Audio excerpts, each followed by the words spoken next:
Okay. Yeah, sorry, I had to still do my checklist. That's the whole point of the countdown, is so that I can do a checklist. Okay.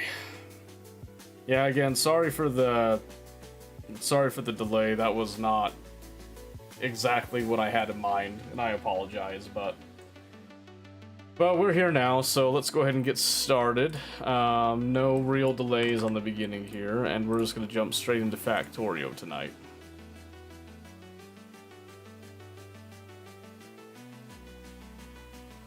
Okay, I did do a little bit of work on this yesterday, so there's going to be a little bit of a catch-up that's going to come in here.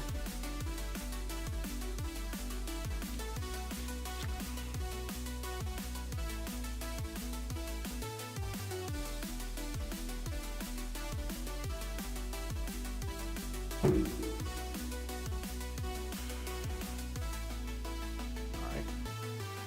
I guess that's what we're doing instead. Use your hydrate.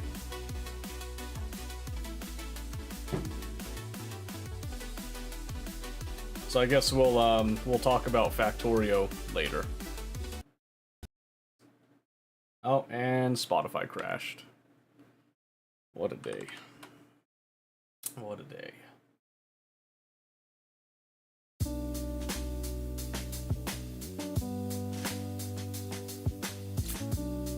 Alright, well, here we go.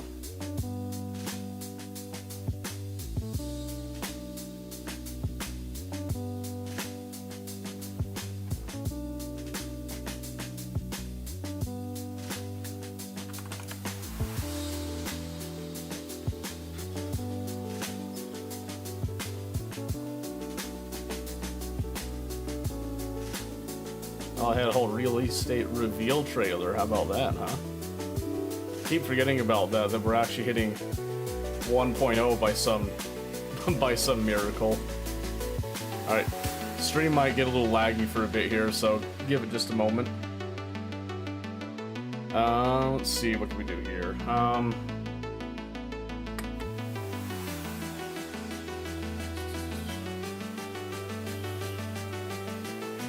Factor's winding you up. I gotcha. Let me think here.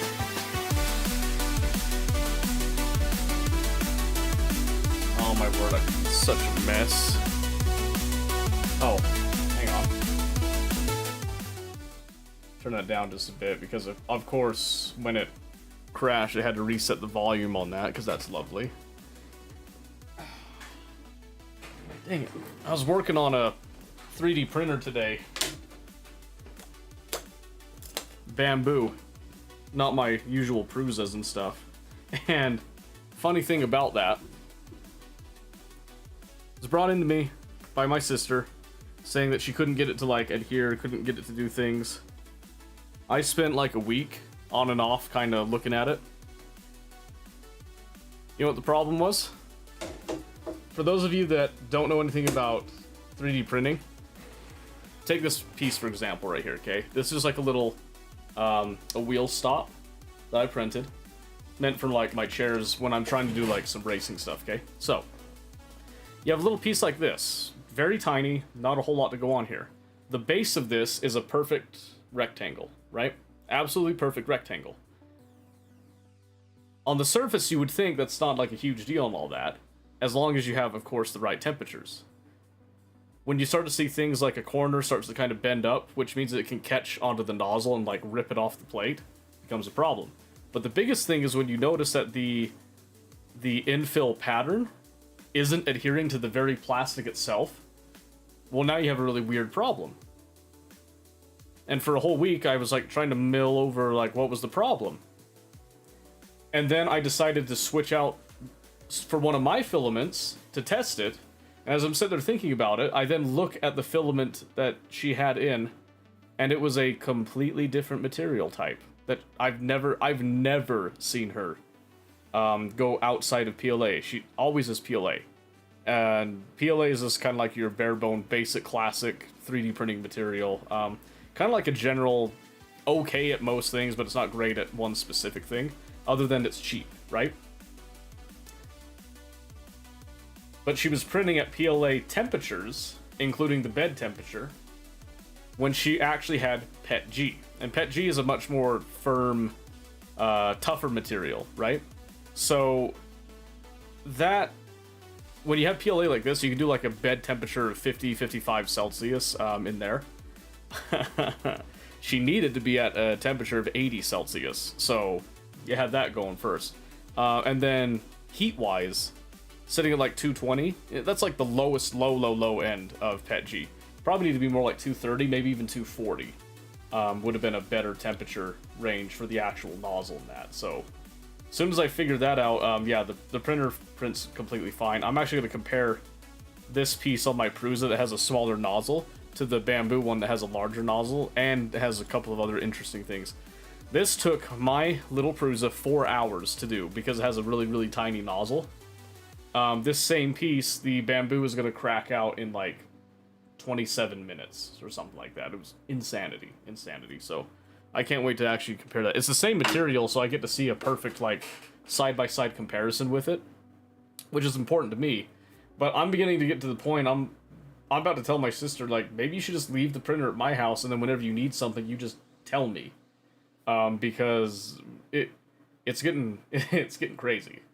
It's getting a little ridiculous with that. We all know you have a small nozzle. Yep, small nozzle. It's true. Very, very true.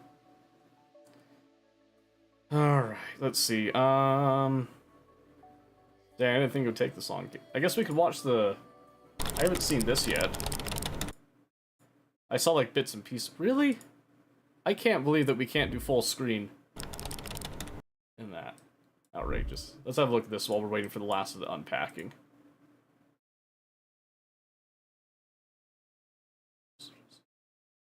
Okay.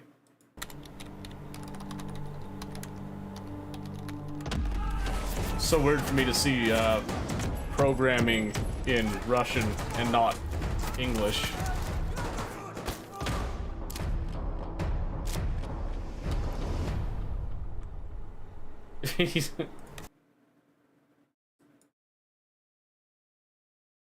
You open a door. I can't read the full thing on there. Okay.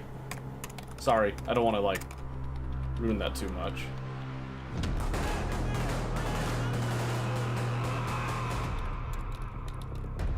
You have a full flowchart right there, I like that. That's too blurry, I can't read any of that.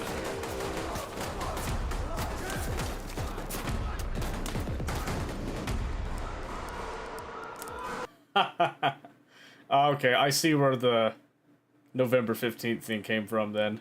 Yeah, that's pretty blatant. I can't deny. I was wondering why people were so confident on the date.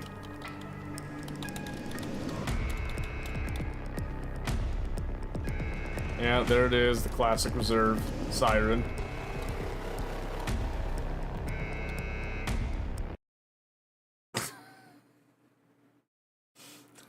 Oh, they did it twice.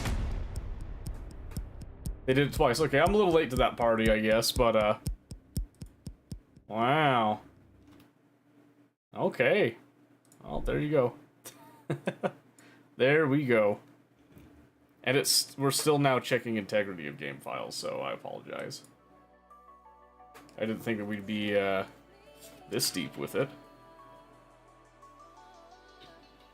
I wonder if my stuff even works anymore. For the auto scene swapping. For this particular thing. I don't know. I guess we'll find out, huh? But yeah, I do apologize for the delay. I wasn't intending to have a major delay like that, but on Fridays is a little bit odd because I don't have kids watched like I normally do on Monday and Wednesday, and it's very dependent on how kids are gonna behave that night, and they were not letting me do anything. Some of you might have seen that I was playing the frickin' Chicken Banana song on repeat for like a half hour. That was hell, by the way. Normally I don't really mind, but oh my word, it's funny at first and just gets real old.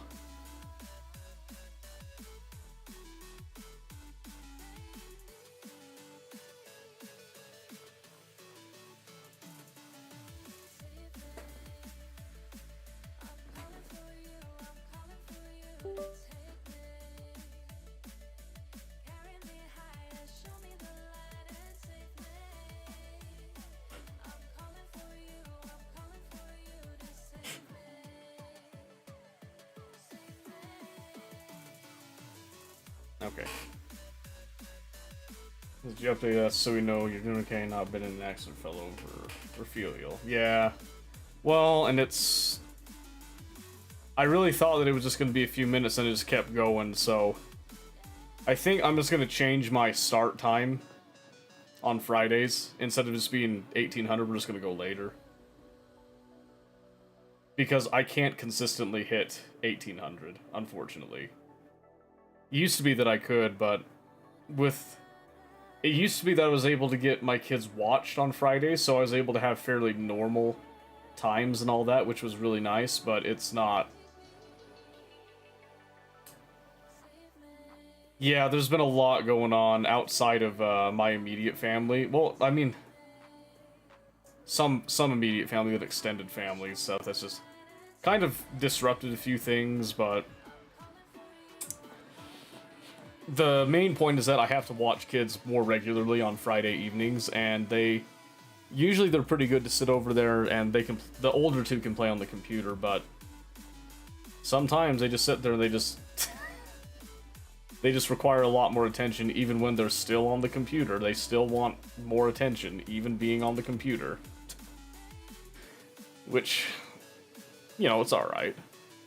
Oh, that's right, we played with Mobius last time and got that, SR-25, I remember now.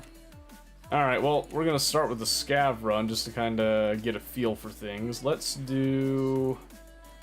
I feel like I've been doing a lot of woods recently. We did shoreline last time. Let's do shoreline. Well, actually, there's no way we get a scav run on shoreline. Maybe run the interchange. Maybe I see if I can grab, like, some food items, because I know we've been kind of getting a little bit low on that stuff, particularly the water, if I recall last time, was a main pain point. So we can have a little investigation into that. Yeah, we can do this for a bit, then we'll head over towards, just doing Family Fridays, or doing some sort of co-op games, then racing games. Well, the difficulty with that is that the oldest one probably could, but then I have to try to get the youngest one, and I don't have the stuff to do that with all three of them right now. Plus, that's also, they don't always want to play the games themselves, they just want to kind of role play, sort of. Like, they want to pretend in the game and then do other stuff. So, if it was just one of them, I could maybe swing it. We have done that in the past, but it's, I mean, we could try it, but I don't think it would fly over super well. But regardless, even with that, I still have the 2-year-old that I can't do right at 6, because having her go down right at 6 is just not great, right? Like, because we'll do 6:30 and stuff, but I feel like even that's kind of pushing it a little bit. She does sleep a lot still at this time, but I think I'd have to probably try to do... Maybe I just push back an hour. We could do like 1900 instead of 1800, just because that would allow a little bit of a buffer time, and then it reduces the time that I am online with them. And then it also gives me more reasonable time to kind of shift and flex with the 2-year-old and how she's going to behave. She's usually really good to go down at the right time, but if you go too soon, it's just not going to work. It's just not going to work if you do it too soon. But she is really good. So, hey Pistachio, how's it going?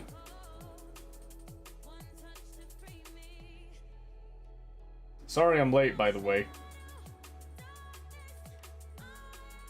It's Fear Day. Ferdy. On Labor Day weekend. It's true. It is true. Lots of game time. Ooh, boy. Well, game time and then, you know, time for other stuff too, but that's beside the point. Man. I keep coming back to Tarkov and then forgetting how long some of the load times are. And I'm on an SSD, like an NVMe SSD, so it's kind of insane that it still takes this long. At least I thought I was. Maybe I have to reinstall Tarkov. I don't know.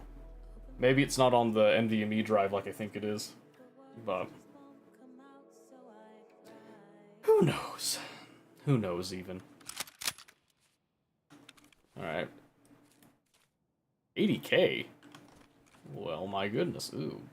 Jeez, let's see. Where are my exfils?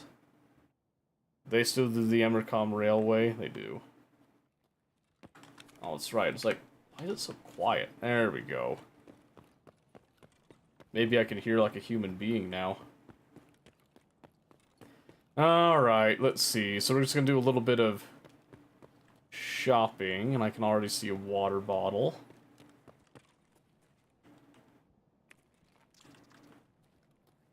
It's mostly drinks for some reason I've been having a hard time finding. Just organically. Well, because we know how well robots can hear all the time. What kind of ammo do I have? Hollow points? Blech. Gross.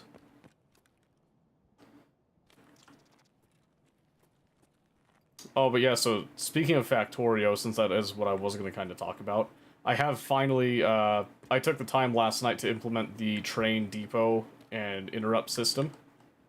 So we now have generic ore trains, with a couple little caveats and quirks that still need to be kind of worked out, but... Yeah, shopping sim. It's almost as good as, you know, being the person that's stocking the shelves. I'm the one that's taking it now.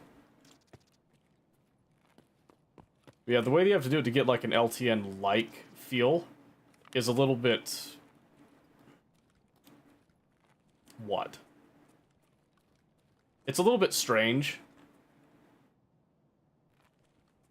I'm trying to think, but also try to pay attention. Sometimes there's stuff here.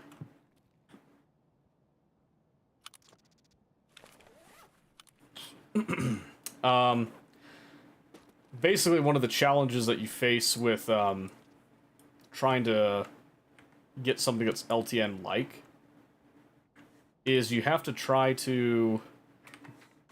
Oh, geez. Well, that's a suppressed weapon. You have to try to, like, find a way that you can kind of remember trains, even when you don't have the ability to see what's on all trains at all times. That's what LTN did, in case people aren't aware of that were playing Factorio back then. The logistic train network essentially ran in the background, and it would just kind of keep an inventory and track all of your trains, even while they were in progress. So the challenge that you face is that you need to have a system that can either robustly handle when trains are gone and have that kind of, that gap, or you have to keep a little bit of memory at some place, and then you have to take away from that memory at some place. So I've got like a very basic implementation that we're going to experiment and try with when we get on. I wasn't going to go down, but I think I'm just going to... I got one of the metal fuel cans that I needed, so... I think we just roll with this. Assuming using radars. Yeah, radars help a lot. Mainly because they eliminate the need to have wire lines going down your rails. That used to be the standard thing, so you still do it for power, just to distribute power around. But it used to be that you had to also run your green and red wires, which looks really cool. But if you're not prepared for that, it can get a little bit tedious to then implement that. You have to implement that from the ground up. So my goal this time was to not do that and not rely on that old technique. I wanted to go off of the new wireless technique, the wireless transmission, and see if that's better, if it's worse, you know, because the beauty of it is that you can then use both. You could have wires running to the trains along the rail network, specifically for the rails, and then you could use the radar for other applications. But right now, I don't have other applications that require that wireless transmission, so we're going to use the wireless transmission specifically for the trains. Find a blueprint book for rails, or just make your own. That's what I did. I'm just making my own. I even got some working on parameterized train stops and all that to work with my system that I have implemented. There's nothing there. There's nothing there.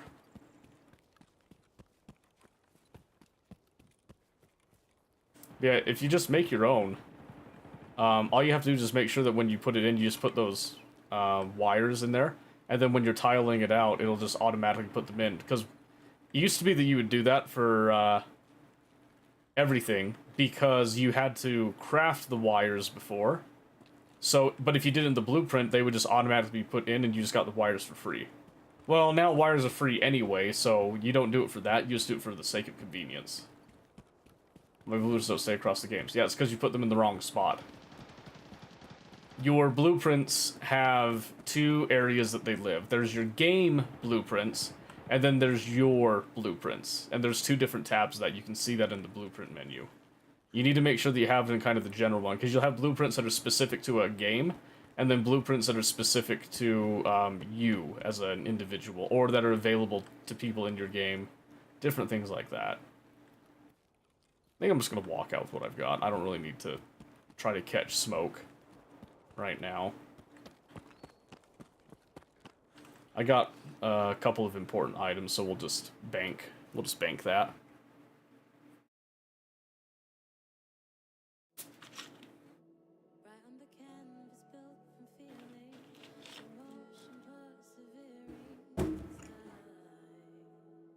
Alright.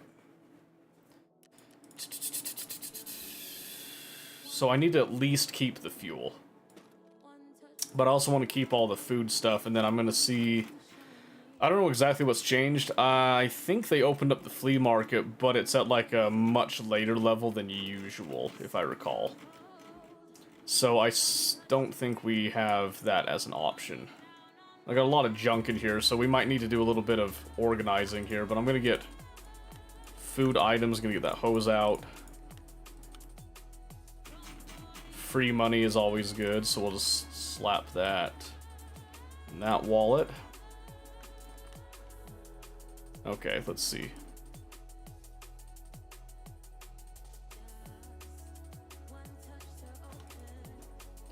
Alright, we'll just sell the rest of this, it's not that big of a deal.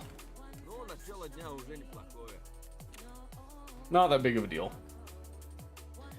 Okay, let's see what we've got available to us, and then we can kind of start formulating a little bit of a comeback strategy here. Because I definitely have not been treating this like a like a long-term thing, so it's very unorganized. So we got 1.5 mil. I think that's pretty close to getting another junk box. Oh, we can just straight up buy another junk box. We just don't have the space to put it. Do we have enough barter goods? Not found rate. I need...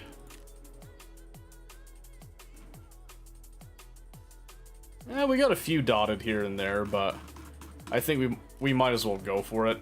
Especially because they're much cheaper now, so I think they've reset prices. Which is actually kind of neat. Okay, I need to make some space for that box.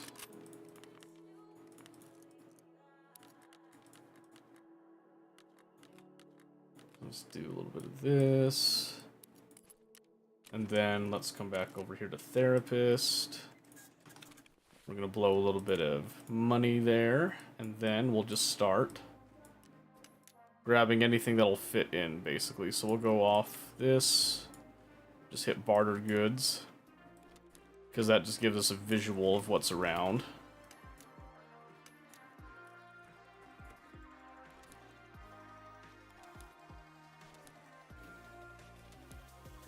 The idea here is that this just helps us to free up a little bit extra space that we can then use for other things. And then ideally I have these guys side by side with each other too, so...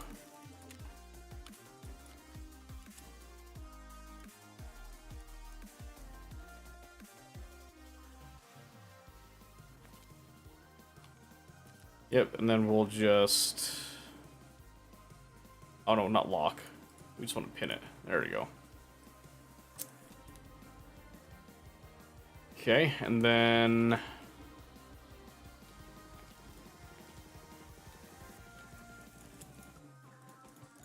pull those off.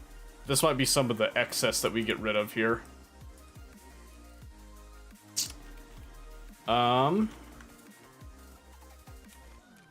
Which task needed this? I don't remember. Was it you? Was it Rite of Passage? No. Yes, it was. And I want to do that because it gives us a buttload of experience, so we'll turn that one in. Because I'm not really crafting anything anyway, I don't care. I just need to go eliminate scavs on customs, which will be a joy.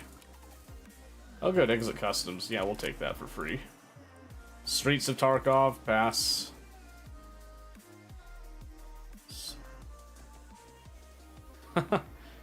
80 to 100% durability. Yeah, right.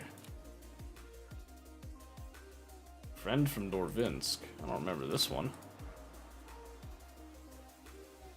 Wi-Fi camera. I'm gonna try to re-roll this one. USB adapter, sure. We find those like candy. Okay.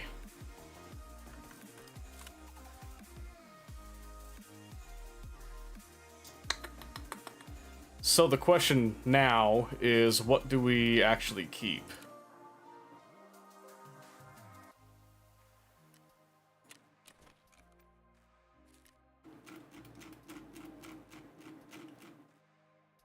I'll be honest. I have no clue why, Fensky... Oh! Right, because, he kept it from the player scav thing. Man, my brain's not working.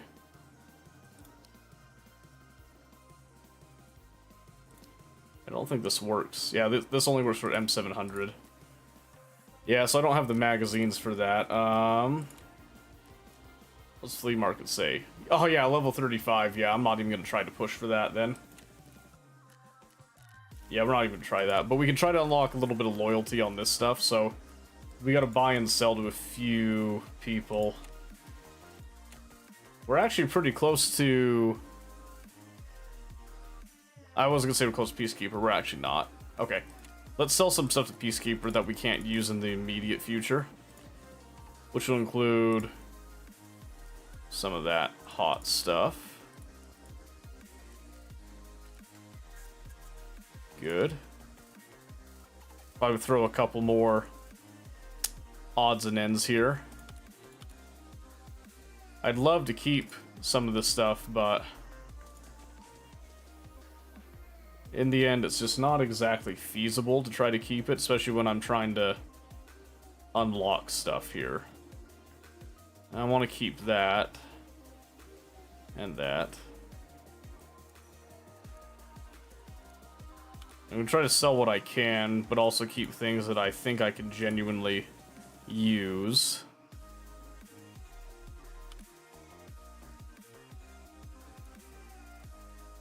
The life of a video game hoarder, yeah. So you got a different music interface? Well, kinda. I've had the same one for a while, but I just switched the format of it mostly. And how are you doing, Omen? It's good to see you. I'm just gonna get rid of some of these odds and ends again, like I said.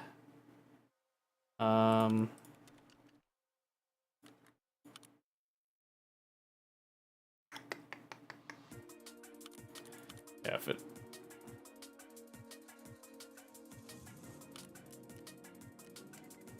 Alright, that bumps up to like 6,000, but still you still have to spend so much just to get that. That is crazy. Oh, I guess I can switch that ADAR out, because I did find a low profile block.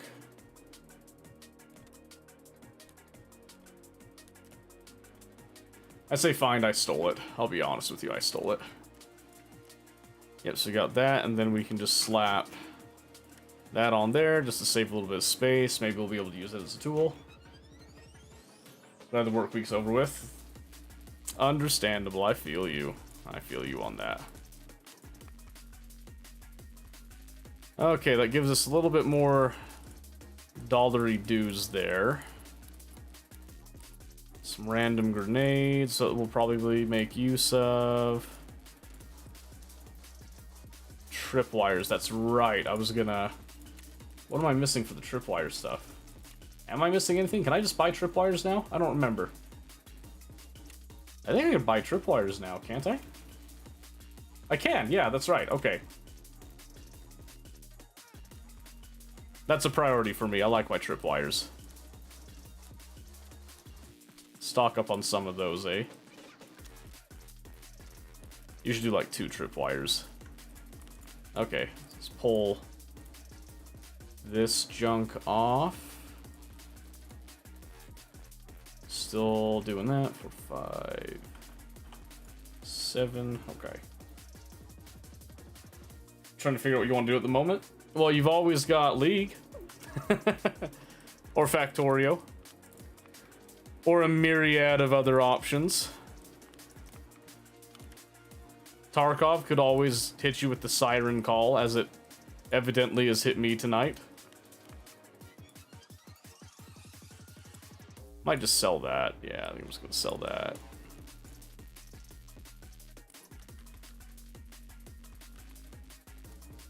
Let's do like that for now. Factory debating? Do it. Why not? What do you got to lose? Yeah, I'm just gonna start selling stuff to Peacekeeper just so I can get something there. Skier, I should probably be trying to level him up as well. Then Jaeger as well, yeah, it's about time. League is you. You know, I'm beginning to think that any game that I actually genuinely enjoy is just you at this point. And I think I'm gonna have to just make peace with that. Maybe I'm just an ew kind of person. Let's see, didn't it say I had like 3 R700s sitting around? Maybe I should grab one. Yeah, because there's 1, 2, 3. Yeah. Let's go sniping.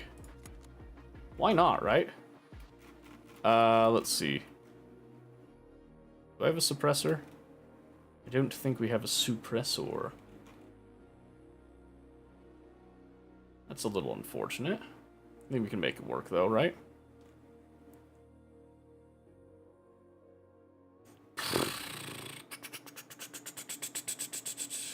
Yeah, so what if we do this?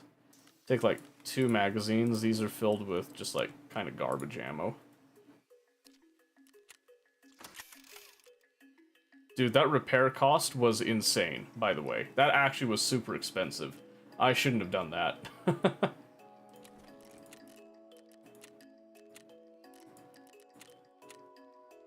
Didn't realize it was that expensive, but oh well. Let's get like 2 more of these. No ammo? What? What kind of options do we got here?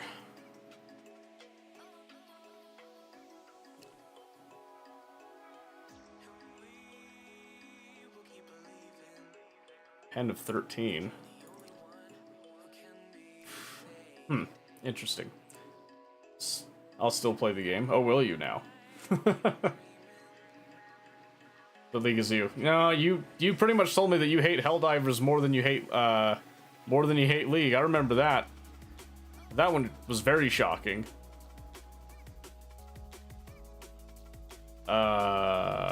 Well, let's not, you know, skimp out or anything right now in this current point in time.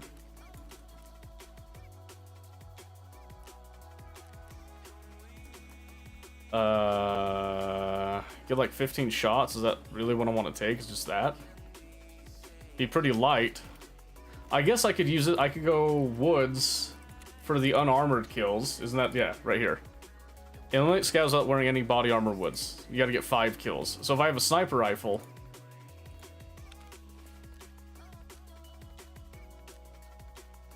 yeah, we could do that. Take a couple of drinks and some food. And then like leave a couple little slots there. It's gonna be a loud boy. I can't exactly get a suppressor right now. I was hoping that I had one sitting around, but that's okay. Maybe since I am gonna be loud, I'm gonna leave the bipod. Because I'm not planning to stay in one spot for too long, I don't think. Probably just like maneuver around and try to hit a scav or 2. I only need to get 5 scavs, so... Alright, here we go. To watch, yeah, but his game Helldivers is better to play. So you're saying I'm boring. That's hurtful. It's very hurtful. I cry every time. Every single time I cry. I just think it's funny because wouldn't Helldivers be a little bit more entertaining than Tarkov? You know, with that same viewpoint, because I mean, playing Tarkov is very engaging. You know, you're very much in the moment, moving around. But I feel like watching it most of the time just kind of like it's like DayZ, kind of that walking simulator type of thing. Although I guess it's got some benefits to it when you're kind of in the moment, and the PvP probably helps a little bit, but yeah, I'm not super happy that I don't have a suppressor, but can't get one. Flea market level 35. Like the whole you blabbering and then you hear a noise, you just go silent. Well, yeah, because that's... I don't know, I guess it's just me. Maybe I'm just the problem. Because it's also like, you know, Minecraft is one that... I'd had people said before that Minecraft is boring to watch. Then I got told that basically I'm the one that's boring to watch, so... So that time went live, I know, Phoenix, I know. And I was going to be on Factorio, but Discord hit us with the choose the game thing, so we're on Tarkov for a little bit. But when we do hit Factorio, I did do something very interesting with trains that you might be interested in for your own thing. So, just letting you know ahead of time there. We did actually implement a generalist train system that you might have something, so. Never been boring to me, bruh. Oh, well, thank you. I appreciate that. Depends on the person's streamer's creativity. Ah, well. I guess I'm not a very creative person, then. I must not be very creative because, you know, that's just me, I guess. It's a personal problem at that point, so I just have to accept that. Just have to accept it. I've just been sitting here this whole time. I've been looking at the little chest rig, the little LBV that I've got on. And I'm trying to figure out what kind of magazine he's got in that pouch. Because I thought I recognized it. I don't actually know. Is that an AK mag? I don't know if it is. It looks weird. Huh. You can also do mods that really like magic mods. Well, and I like the computer craft stuff, which... when you're doing it, it's fascinating and it's cool to see, you know, machines and creations come to life, but I think when people are watching, it's kind of like whenever I was trying to do all the programming stuff, and I thought that stuff's really cool, but not everybody thinks it's really cool. Peep seen Ruthless tonight? Well, it's just kind of that sort of a day, and I've... Let me think here. So, when this day started... everything was generally fine. Riker went to school. It was just me and the two girls, because Tia went to work up north. So, that was awesome. And then it was just demands after demands, and I pretty much got told by my own children that, you know, well, you were going to give this to me, but you forgot. Pretty much saying, like, you know, well, it's your fault for everything. That went on for hours. Riker came back. They were going to play games and all that, so I let them play games together. Then I told them they had to go to the playroom for a bit, take a little bit of a break, and then, no, you can't do that. You're a bad guy. You're a big meanie. And then just kind of spiraled from there. And then every time I was trying to get something done, I mean, I think the final straw, the thing that broke the camel's back was when I was working on the 3D printer that I've been working on for like a week. Trying to figure out, like, what is wrong with this? Like, usually it kind of comes to me and I cannot figure out why this isn't printing the way that it should be printing.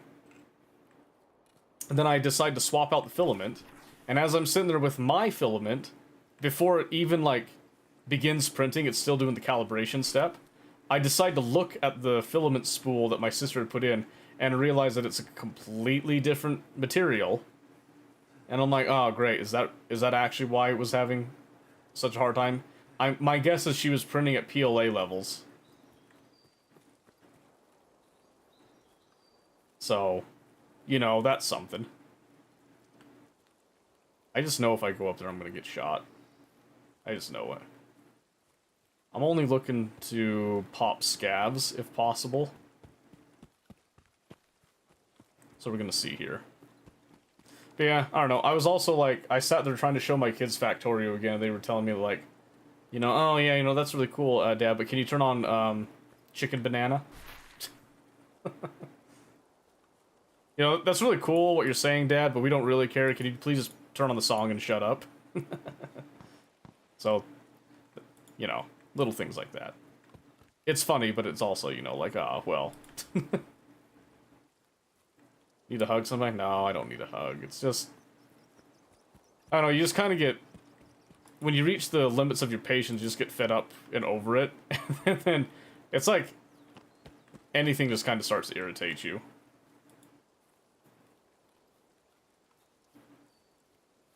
So normally I wouldn't have reacted so strongly to getting thrown off the rails because I was looking forward to Factorio and stuff. I do like Tarkov, but that's kind of where that came from, Discord. It wasn't anything against you. Just, I'm very easy to irritate right now. The more I play games, the more that's going to kind of, you know, loosen up, shake off, and all that, but I was also getting my notebook from vacation where T and I had kind of come up with an idea for a potential video game that she and I really want to make. Looks like I might be the one that's... I have to start making it in order to get her motivated to get into it, but... It was a really cool concept, and I really think that it would be a lot of fun to make. So... I'm debating on maybe switching some of my stream days to be learning how to develop games and stuff, but again, I'm also... Now, I'm thinking about that, and then I keep thinking about the whole pirate software fiasco. I don't know if any of you have been keeping track with that, but... Holy shit, dude. Let's go down and choose the game? I don't remember off the top of my head. Alright. No, come back! You little bastard. Sightless Forest looks pretty. Yeah, they've actually done a lot of work on woods and stuff. Oh my gosh, I think I just saw... Is that a person? Or is that a machine? Could it be? I'm a little nervous to be over here. He was kind of just walking. I think it was just an AI. I would kind of like to take the sniper scav out, but...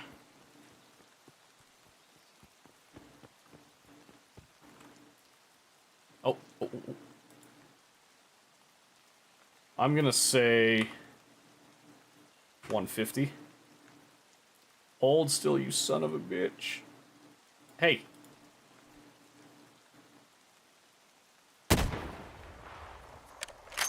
Still got it. Still got it. Now we just reposition because that was freaking loud. That was like a trumpet. Nice shot. So, little context on how I typically play survival and shooter games. I very, very heavily have always been a sniper. I've always loved the sniping playstyle. I like being able to watch people, choose when I shoot, when I don't shoot. I'm not afraid to, like, go toe-to-toe and, like, head-on engagements, but my preferred playstyle is almost always a sniper. There's something immensely satisfying about a bolt action. Used to be DayZ's bolt actions. Oh my gosh. Those have crispy sounds. And the Battlefield 6 beta, like, I'm not gonna lie to you, the sniping in Battlefield 6's beta was freaking rad. Sounded good, felt smooth. It took a little bit of getting used to, like, it was throwing me for a loop in the beginning, but yeah, once you started going, it was pretty awesome. Bolty for the win, exactly. It's funny, I had a fleeting moment on the Battlefield 6 beta where I almost debated on pre-ordering. And then I had a flashback remembering 2042, and I said, no, I'm good. I said, nope, never mind. Fool me once and all that. Hey! Alright, what are the odds, do you think? What are the odds? Let's see, let's zoom this out a bit. I'm gonna sight to 100 flat. No land beyond in Destiny 1, erect within, so satisfying. I don't remember that one. I played Destiny 1 a little bit, I never played Destiny 2.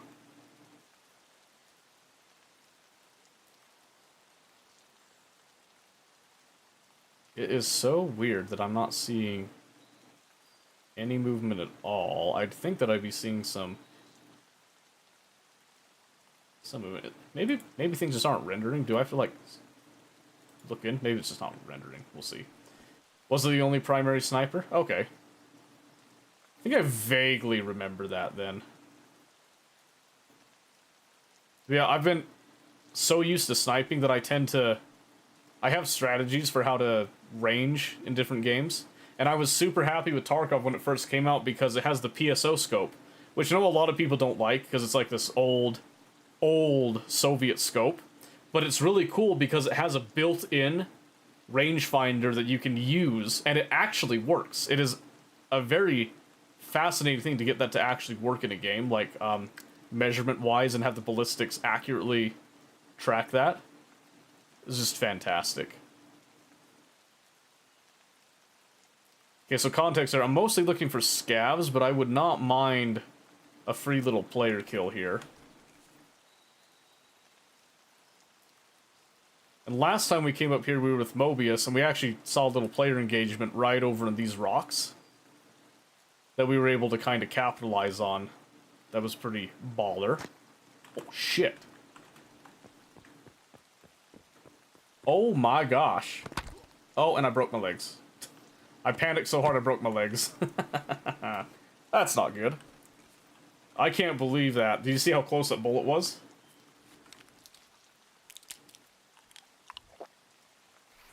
Alright. Well, I don't have a lot of meds, so...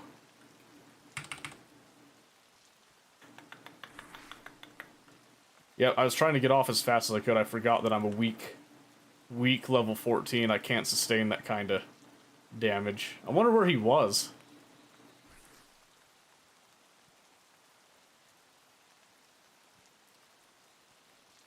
I wonder where he was perched up. The angle that that bullet hit looked like he was almost level at some point.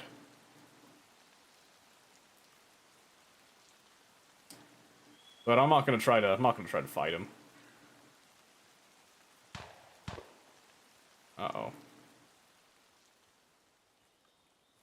Yep, mostly just gonna reposition. We'll try to not be seen. The angle of that bullet impact made me think that it was, he was probably between me and the lake area. Somewhere. I just don't know exactly where. I'm a little hesitant to come up here. Oh, well. That's another painkiller down. I don't want to sprint right now either.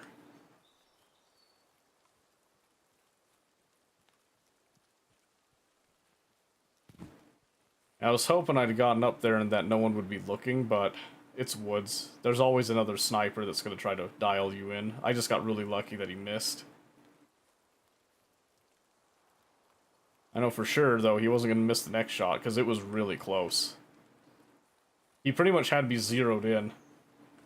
I think he probably just flicked it a little bit.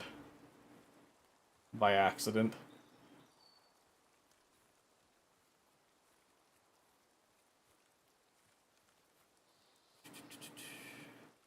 So what I'm hoping is that I get the opportunity to see some scavs over here on my way out that I can just tag. Oh, hell.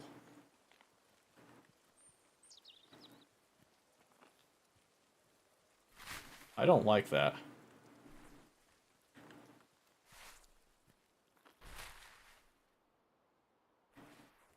Do I risk it?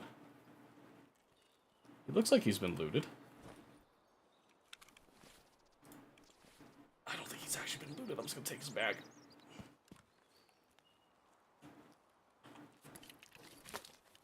I don't care about the rest of his stuff. I'm just gonna take his bag. I could have taken the guns, but they weren't that great of guns anyway. I'm running out of painkillers, so I can't stay too long. Oh, shit. Oh, shit.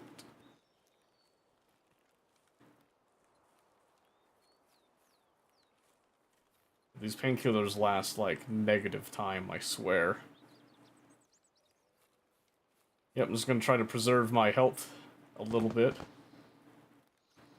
Hope that I don't get rolled up on, but I'm pretty sure that dude died earlier, and then those shots are probably his killers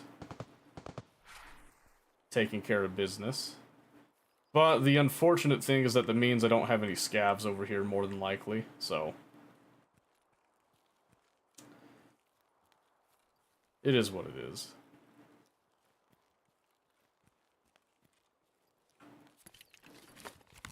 Let's go ahead and just top off a little bit. Because if I die, I'm not going to get a chance to use these anyway.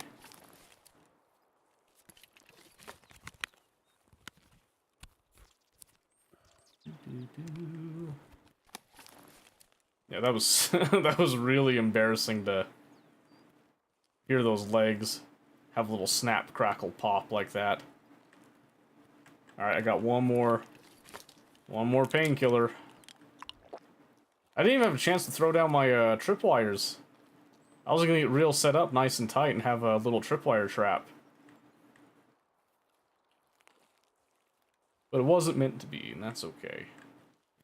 It's on semi, yeah, it's on semi. I can never tell. I'm not used to handguns that have a full auto.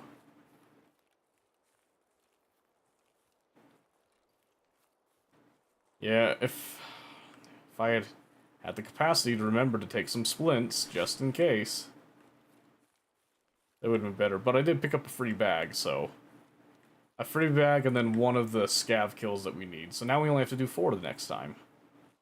So that's lovely. That's a bonus at least. But yeah, we're just gonna reset here. Cause it's hardcore, baby. Hardcore.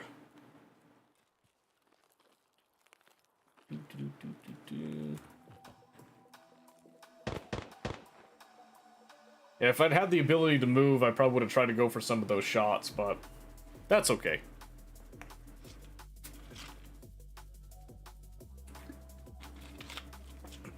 Okay. Now I can also look at the cooldown for that, choose the game thing. Let me see where I set that.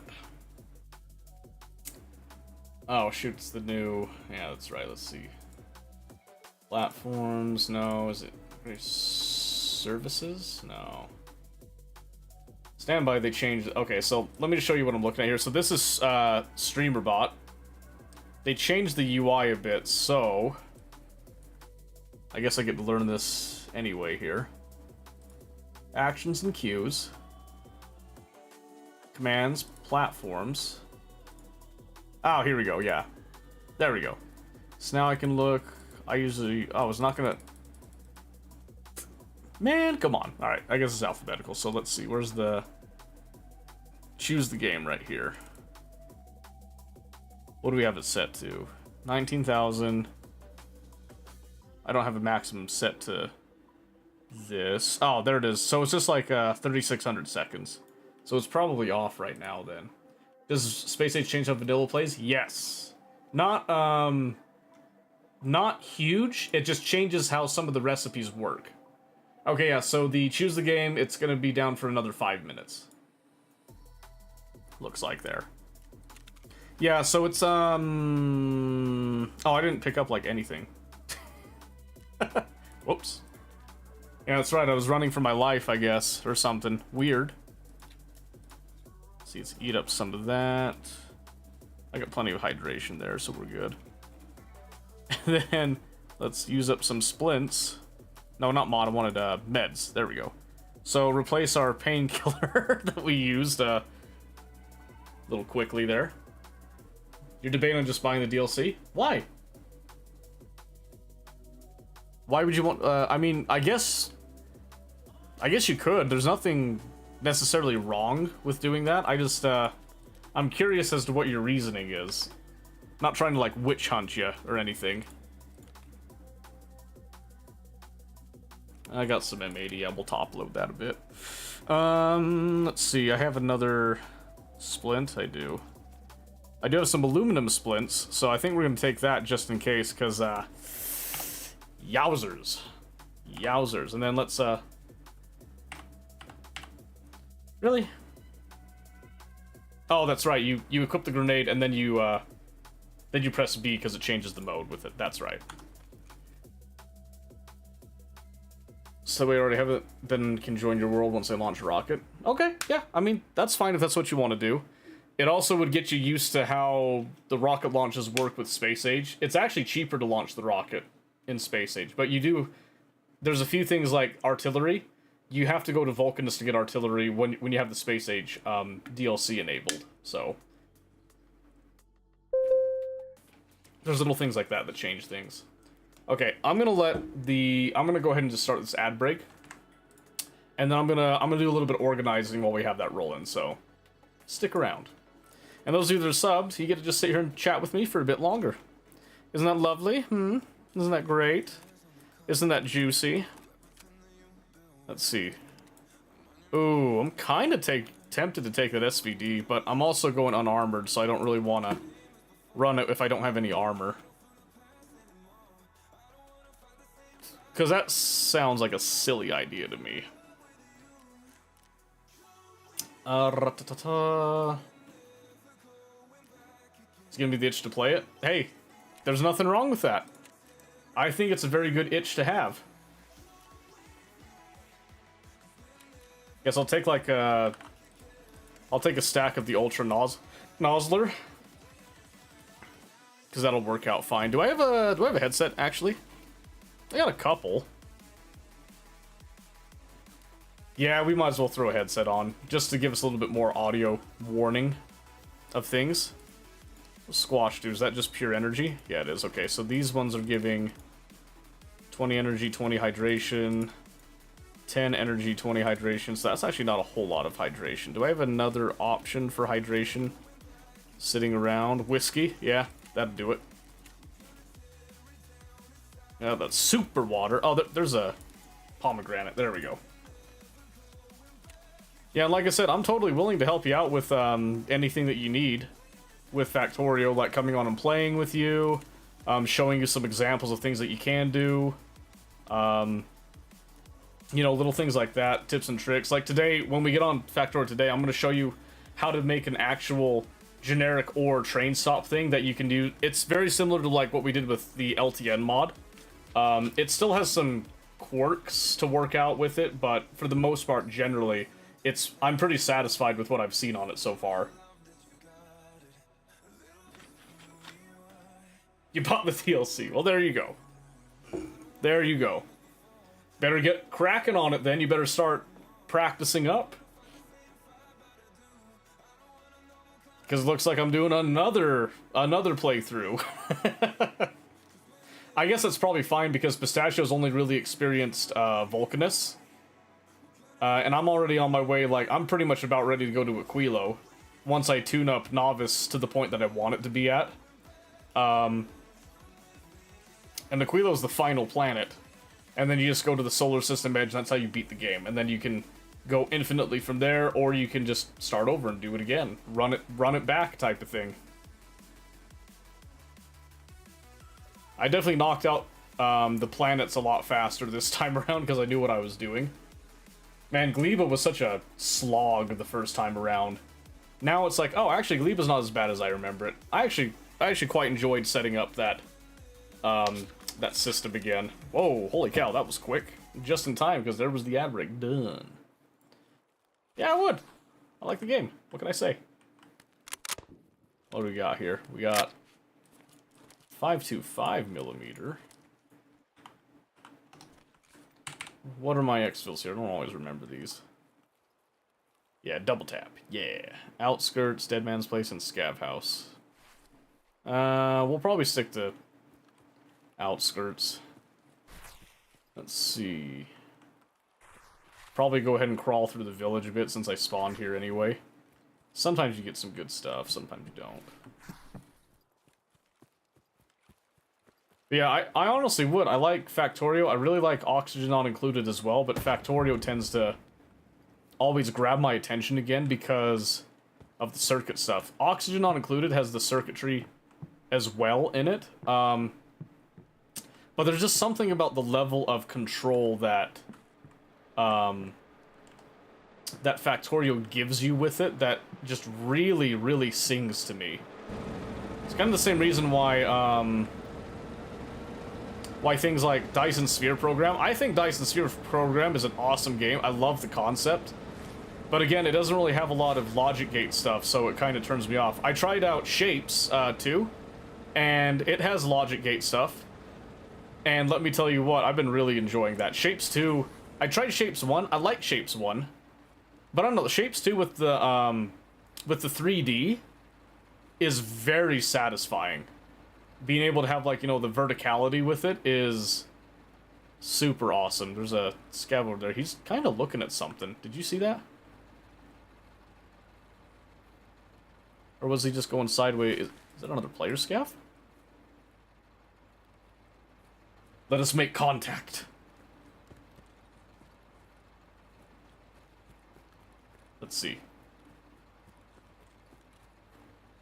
Hello? Hello? Gentlemen? Hello? I think those are AI. They're not even reacting to me. Didn't even turn around. Rude, honestly. You remember when I played Shapes Almost 20%? Yeah, I remember that. I also remember you were mentioning when you started playing Factorio that when I was complimenting your belts, you attributed it to your experience with Shapes. I thought that was pretty interesting. That's actually what got that's what kind of pointed me towards Shapes to begin with, and then later on I found Shapes 2 when it kind of released out with more content and all that. I decided, you know what? That looks kind of interesting. Looked into it more. Saw that there was such a thing as a make anything machine. And I was like, a what? And then I looked into it and I said, yes, that looks fun. That looks great. The second that I started to see all the logic gates, I was like, yep, you convinced me. Because I'll be honest with you, ladies and gentlemen, I have a confession, a secret. Are you ready? I'm pretty dumb. I really am. I put on this persona, much like Pirate Software, where I purport to be an expert on something, but really I'm not. Really I'm not. The difference is that I'm gonna tell you every now and then that I understand my situation. I also am gonna put on that boonie hat because if you have the opportunity, you're gonna put on the boonie hat. I'm just saying. That's gonna go on our main character too for sniping, by the way. But games like Factorio and Shapes and all that, they make me feel smart. Auction Not Includes another one. You kind of have that, the illusion of intelligence is how I like to purport it, so you get that feeling of being intelligent even when you're just dumb. That's what a smart person would say. See? Exactly. You understand. You can see the facade now. It's all just smoke and mirrors. Alright, I got a couple things here.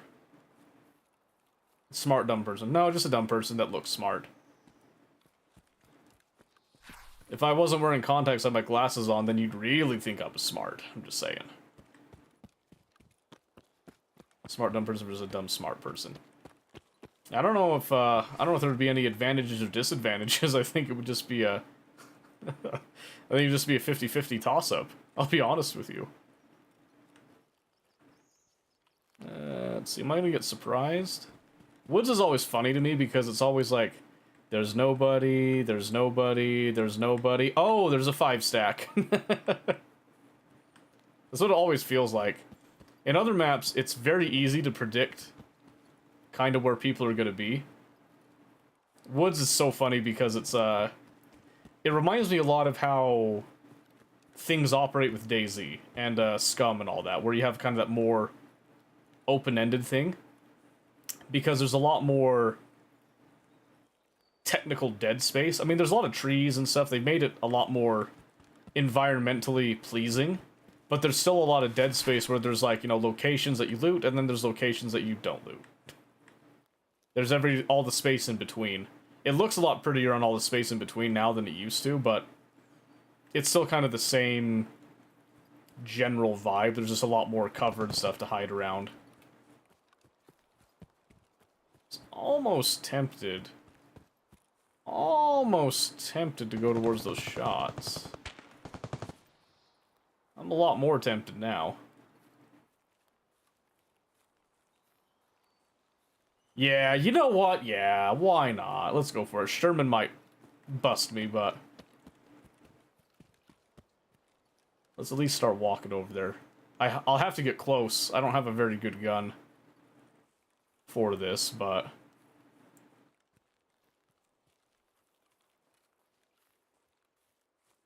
it is a double barrel, so we do have a little bit of hope. Only a very slight amount of that hope, though.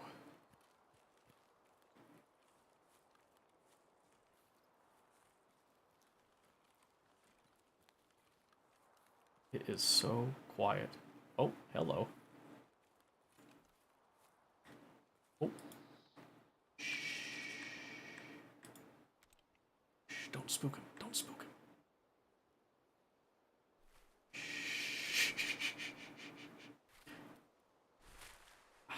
Shh, bushes. He looked semi-juicy.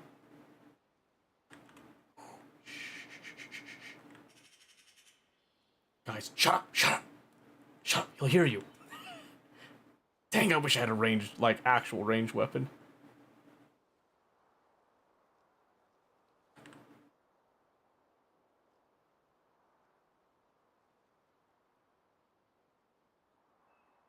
Shh. He'll never see it coming. Please don't drop.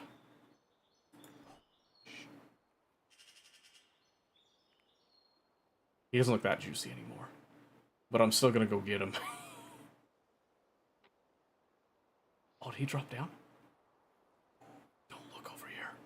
Oh, don't do it.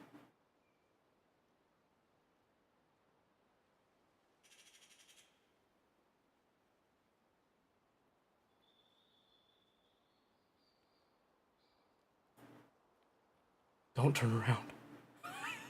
Don't turn around.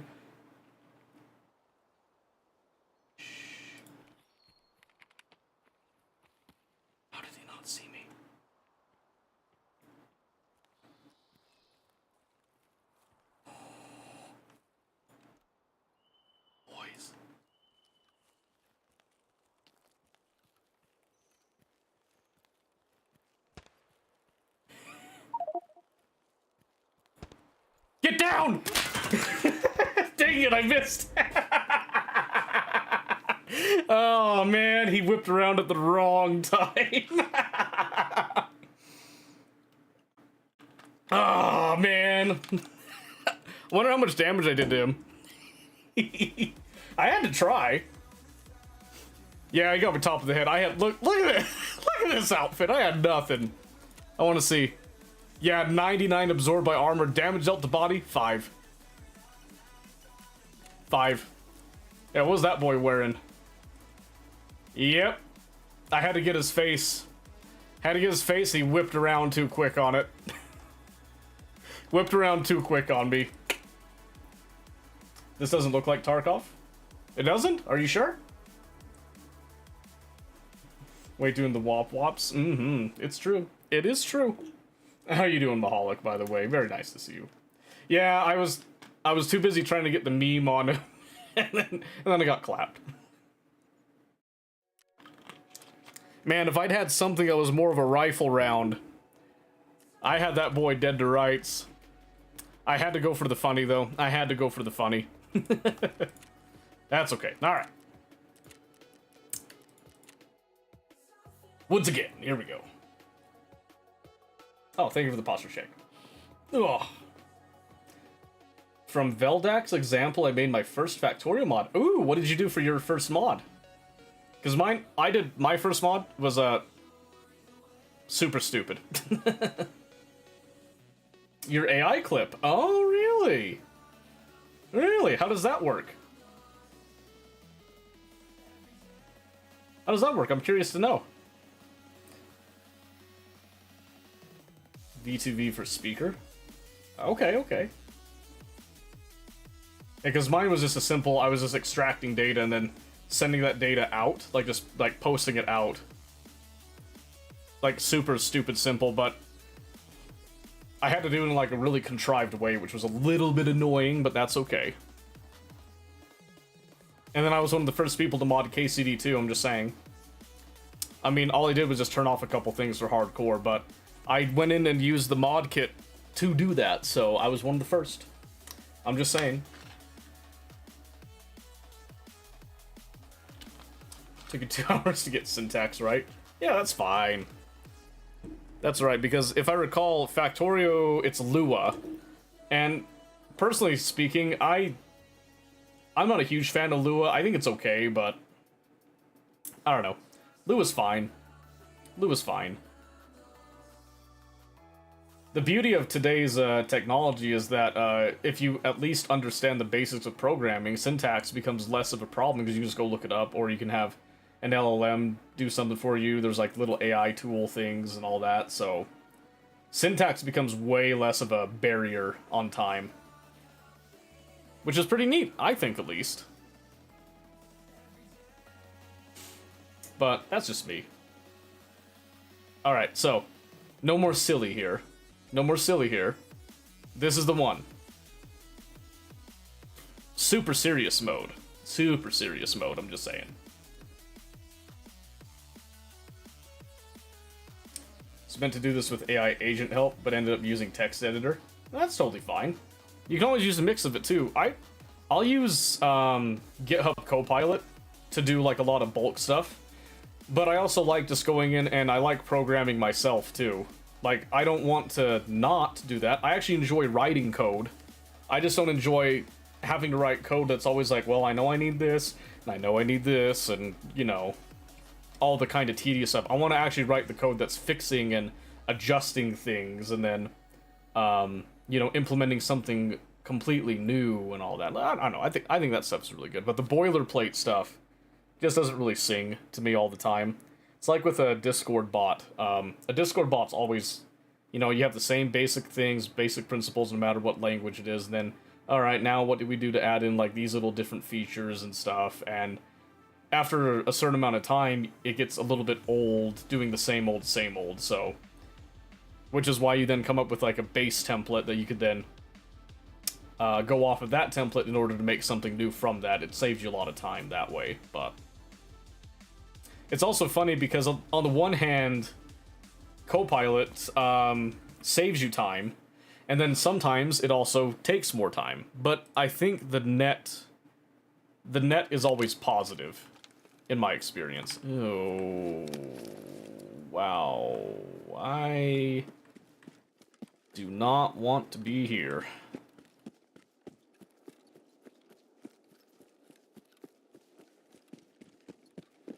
Quite the opposite, as a matter of fact. I don't want to fight anybody at spawn here. This is like my worst nightmare of a spawn.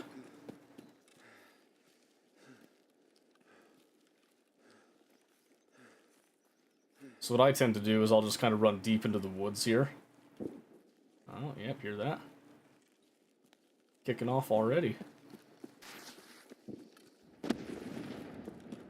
Man. It's like a war zone.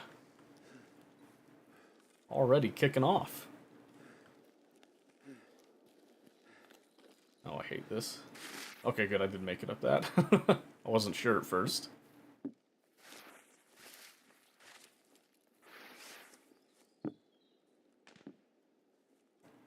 So now what I'm gonna do... It sounded like a UMP behind me to the left. I'm just gonna chill here for a bit. This affords us a lot of foliage cover from the back, and then I can kind of watch. Sometimes people will kind of cross over here. But I want to have my handgun out just in case. We'll do full auto just in case as well. Then we're just going to wait here for a second since we are in like snipey mode. I don't really have anywhere good to put a tripwire. I also haven't sniped on woods in a long time, so I don't know where I'm going to set up a nest.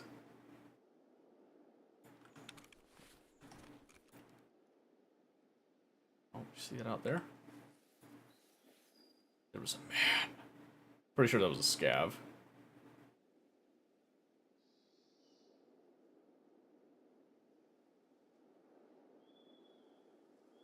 Now I'm curious, though.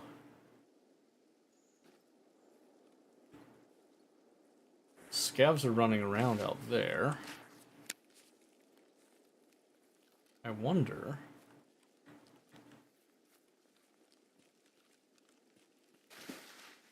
a little spot like this might have...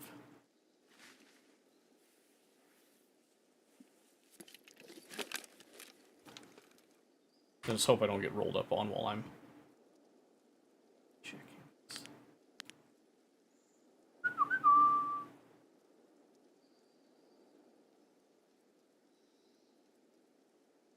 Okay, I mean... it's decent. Oh, hello.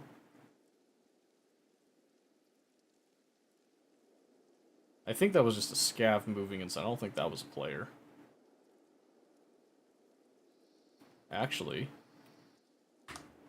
that actually might be a player. I think we're looking at about... that's looking about 150 to me.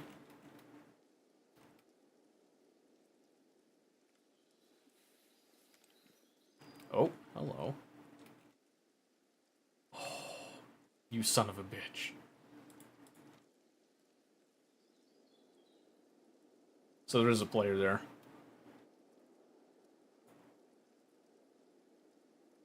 Okay.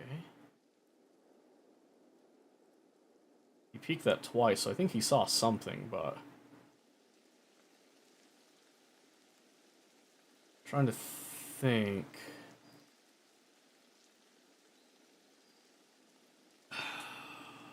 there he goes. Oh, he doesn't look like he's all that juicy. I wish I had an angle on that Connex. Dang, that would be nice. He's got a steel pot, though, so he doesn't look like he's super rich or anything. He's kind of moving like he's alone, too, so this might be an opportunity to tag him, get a free kill. Just depends on where he goes next. I don't have a lot of options here. I wasn't expecting him right there. He's going off the back end, it seems. There's that tent back there. He might actually stop in that tent. That would be about 200. Oh, what is he doing up there? Oh. What? Maybe there's two people. I'm beginning to think there's two people. There is two people. One's got a steel pot, one's got a blue helmet.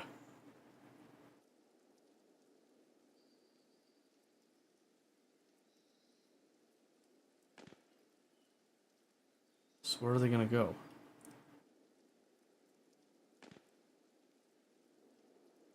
Where are they gonna go? They were dancing around on the top for a little bit, did a little bit of looting, I'm assuming. Still kind of crawling on the bottom.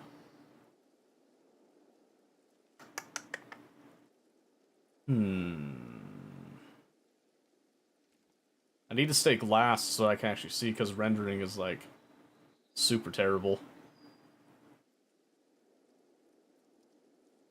Oh, no way.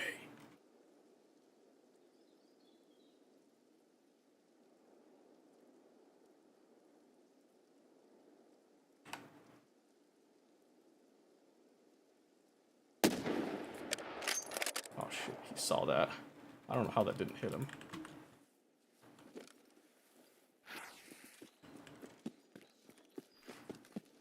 I didn't realize he got that close. There was like a completely different person too. I don't think that was that close. I think it whiffed by his ear. This Remington was a little damaged, so I think the barrel might have threw the shot a little bit.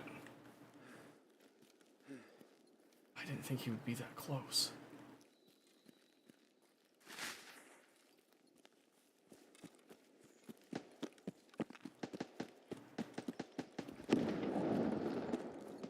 Yeah, we're doing a little... There's a little tactic that you do with this, where you take one shot, and then if he saw where you were, he's going to try to press your position, so you move immediately, and you do a little, like a semicircle around. If he didn't see where you shot from, he's going to be kind of locked in, wondering where you are. Then he might try to make a move. But there's also the chance that he's going to be paralyzed with fear.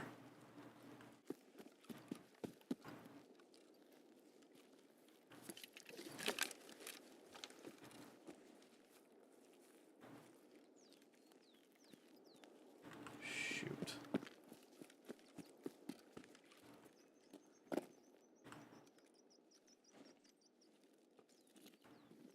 It's a little scary to be here, but... That would have been the rock that he went behind. I'm almost positive it was that rock.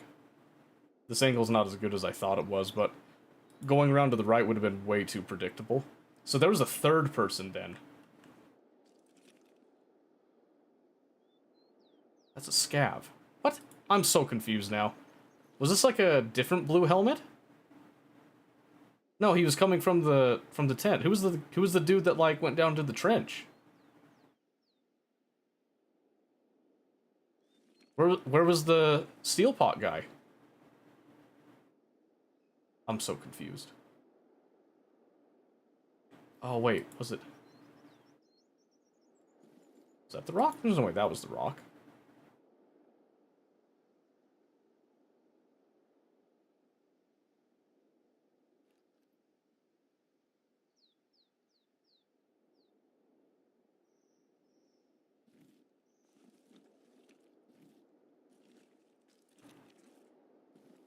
Huh. This is a situation. This is a predicament. Think. Well, my guess is blue helmet flew the coop. But I didn't have, since I'm not wearing any armor, I couldn't really take him on head-to-head, even though he was wearing, like, the terrible blue armor stuff. That doesn't matter, because I'm wearing no armor. In order to try to get this task done.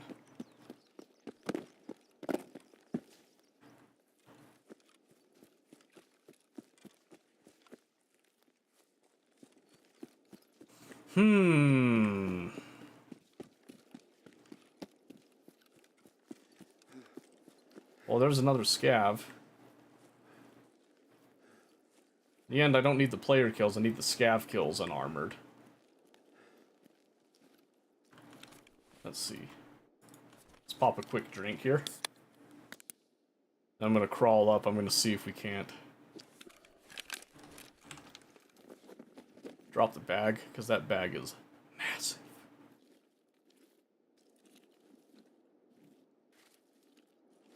Alright, ding dong.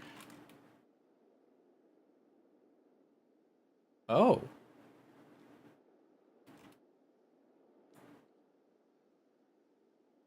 I didn't realize someone died there. Oh wait, actually I think that's a static. Yeah, I think that's a static spawn.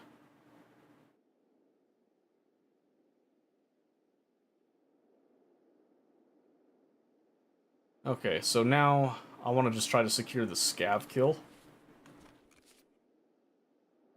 before we move on. Because yeah, I know blue helmet guy's gone. We're just going to write that one off. And now I am fairly confident that this place got looted all to hell, too.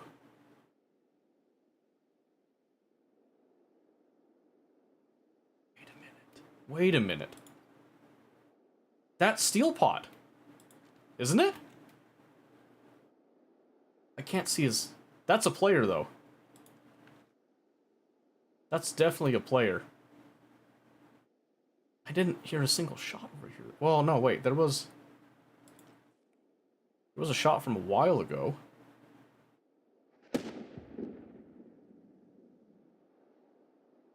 Hmm. Oh, stupid. Stupid thing. There we go.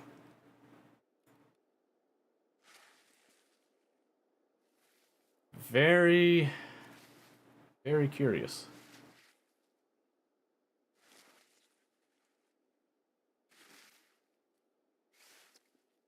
Is that scav not going to come out now? Hmm. Strongly debating if I even want to go in there. I'm not sure how I didn't see that dude down. Oh, unless he's behind the blue Connex. That's okay, so my angle wouldn't have seen him earlier then if he had gone down, so there's no way that I could tell how recent that was. Let's see.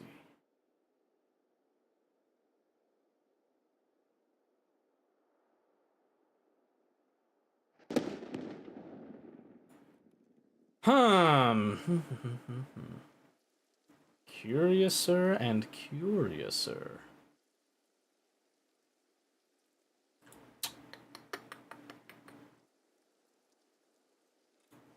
Well, I guess we might as well just go in there and just go for it, right?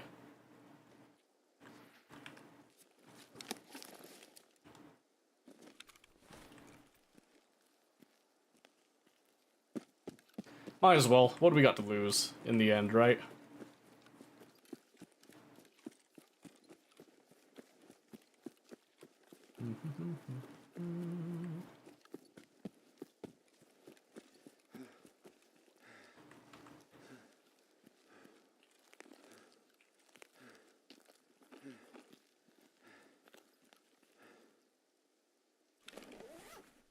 Right? Yeah. Like I thought, it's all been picked clean.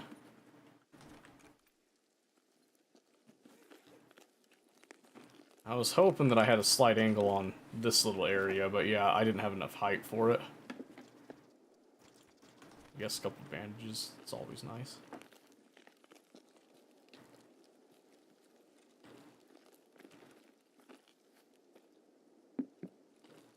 Let's see here. Oh.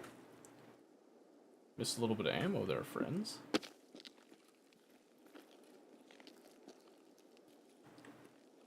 So was he... I think I hear that scav now.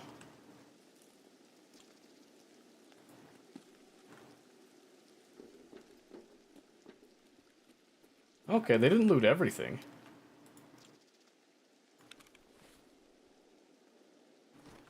Yeah, there's some actually half-decent stuff in here.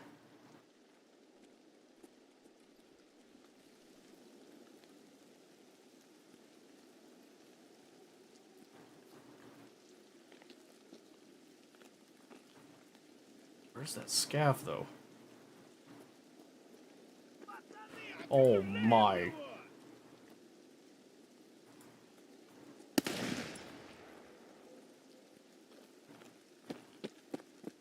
Started yelling at me, it scared me. Oh, this stuff doesn't look touched. Oh my word, am I stuck on the chair? Alright, hang on. Don't mind as I just kind of oscillate a little bit here. That's normal searching procedure for me. Aqua Peps.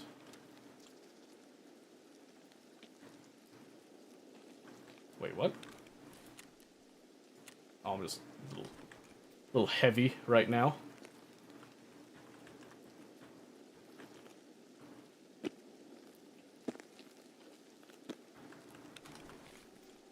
$66, yeah, okay. Yeah, okay.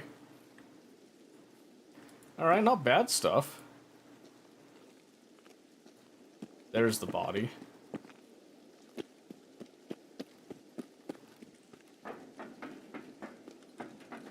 Oh my gosh. Oh, is this a static? Oh.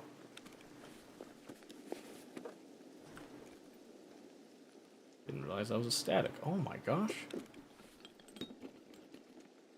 There's actually stuff to loot here?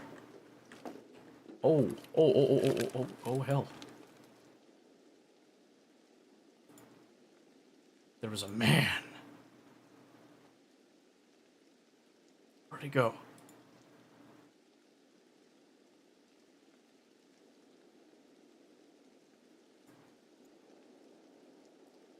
Okay, maybe I shouldn't be here. Maybe that's not the way to go. Alright.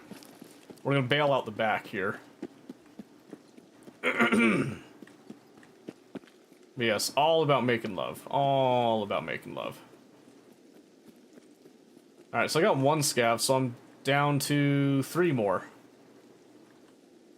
And we're gonna go wide. Go a little wide around here, because we did see that movement. Could be a player, could be a scav. Alright, let's see here.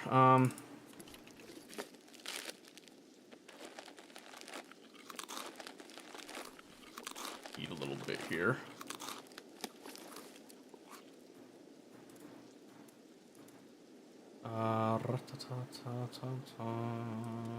Take the soap, I guess, there. Okay. Yeah, I knew that's what it was about. And I think it fit pretty well.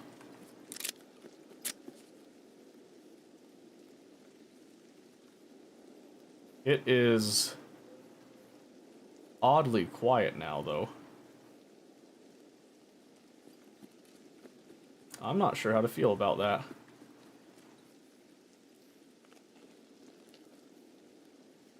See if I can get those 3 scav kills. Maybe we walk it over to village? Kind of do that whole big wide swing around. Maybe I take a peek at Sniper Mountain, though, from the cover of the forest. Maybe there's a player up there like I was.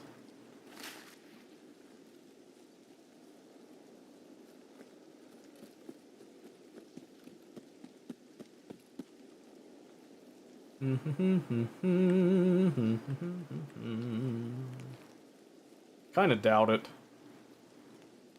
At this point, I don't think anybody would be up there sitting there now. They might have been there earlier, but... eh, well, like I said, might as well go up and try it. It clearly gets activity every now and then, so... let's see. That's about where I was perched. Really?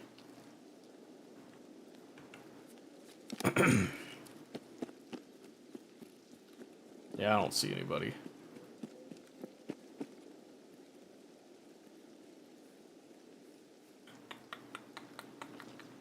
Oh, maybe I can go up and get a little bit of an eyeball.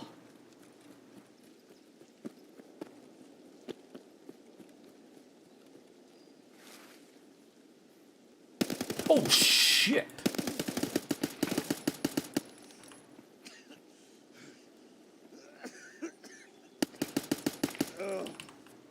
I'm so dead.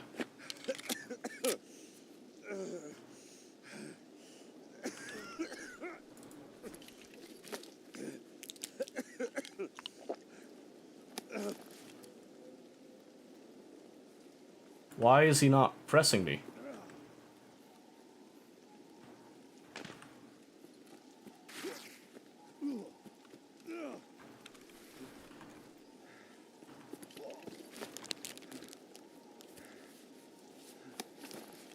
There's no way I killed him. Oh, my chest, though.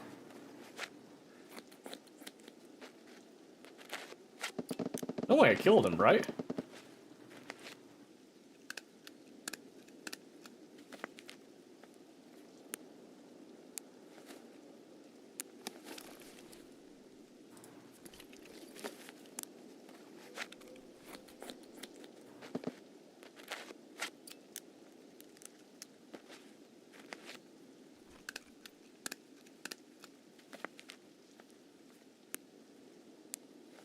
I'd also like to point out... ow.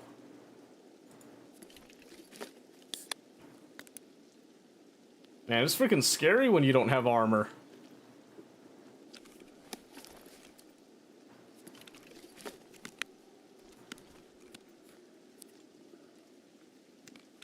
I didn't have a heavy bleed, so I shouldn't have left a trail.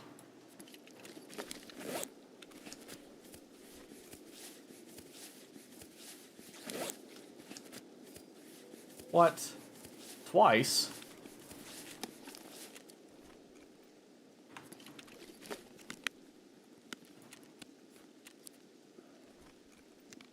Come on, come on, come on, come on. Give me the split.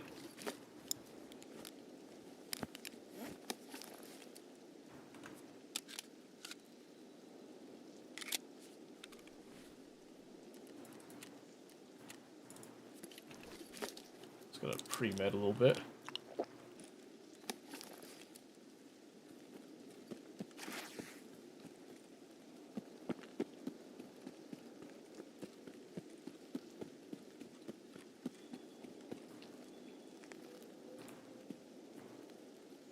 You just run?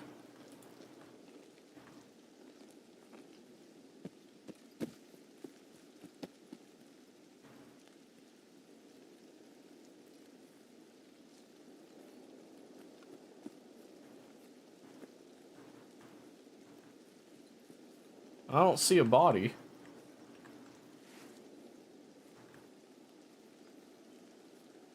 He must have just shot and ran. Interesting. Okay.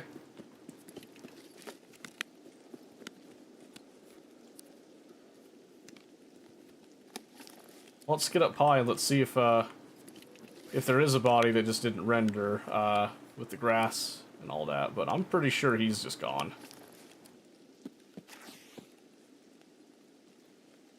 Man, that was scary. I wonder what he hit me with.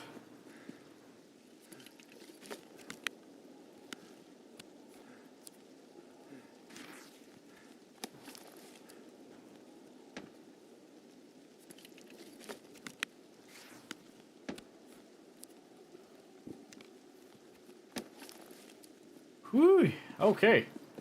Run on up.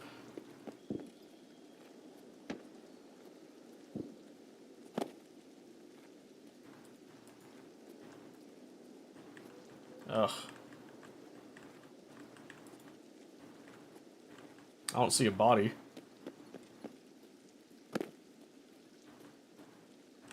No body. Oh. Man, really? Crazy.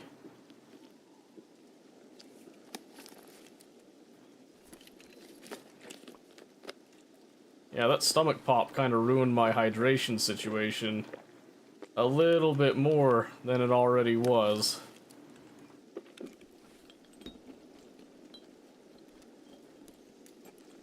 Okay, I do need those.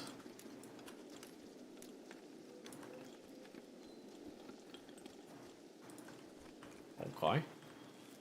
Okay. Okay. Oh, thank you for the hydrate.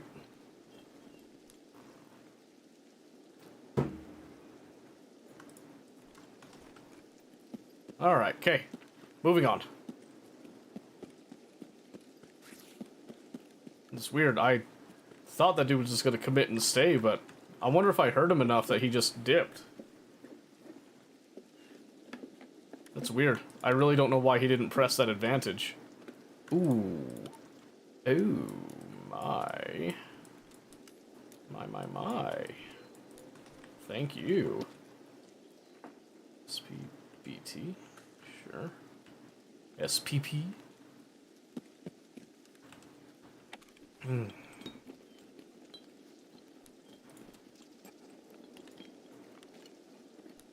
Alright. Yeah, weird little situation there. Can't deny it.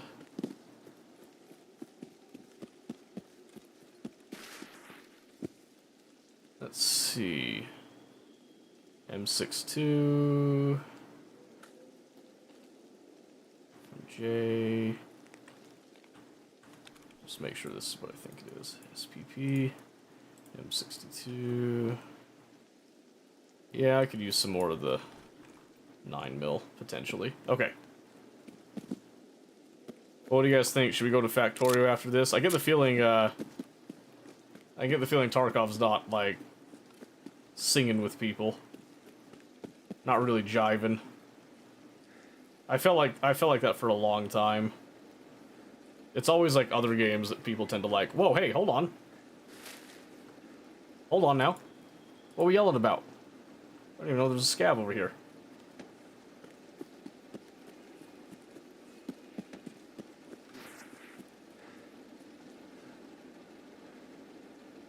What?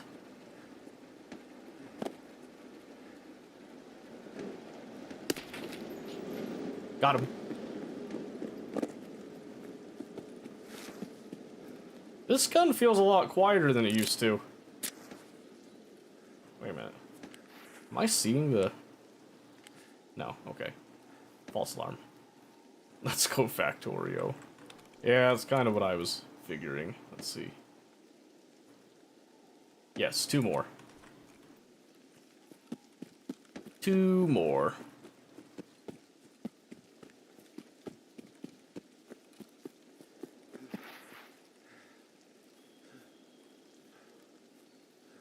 This game can be pretty when it chooses to be. You gotta hand it there.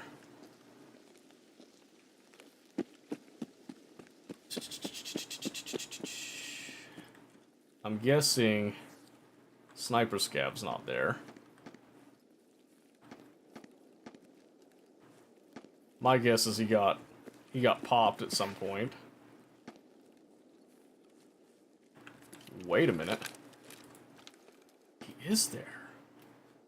Oh, he's got a freaking scope gun too. Oh, wait. Alright.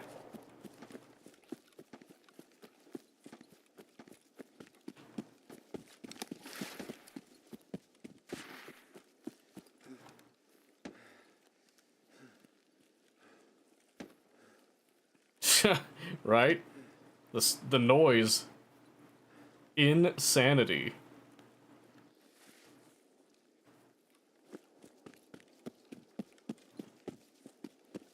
It's also nice to be using a rifle that actually has some velocity to it.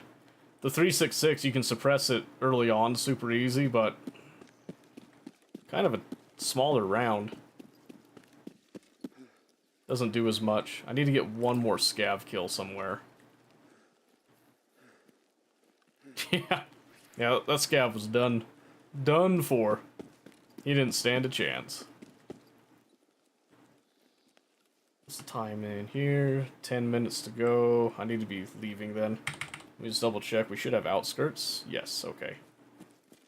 So I'm gonna try to get a scav kill as we're on the way out. But we're not gonna waste time because I also don't have the hydration.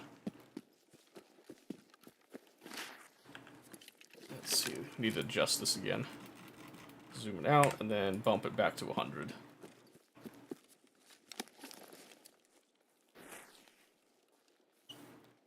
Okay. Let's see, we should be good here.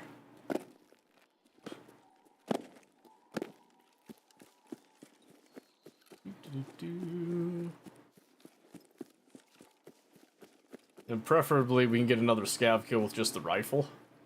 Because that'd be safest with our lack of armor. I've taken a couple of these close-ups with the pistol, but it's also very risky to do that.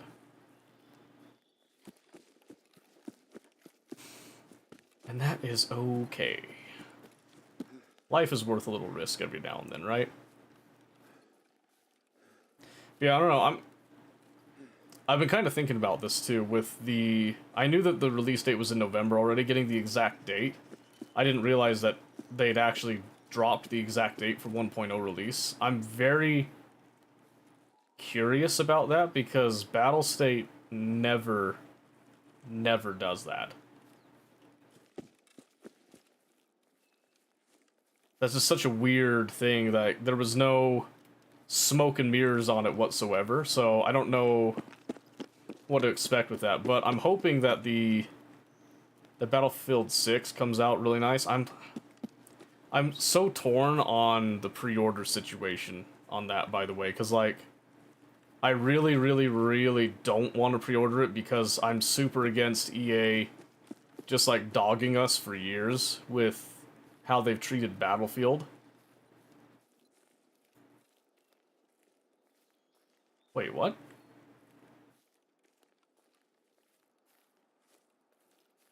Wait a minute.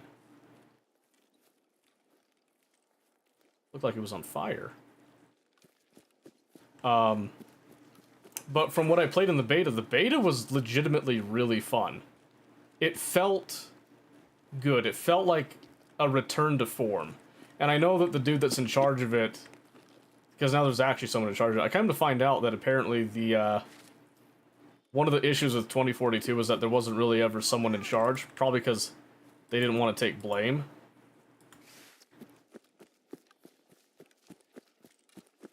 Hi. I knew I heard you somewhere.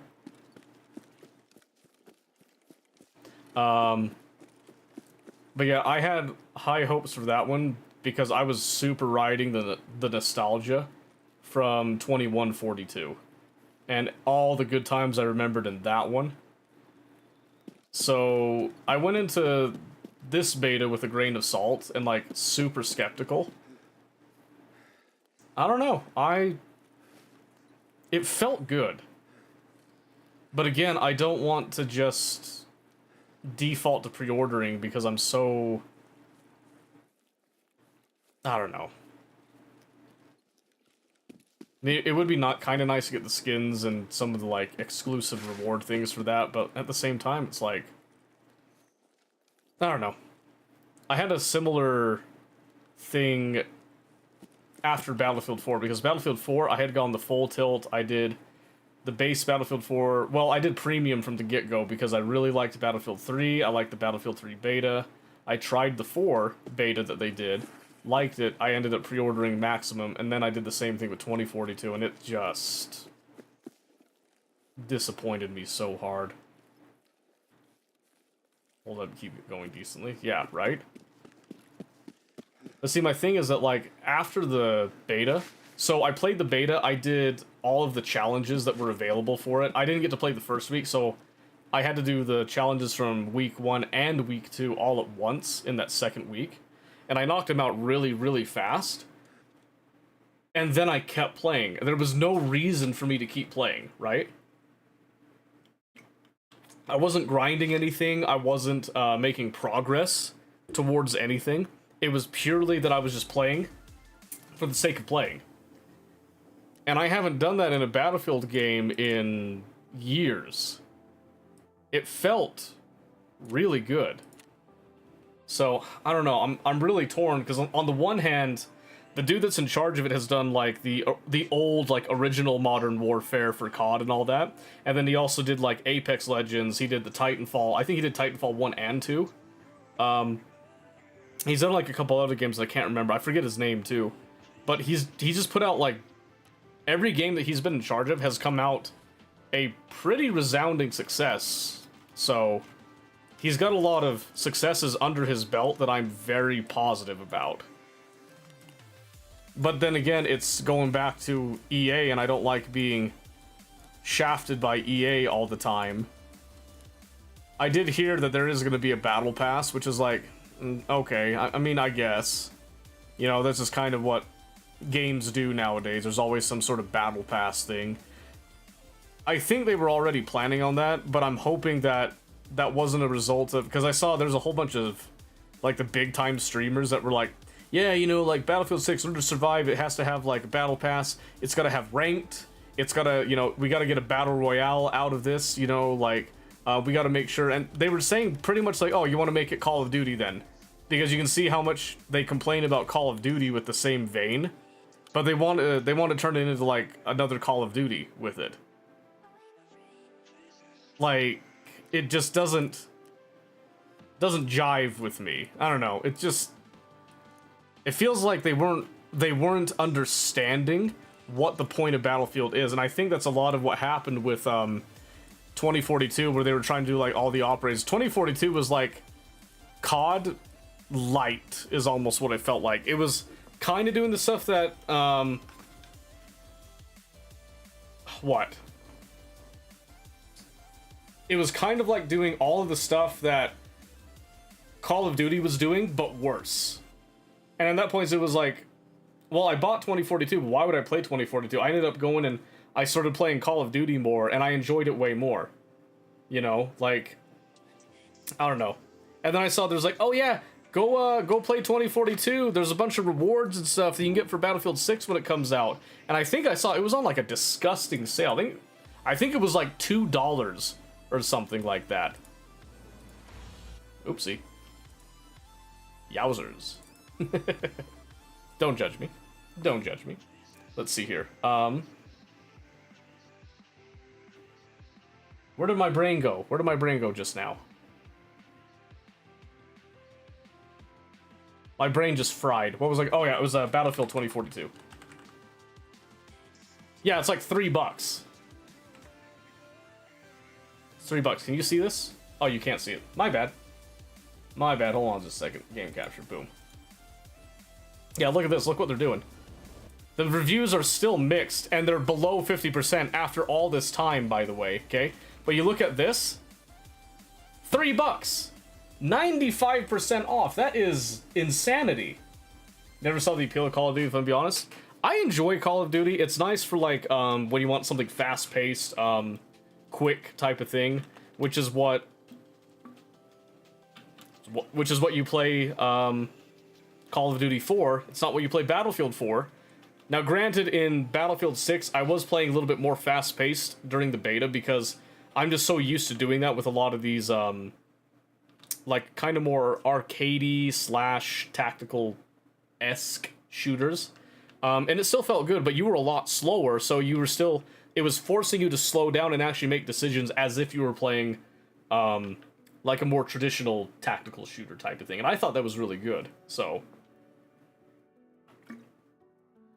But yeah, they've got it on this insane sale here. And again, you can see, I think it's down here, yeah. Road to Battlefield 6. Unlock your cosmetics. Battlefield 6 unlocks in the free Battle Pass. Wow. Look at all this. All the... yeah, the Battle Pass. Woo! Hell yeah, that's awesome. Multiple items, 1 tier, we listen. Okay, yeah, whatever. So there's like a bunch of stuff you can get from this. And I know there's a lot of people that are playing 2042 right now, specifically just to get all the stuff for Battlefield 6. And I kind of thought about it. I've been thinking about it, because I have the game. I could do it. But I don't want to debase myself. You know what I mean? Went to Just Cause games, flying in, blowing shit up. Yeah, but that's not PvP, right? And it's a different thing. I don't know. I like the Just Cause games, but it's not the... I don't know. Call of Duty has a very unique flair to it that is fun when they're not trying to change the formula and in a completely wrong direction. So, I don't know. When Warzone first came out, I actually greatly enjoyed Warzone. The more that they change it, the less I like it. It's just kind of one of those things. I still go back to it every now and then because it's one of the few games I'm like, well, yeah, this is still a decent, like, Battle Royale thing. I can't play PUBG anymore. I just can't do it. And I've tried Apex Legends. It just doesn't really jive with me. If I put a little bit more time into Apex, I might enjoy it more. But, I don't know, it just didn't really... It didn't really swing with me, I guess, was the only thing with that, so... And that's not dogging on Apex. I think Apex Legends is a great game. I just didn't really connect with it. Which is funny because I really liked the Titanfall games. Titanfall was, like, super awesome as a game concept. And the multiplayer in Titanfall, especially, like... well, in Titanfall 2 was really good. Titanfall 1 was just killer. Absolutely bombastic. And I did appreciate the spiritual succession over to Apex. But just... I don't know, as a Battle Royale, like, style, I just personally didn't really like it, and that might have just been my nostalgia getting in the way of that, so, I don't know. Alright, well, I've done enough talking. Do we want to go over to Factorio, or should we do one more, should we do one more Tarkov raid before then? What do you guys think? Titanfall needs to come back. I'm telling you, Titanfall was a phenomenal game. I'm surprised it didn't make as many waves as I thought it did when it came out. I was sort of thinking like, dude, this is the next era of, like, you know, shooters. This is like a whole other genre that's gonna spawn from this. And it never did. So I dream I demand one more. Okay, yeah, we can do that. Let's see. Oh yeah, I had a task. Turn that task in now. Now I can actually wear armor again. Oh, and Thrifty, what's this? Oh, that's right. I shouldn't have eaten that Iskra. Whoops. Let's talk Anthem. Let's not. To be honest, let's not. Let's not even bring that one up. Oh my gosh. You know, I remember seeing the trailers for that thinking, hey, that actually looks pretty cool, I'm not gonna lie. You know, I was like, hey, I might actually try it out that. And then it kind of fell off the radar for me. And then I think it was like the next year, I started thinking, oh yeah, what was that one game that had like the really cool, they were flying around the environment and they had kind of these really sick looking mech suits and that. What happened to that? Oh, geez. Oh, disaster on launch. Yee. Biggest pure deluxe regret is Skull and Bones. See, I had bad feelings about Skull and Bones from the very beginning. I never trusted Skull and Bones myself. What am I doing here? $100 wasted? Yeah. That's kind of how I feel. So, if we look over at, Battlefield 2042, by the way. I've got... Well, you can't see this. I have 21 hours in that. And I bought, like, the maximum edition thing for it. I thought about going back to play it just to get my money's worth out of it. But I can't bring myself to do it just on principle. It's literally just a principle thing for me now. I cannot get myself to do it. I actually wanted to go and see, like, when I bought it, how much... I'm looking through my transaction history right now. Don't judge me right now, okay? Baldur's Gate 3, let's see. I'm looking for... Man, how long ago was this now? Oh, there it is. Yeah. September 18th of 2021. I purchased the 2042 Ultimate Edition is what it was. I also purchased Elex. Because Famous wanted me to play Elex. And I'll be honest with you, Elex was the better purchase. And I have funny little problems with Elex, too. That's also about the same month I got Project Zomboid. Go figure on that.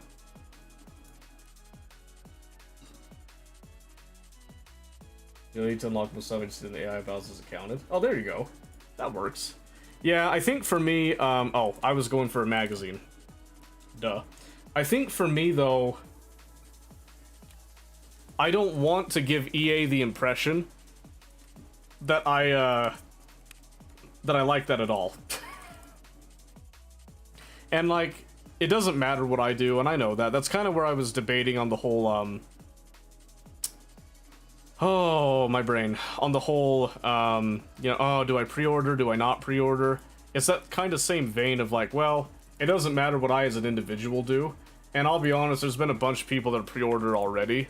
Which is kind of like, wow, there was a whole community-wide thing of, like, you know, make sure you don't pre-order, hold the line and stuff. And then, oh my gosh, the beta was amazing. I'm pre-ordering immediately. Like, they forgot what happened with 2042. See, and that's my whole thing, is that I want to, but I also don't want to forget what happened with 2042. Like, that eats at me. I felt betrayed. I still feel betrayed.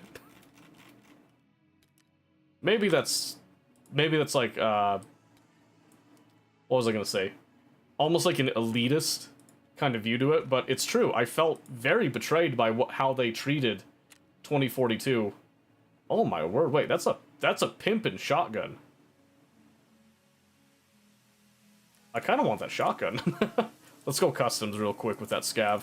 If we can get out really quick, we'll do another one.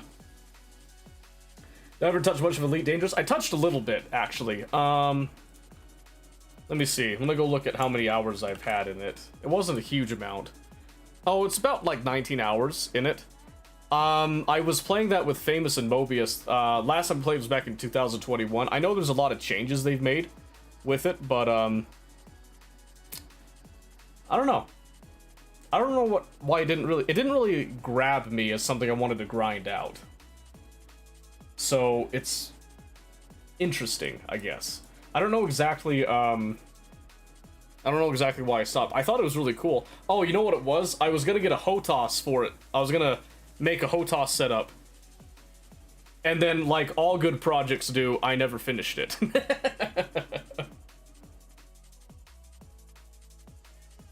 Odyssey was a flop in half on release. Yeah, I mean, I loved the aesthetic. I really liked talking in the in-game chat with your with friends and stuff, because it had the really cool radio filter. You didn't have to do anything yourself. It was built into the game to have that kind of radio transmission with the garble with it. Super immersive. I love that. I just wish I'd had an actual like kind of flight setup. It would have felt way better for that. But again, didn't end up happening, so hey, that was a lot faster. Why are we... Hello, Frames. Where did you go? Oh, is it because of that? I got, like, the express shots. Yeah, what is up with the frames here? Holy frick. 37? Ew. What am I running, a slideshow? Military base checkpoint, scav check. Okay, we'll head like towards scav checkpoint. I wonder if it's the autumn colors doing that. See, if I look this way, it's like 36. It's got to be the autumn color stuff. They're like rendering super janky. Oh man, yeah. Ugh. Wonder if it's just because of the scav raid. Got 25 minutes. Oh man, this feels... Yeah, that 30-ish? Okay, well, I guess I don't get to loot that. The game's community was the saltiest in terms of what people did in game that I've come across. Which one? The Elite Dangerous? Is that the one you're talking about? Because I'd heard a little bit about Elite Dangerous's toxicity, too. It was? Yeah. See, my thing was, I sat there... And I got ganked a couple of times, but I actually was able to hold my own a few times, which I was a little surprised about. There was definitely some people that I stood no chance because they had just such better ships than me. But there was a couple times I actually took out a couple ships from people that I'm assuming had more time than me in the game. But I don't know. I'm used to games that have toxicity. Like, that's not really anything new to me. It's kind of like with Dune Awakening. I was surprised that the Deep Desert thing that we've got going is so... It's generally pretty friendly. There's still obviously like some toxic shitlords and stuff on it. And of course you go out there and then you're going to have some rando that's going to just try to hit you. I haven't died once to another player, though. Usually because like, oh, I got a load of spice. I'm just going to run away from you. And you're terrible, so I'm just going to dip. Lovely Dangerous, almost bought your own freighter. Well, there you go. See, if I'm going to play a space game, I'd rather do something like EVE Online. EVE Online really sang with me when I was playing that a little bit more regularly. I loved the way that it operated. I mean, okay, listen. I love the spreadsheets on it, okay? Don't judge me. Don't judge me. I really liked the whole spreadsheet simulator angle that they took with it. I thought that was a big, fun part of it. Just to think you guys were bad, want to play them more interested why they did it. Why they did what, like why they were bad or why they did the PvP. You played Red Faction Guerrilla? No, actually. I'm kind of sad because every now and then someone will come up and bring up that game. I heard a little bit about it, but I never really actually tried it myself. Dude, this actually hurts my eyes a little bit. I haven't played with sub 60 frames in a hot minute. And I think this monitor, the refresh rate too, I've never played low frames like this with this refresh rate. It kind of hurts. It's giving me a small bit of a headache. PvP? Oh, okay, I gotcha. That game was fun, 360 PS3 days. Yeah, and I think, you know, that was the thing, is like, back then, I wasn't really... I didn't play games to play with other people. I didn't really start playing with friends until I was... Oh, Lord. How old was I?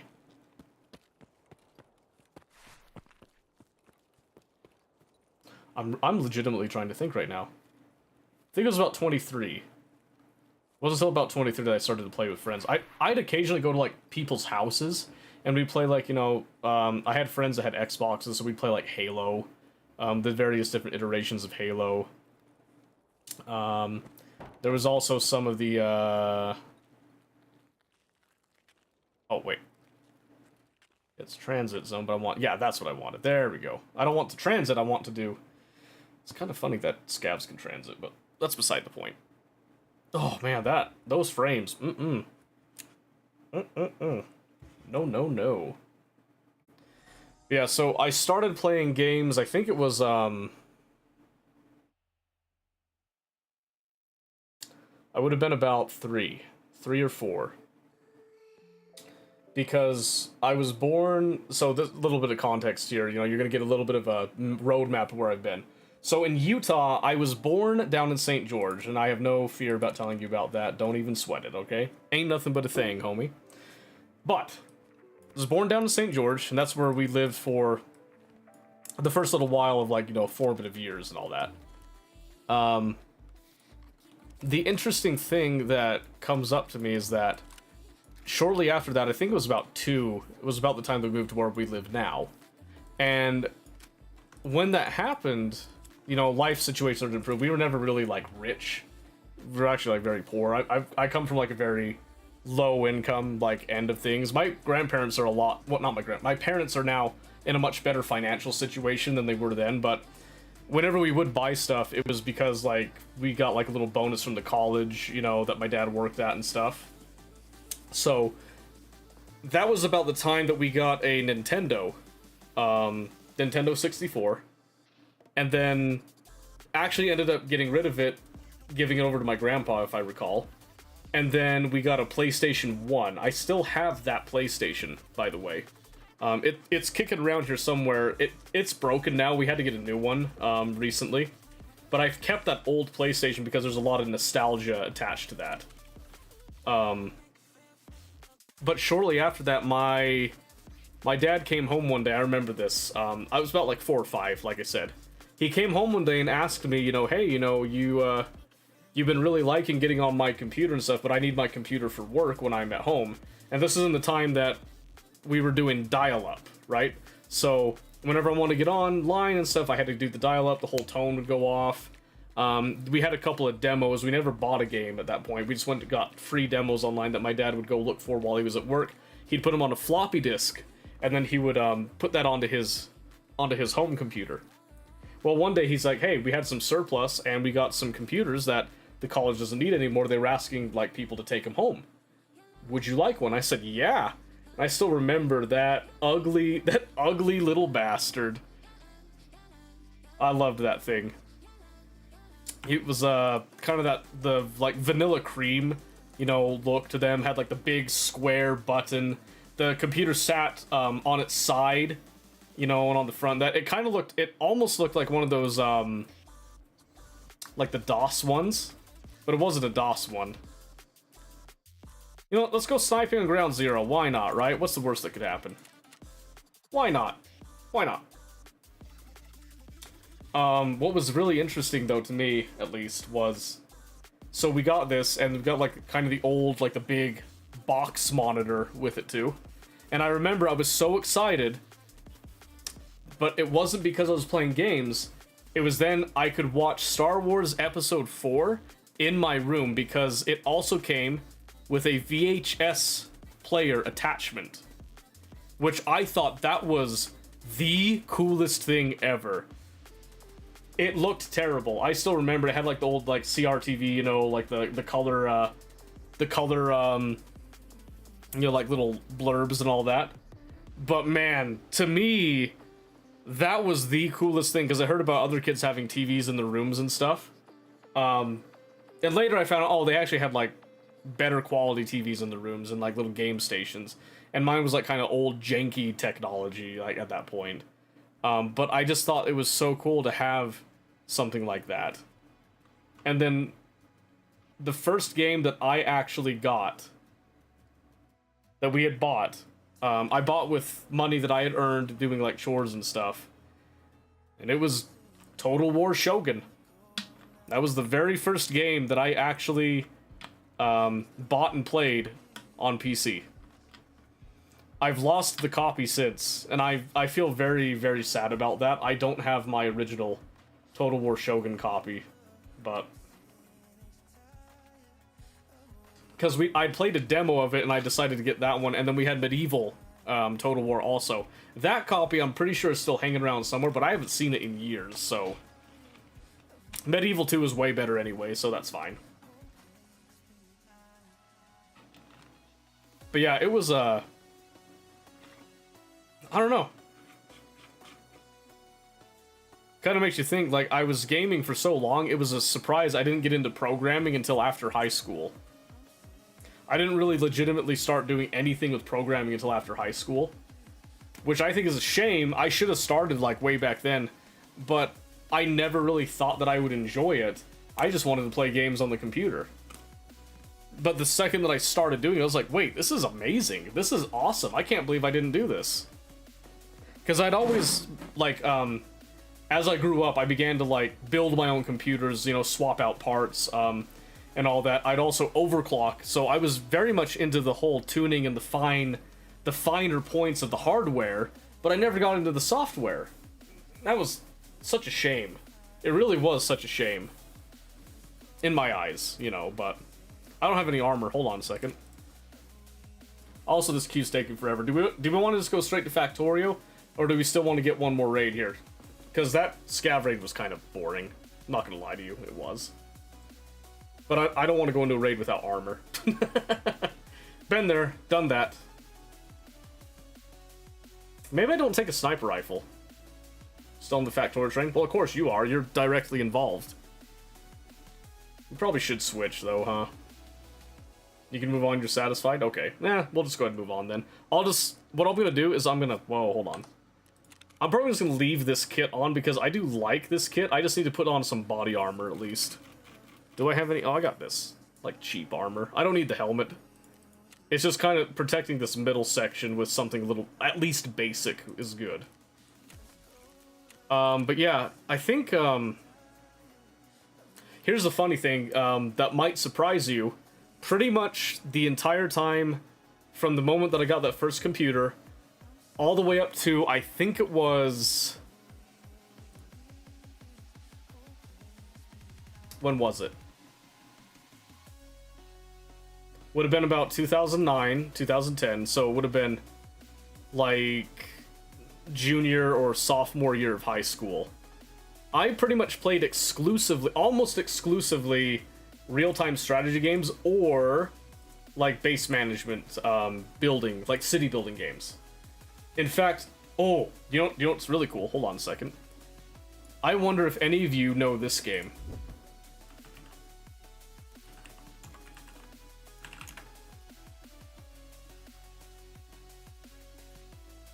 No, that wasn't one. Was it Sim? Oh my gosh, there it is. Did any of you play this game?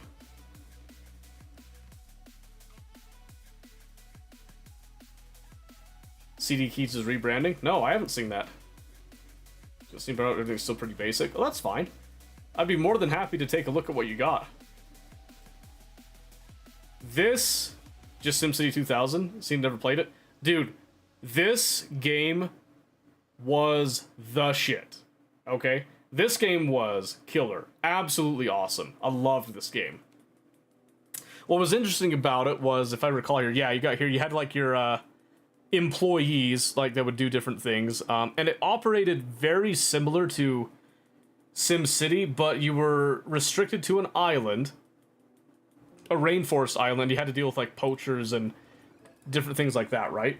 And what was interesting was that you could have different objectives with it, and that made the game very fascinating. And I did remember playing SimCity 2000 as well, but this game, oh man, I can still see the little, the little lollipops. That's what I used to call them. You like have like little lollipops in different areas of the island. You'd click on them, different context things would come up, and all that. It was just super. Had like these really cool, some really cool art with it. Oh, what is this? Oldgames.com? Oh, so yeah, this is so old. This game had a DOS version. Yep, Windows 95. I would play on Windows XP, and it would still work there, but that is so cool. That's so cool. I'm gonna keep that up. You can download these. You can download this for free right there. Look at that. Because it's been so long now that like no one cares. That's awesome. Yeah, we'll keep that for later. You might have had a bundle pack. Well, there you go. Yeah, it was just, I don't know, it was just really good. I think my streamer bot crashed. Because I just noticed that my multi-chat was gone there. Oh, an update's available. Well, yeah, that's gonna have to wait. Because I'm not doing that right now. Yeah, it was, sorry, let me get that music off. It was very similar to that, like, Coaster Tycoon deal. So, and that also means that if StreamerBot wasn't up, it didn't switch my game over. So let me just manually go ahead and do that. Factorio. Because that just does a lot of other things. It changes things. Boom. There we go. Much better. Okay. Are you guys ready to see what we were cooking with the trains? Of course you are. Alright, so let's have a look at this. So you guys know this is the starter base thing that we've been doing for a bit. And we've had all these kind of trains setting up. I've changed all these now over, so you're going to see that in just a bit. But we're going to go to the core of what we've got, which is actually up above. You can see it right here. So Factorio 2.0 and then subsequently Space Age has added a lot of quality of life features. So you can see here I've got a lot of trains here that are preloaded with some ores of different types, different resources and all that. So what I can do here is I come over here to trains in this thing. I can look at stations, and right here I can see that I have 24 depot stations. You'll also see that I have 24 ore trains, right? So it's super easy to keep an eye on all that. From today till the second, the new some race game is a free open network test. Looks decent. Oh yeah? I've never really been like that into the Sonic racing and all that. It's never really jived with me. I don't know. Mario Kart's like okay, but my kids do have Sonic Racing. We play it every now and then on the Switch, but I don't know. Just never really got into it as much. Okay, so you have all these trains, all these stations are named the exact same thing. That's all well and good. You'll notice that there's a little red wire strung between all of these, and then we've got here. These notes are just for me. This doesn't really pertain to anybody else there. But this is the little brain right here, right? So on each of these, we've got something that's going to basically check and see how many of these do we have. You'll notice that I have 8,000 units, right? So why am I doing 8,000 units? Because each train has 2 cargo wagons, and that is a maximum capacity of 4,000. So I'm reading, if we have greater or equal than 2 trains, then I want to send this C signal. And then same thing with the iron, I want to send the I signal, and the coal, I want to send the X signal. We send that wirelessly, right? When you look at these, you'll notice something on this. So traditionally, when we would do train schedules, you do like set up all of the schedules and then have them kind of go in a sequence where they do a loop. Like, for example, you'd go from the depot to the ore pickup to the ore drop, back to the depot, rinse and repeat always, right? So in order to make that work, you'd have to do like some fueling at one of these locations. Usually you do it at the depot, right? or you'd have to have a refuel station that they would constantly go through. So if we had this refuel station here, it'd be depot, pickup, drop, refuel, depot, and all that, which is not very efficient. It actually, you end up wasting a lot of fuel doing that, right? We don't want to waste fuel. We want to optimize fuel. So 2.0 introduced the beauty of the train interrupt. And a train interrupt is pretty much exactly what it sounds like. It is something that will interrupt a schedule. However, you can use it as the schedule, as a dynamic schedule, so to speak. So this is where the beauty comes in. You can see here I've got a refuel logic, or pickup, or drop, and then a depot rest with cargo logic. So you can see here, this is the default state. So this kind of operates on the same principle that a state machine would operate. I was going to have a flowchart ready for this to kind of show you guys using that mermaid one that we talked about, the mermaid flowchart thing, to kind of showcase how that works, but also to show like how this system works too. I didn't get time to do that because children, you know, wanted to eat my ass, literally and figuratively. But that's beside the point. That's beside the point. So let me show you this in a more simple manner. So this is the simple state where we've got just a train with no cargo in the default state, we'll call it, right? Just the default state. Then you've got these ones that have some type of an ore in it. So this one's gonna have coal, this one's got iron, this one's got copper. You can see that drop, that icon changes, right? So this one's got the iron right there, that's got the copper, because this is all flexible, right? So this is where we have our depot rest with cargo. This is like the edge case state, which tends to be kind of a fairly normal state right now because we were adjusting numbers in that, so we had a little bit fall through the cracks. Especially the coal. You'll notice that there's a lot of coal on here. There's a lot of iron too. That's a different issue that we'll tackle later. The idea behind this system is this. You want to have trains available and ready to go to any mine, any ore pickup location, but you also want to have these nearby to easily drop off when there's a need. Right?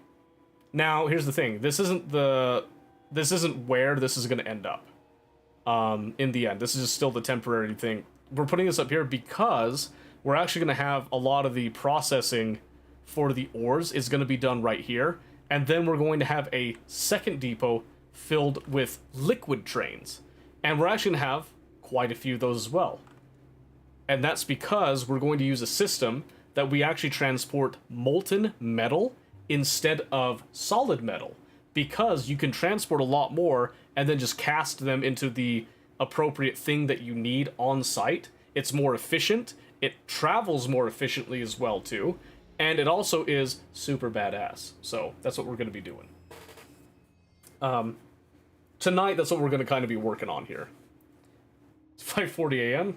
You should go try to take a nap. You've been up too long. And I also started late. That's my fault. I do apologize for that. Okay, so you guys might also remember that we also did some stuff up in orbit to prepare the calcite, but we're gonna get to that in just a second. So that's the depot, and again, the depot has this radar here with the wireless transmission that will take these signals when any of these are activated. Right now, all of them are activated because we've hit our limits, and we don't want to go get more ore. We're gonna use the ore that's in the depot. These get sent out. So now let me go to one of the mines, because all the mines operate under the same logic. They just have a slightly different parameter of what they're looking for here. So we come over here. This is the basic getup. You've got these, obviously, like, just kind of smaller chests. We don't need a whole lot for them. We have a little bit of a brain right here, okay? And this brain is what's going to actually take and look at the wireless signals and then make some decisions. So what these two do here, these pretty much just look at the rear of the train and the front of the train and say, hey, do we have enough to fill up at least one wagon? And usually the rear one is what tends to get eaten up first, right? Let's say watch reserve, I don't mind missing. Oh, well, shit. Thank you. I got like a warm fuzzy feeling there for a moment. I haven't had that in a hot minute. Well, thank you. That was like one of the nicest things anyone's ever said to me. I don't know how to feel about that. Anyway, let me come back to this here. So one of these is counting the rear, one of these is counting the front. We then take both of these, we come up here, we're going to say, hey, as long as both of these are greater than 0, totally fine. What I'd like to do is I'd like to output the input count of the lowest one, but that would require a little bit more logic, and it's not super necessary. So usually the rear one is the one that tends to get shafted on a lot of these, so we can just go off of the rear value there. That's only a nice thing I'm ever saying. That's perfect. Perfect. I like it. Alright, so we do that. Then we come over here. This is where we now take and check. The signal that controls the iron, is that not 1? If it's not 1, we turn it on. If it is 1, obviously we turn it off. So right now, we've got this, meaning that we can have 3 trains coming over here that we can fill up. But because of the I signal, we don't let this pass through. So we're using this as kind of like, this is kind of our gate, basically. So if we need iron, we'll then let this pass through and turn this on. Because right now you can see it has no train limit on it right now. This is the basic principle that every one of these ore stops will operate under. Which is easy to do, it's very simple. They all just have to check and say, hey, is there a demand for any of these resources? And then if there is, turn on stations that have those as resources that can be demanded. There is only one problem with this system. Okay, and I'm gonna demonstrate what the problem is right now, because you can actually see the problem in the depot for the most part. How do you not have fuel? Oh, because you were never given the refuel logic, I guess. That makes sense. Oh, you're also, you're unfortunately a bi-directional train. Yeah, okay. So we actually can't give you that refuel logic, because you're still just as the name implies, a temporary setup. So I just need to throw it in. Only problem is you. Yeah, basically.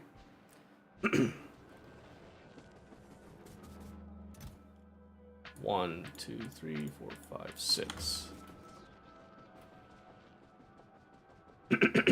Okay. So like I said, this is a fairly rudimentary train system, but it does have some key advantages to keep in mind. I'm just going to, again, just manually throw in these, because those will last a while. Let that go back on its way. Hopefully there's enough fuel in there to allow...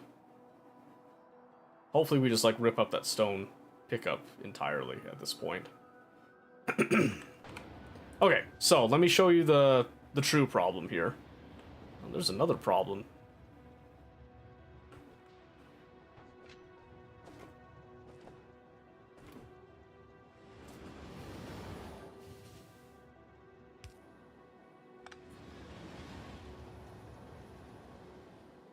Oh no. Here's what we need to do. We need to do a chain there, but we need to do... Yeah, so you gotta remember it's always chain in, rail out. And it solves a lot of these, like, kind of routing problems that'll tend to happen. This could be improved a little bit. You do end up getting a little bit of a bottleneck here, but you can see here there's now a lot of trains that are being dispatched. Some of them are ore trains, some of them are empty trains that are going to go and start receiving ore. So they get dispatched out. So this is kind of one of the problems here, is that we'll get a lot of trains that start getting tied up with various resources. And then once they're out, we can't really call them back. Which is fine, because they will eventually get eaten up, but... You can see here we had a whole bunch of trains come over here to the iron, and a whole bunch of trains come over here to this iron as well at the same time. Which is fine, because then it preloads them here, which is a little bit closer than this one and this one, but when we start to get out farther, this will become much more important here. Much more important. Something on this about people who use it on Minecraft Bed Wars, your computer mouse. Was the wheel can free spin, or is it normal one? It can free spin. It's got a button here that you can click, and then it can free spin. I don't know if you can really see that, but like that, and then you click it, then it goes back to step. Has the more, you know, tactile response with it. I prefer the tactile. Sometimes I will do the spin for some things, but usually it's just going to be the step. Okay, so like I said, you can kind of see there's a little bit of a problem here, and part of it was that we were adjusting numbers and all that, but you can see now I've got 28,000 iron ore sitting in here. 32,000. And then you guessed it, 36,000.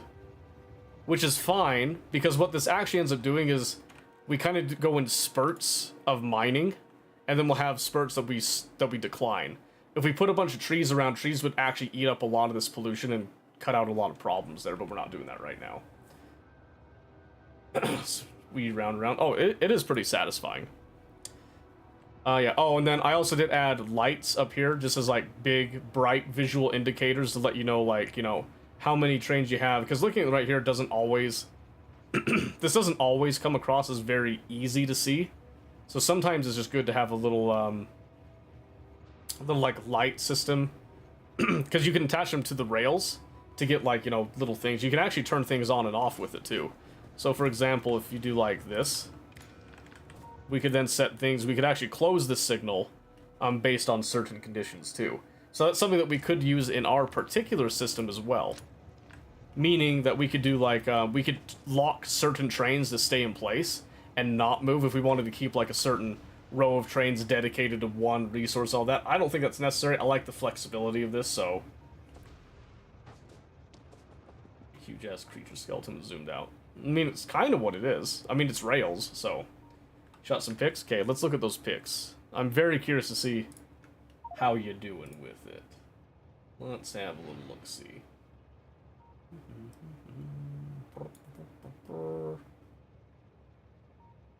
I guess he pinged? What are we pinging?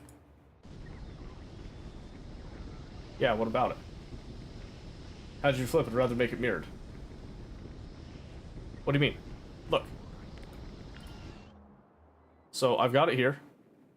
So R rotates. H is your horizontal flip. See that? Flips the inputs. Just like that. Stupid basic moment. That's totally fine. Nothing wrong with it being basic. Alright, let's look at this. I see you have upheld the tradition of keeping the crashed ship. I hope you continue to do that. Okay, yeah, you've got some burner stuff. You got some early belts out. I see your Steam right there. That's very good. Are you playing biters or no biters? Like, are you on peaceful mode doing stuff, or... Okay, yeah, you've got... Okay, I see now. So you got your coal coming down, you pull some off there. That's one way to do it. And you got coal feed there with your ore feed. Good, yeah, I like that. And then you got box, so you're outputting into a box. That's a good thing. I will say this will be very, very slow. So you are going to want to probably scale this up, and the best way to scale this up, honestly, get another burner drill, get some stone mining, and just put it straight into a box. You're going to want a lot of stone. A lot of stone. Struggling with that. Looks like no biters. Yeah, it's not near me at the moment. Yeah, that's why I was asking. That's why I was asking. Yep, and then you got the correct ratio of 2 steam engines to 1 boiler. I like that. And I like that you kept this. That's a tradition I think a lot of people should do. Keep the crashed ship. Remember where it all started from. Yeah, it looks good. And if I'm looking at this correctly, you've got a pretty decent build area. A lot of trees to soak up some pollution. And you've got not too many obstructions in the way as well. That's pretty nice. You do have a little bit of like a mixed patch right there, so you will have to kind of filter out some of that. That'll be a little unfortunate, but you'll figure it out. Then you even got another bonus patch right there. That's fun. Another bonus patch of copper there too. I can see one of the biters up there now. Yeah. Plenty of trees around. You like that. Is this one Space Age? Are you doing Space Age on this one? There's gonna be those fun of Dice Age watch stream wind down. Perfect. I hope you have a solid time winding down.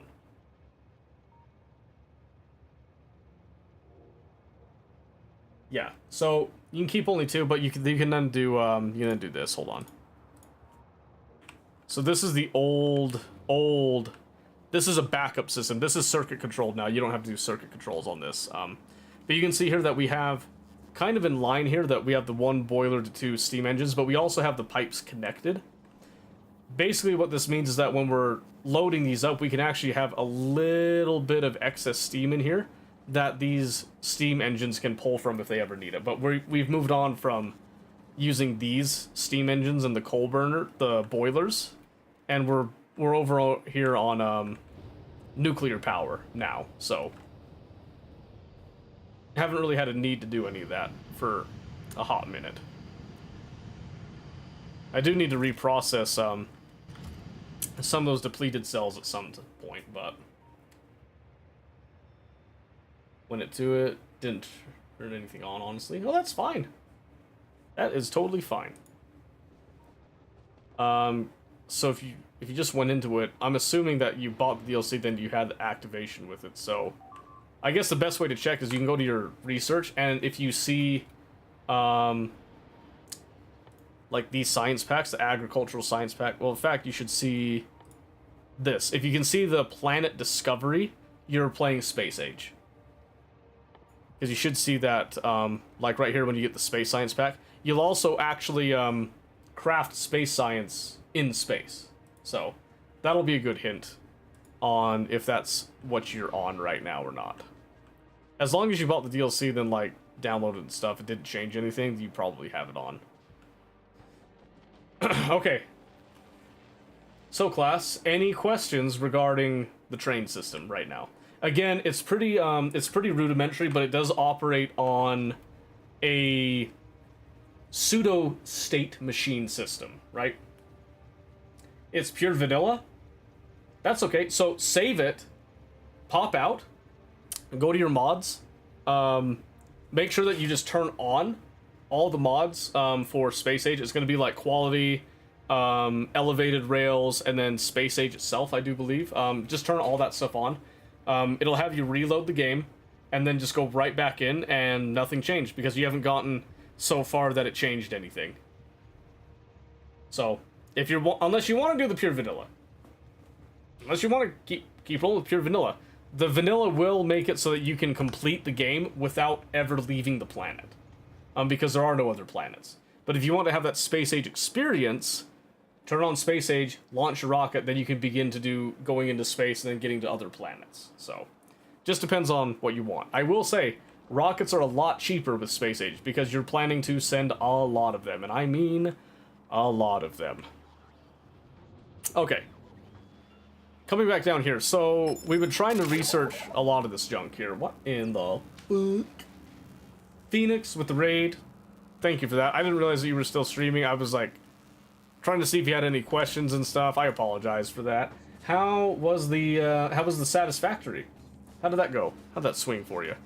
And while we're at it, I'm pretty sure that we had the automatic shout out come in earlier. But let's give you another one here for rating, because we love Savage. Phoenix. Boom, there you go. Guys, go give Phoenix a follow. She's hilarious. She's great. And she's also recently gotten into Factorio as well. We're trying to convert her to get her away from Satisfactory and go to Unsatisfactory. You see what I did there? That's what this is. Goal is to send a rocket in vanilla in general, that way I can join you. Yeah, so just keep it on vanilla then. Just keep it on vanilla. Because that will make things a lot easier for you to get to that rocket. Just so you know. You're just saying that because it's true. Of course I am. Of course I am. Not gonna happen. Well, you know. Eagerly await your return. Oh, yes. Always the self-care. No, but... yeah, so, Phoenix, since you're not occupied by your own stream in that, do you want me to go over and revisit the train stuff again? Because I know you were kind of wondering about trains a little bit before, and I understand you're taking a little bit of a break because you're doing Satisfactory, but if you want me to go over a little bit of that, we can totally do that here. Because I do have a fascinating train system that might interest you. It operates on a state machine type of thing, and as someone that works with, like, you know, software and that, you might be interested in the state machine bit. So was the other viewer I brought in. Well, I mean, probably. Because when I came down here, I did hit the lurk. Oh, would you look at that? I'm seeing me. That's okay. Some days are low, some days are high. It happens. It happens. Twitch viewership is fickle, finicky, but the people are great. Usually. Sometimes. Not always. Most of the time. Occasionally. But yes, if you would like to, we can revisit the train state machine thing, or we can try to solve our most immediate problem, which is the absolute lack of utility science, which is irritating me unlike anything else. And it's because of our lack of flying robot frames, which when we come up here, you can see that we've got flying robot frames here. And what are they missing? Well, they're missing batteries. Why are we missing batteries? It's probably something to do with the oil. Yeah, I think oil's the next thing that we have to start tackling again, because we're not getting a steady flow of that. Because you see right here, we've got this one that goes up to oil pickups, and we've got 3 of them. We got this one, and this one. And you'll notice that we've we've thrown down the yield into like sub 300% on all of them. Well, except for this one. This one had a little bit more to give, but the issue is that it takes a while for these now to actually pump out. I think we can, yeah, we can put down some modules and stuff. They do have like, oh, we got 40% productivity now? Oh, I didn't even realize that. What's that productivity bonus coming off of? Is it the... It's from mining productivity. Okay, yeah, that makes a lot of sense. So that does help a little bit. Because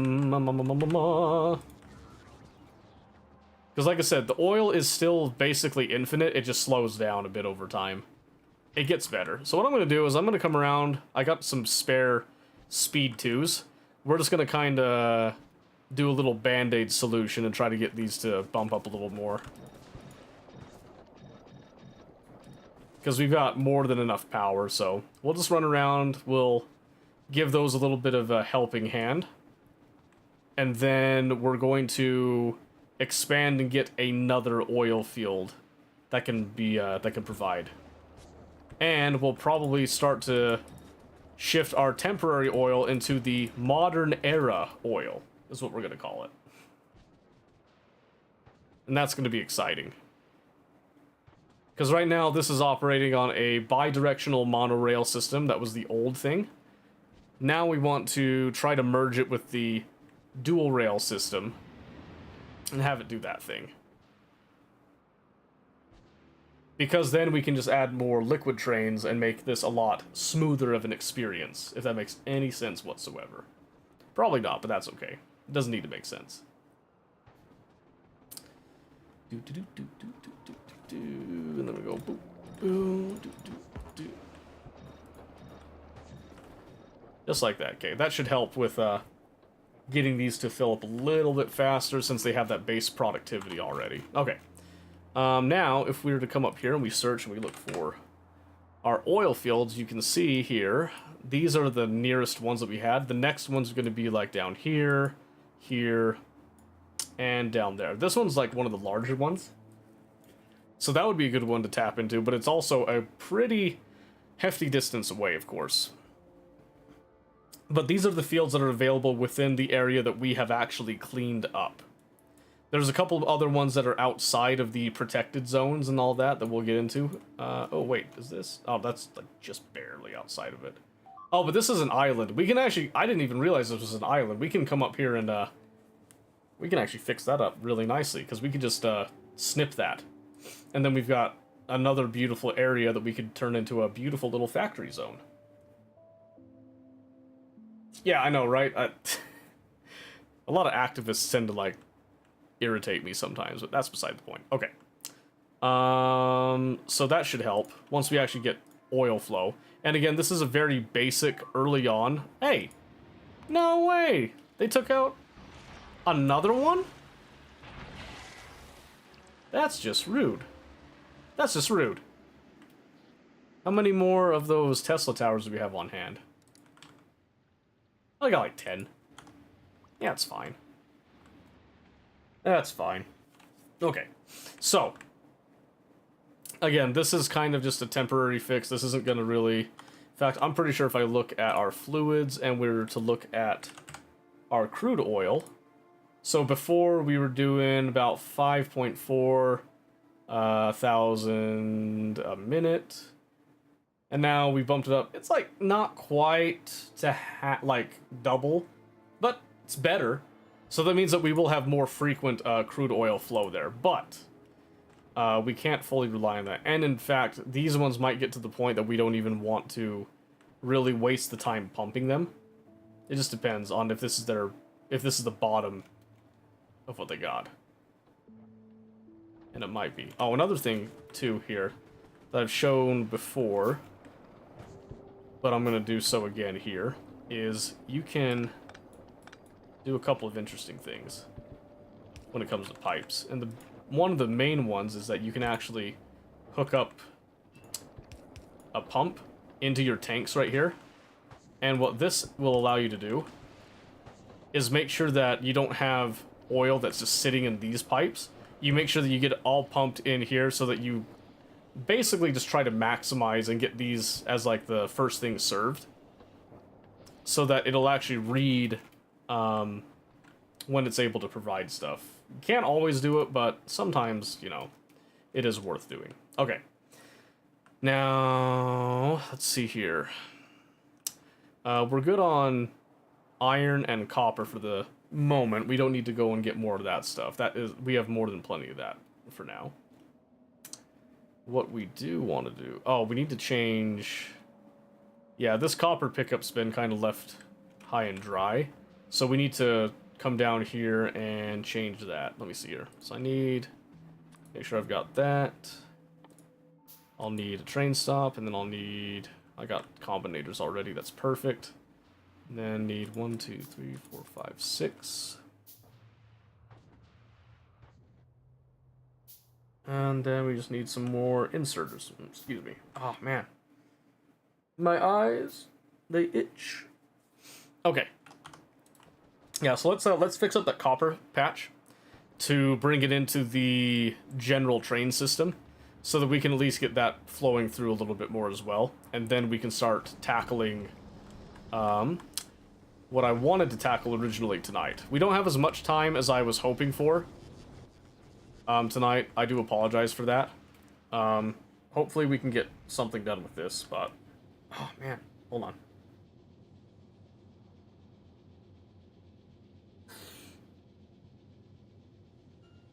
Okay. Just had something in my eye there. Thank you as a headed bed. Okay. Well, like I said, Omen, if you want to play over the weekend and stuff, just let me know. I probably will have time to get on at most times, but it's looking really good. I'm glad that you're beginning the journey again. Welcome to the fold. Alright, so let's come down here, and let's see what we've got to work with here. So this is operating on a 4 system, which is generally okay. And let me just see if I come over here, and then we're going to do an ore pickup station. And I designed the ore pickup stations to be fairly easy. Let's see here.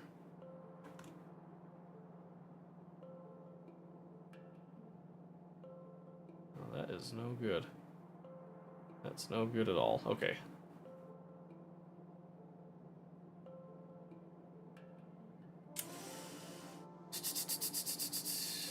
Okay, so if I take that out, maybe I can see it a little bit better if I do that. Keep plugging at it, place the power, run, start to transfer energy versus coal. Okay. Well, you have a great night, Omen. Do I go right there? I'd like to just drop it in place there. Hang on.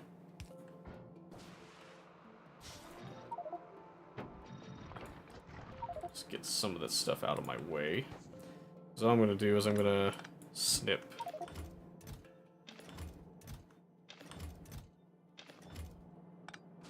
And then probably do the same thing here, but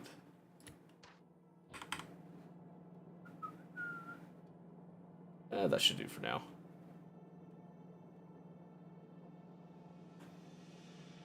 Okay, so then here, you can see up here at the top I put down I for iron, C for copper, X for coal, right? So I'm just going to put down C for copper because that's what it's going to check. And we'll do all that stuff, and we're happy as can be. Okay, so since we're going off of this logic, I'm now going to alter these just ever so slightly. They don't have to be super perfect. I had a jump scare right there. Alright, so this one went and called for some copper trains preemptively here, when it didn't really need to, and that's okay. Oh, in fact, you know what I can do, actually?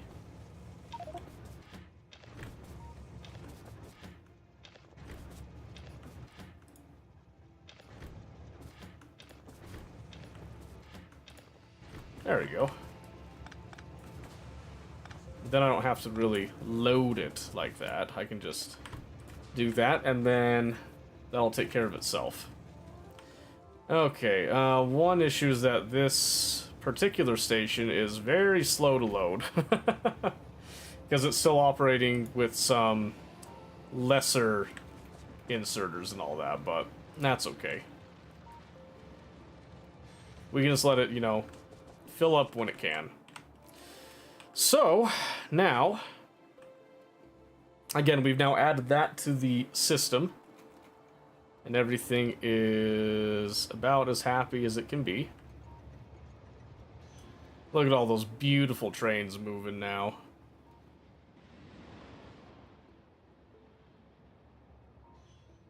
Very organic, very pristine. Why does that...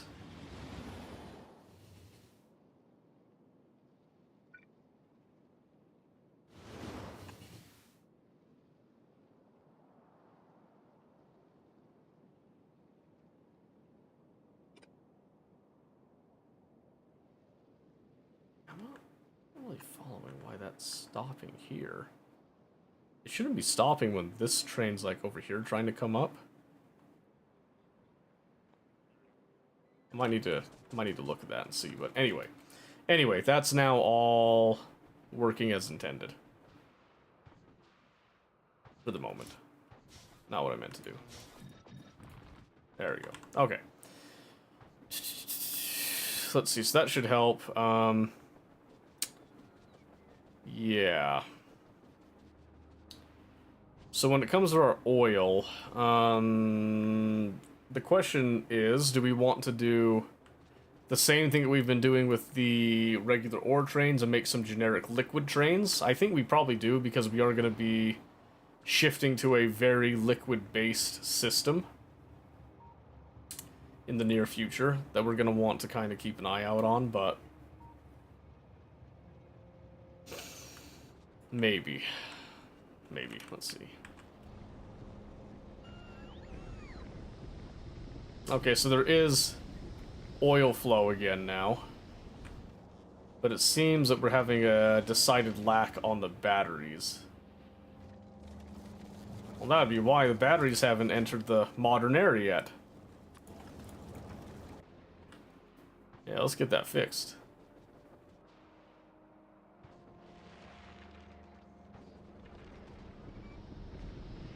We should have some speed 2s on hand.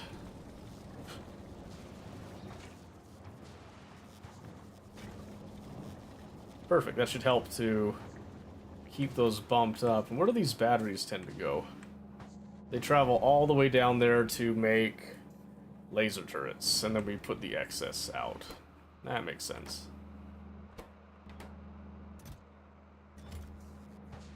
We just don't have a lot of excess right now, so...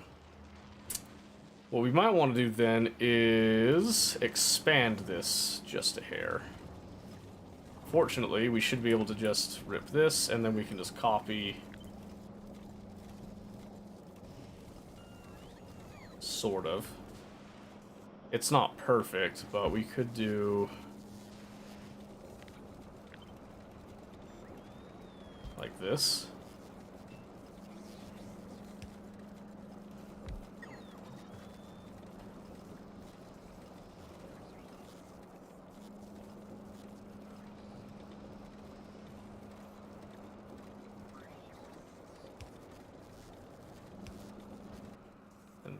could just do...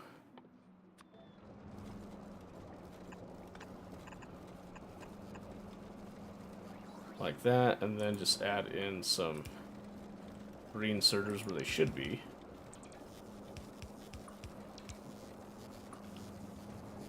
And removing those old blue inserters.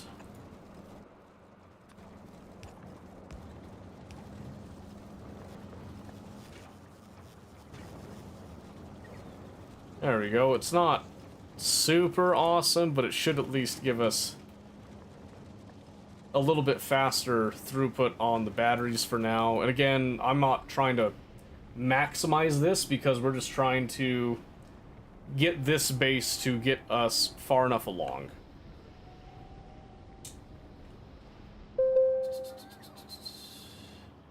So maybe we switch to mining productivity since we're having a struggle on the utility signs, that yellow sign stuff. I think that would be wise. So we're going to do that right now. And that should crank through that mining productivity pretty easily. I'll probably do a second one on top of that as well. And then that should allow the utility science to hopefully slowly catch up, and then by that time we should have a lot better equipment. Okay, now then, what do we want to do here? Well, I think since we got that going, hopefully oil can kind of catch up a bit now that we've, you know, added a few more things. I could just get another oil field going, but we will get to that when we get to that. What I could do, actually, since we're still using this same train right here, and its fuel, let's do this really quick. I need to be able to feed it the necessary fuel.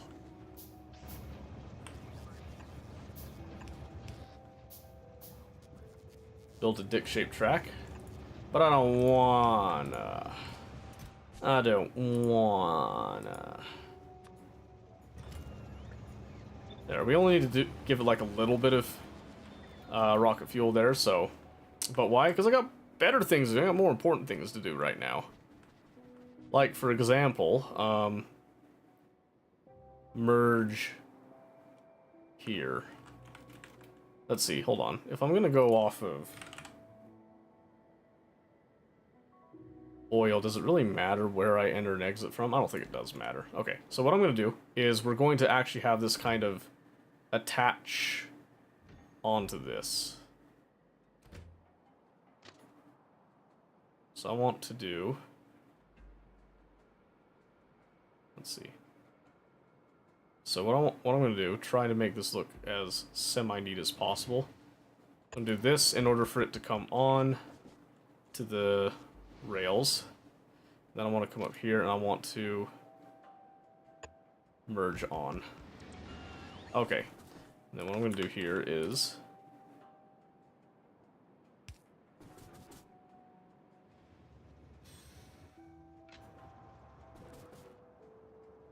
chain in.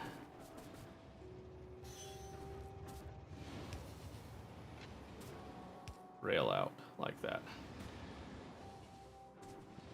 Alright, so these trains typically will never want to actually go down these, is the idea. There's only going to be one train that deals with all this stuff.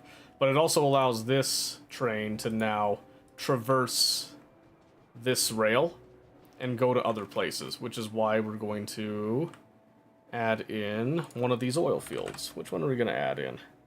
1013. The farther one has the higher yield, but I think we're going to want to do one of the closer ones here.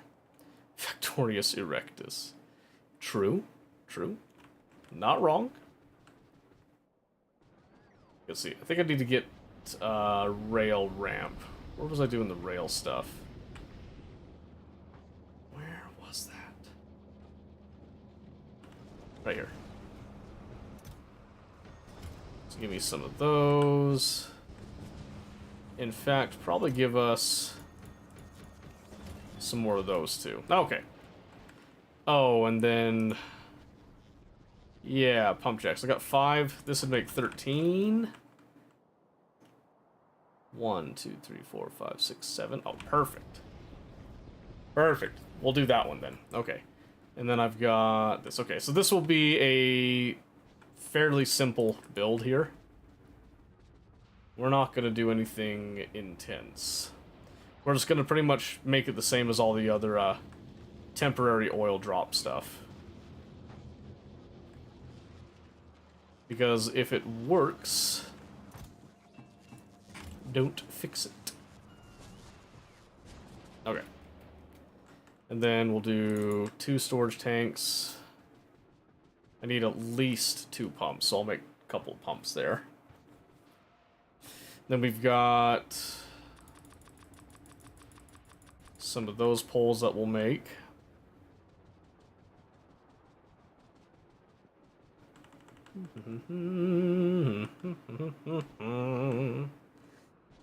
Alright, and then we get to expand even farther with the factory. Woo boy.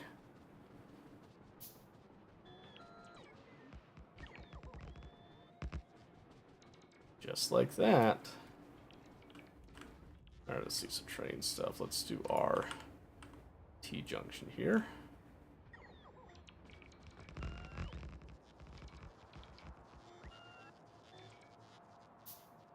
Yep, and there's another iron patch there. We'll deal with that later.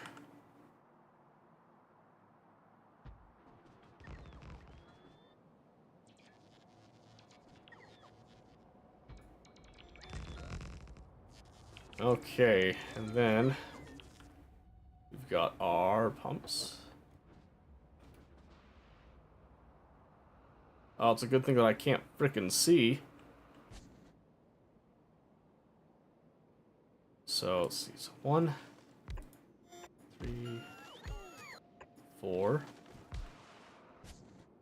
5. And there's 2 more. I think it was 7 total. 1, 2, 3, 4, 5, 6, 7. Yeah. And then I'm just making a couple extra pump jacks as well. Okay. So now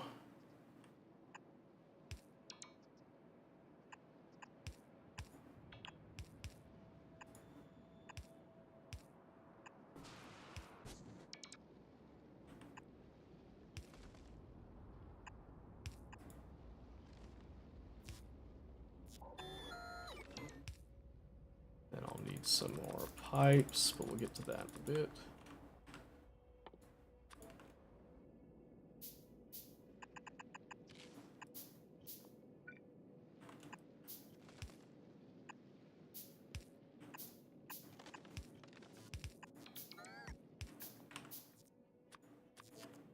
And there. There. There. Alright, so train stuff here. We want to have our...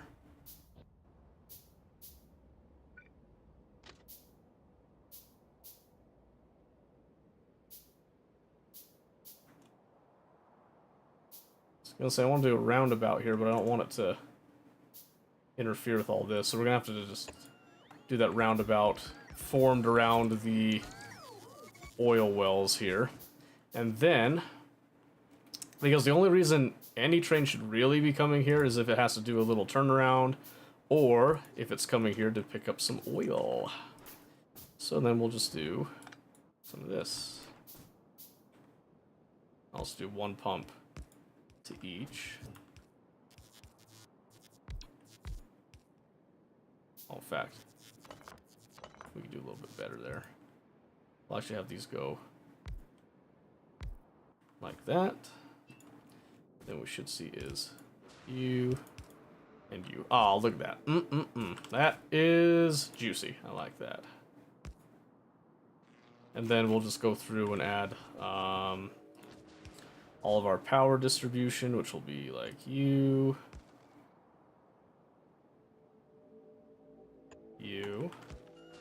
and then you, and come over here.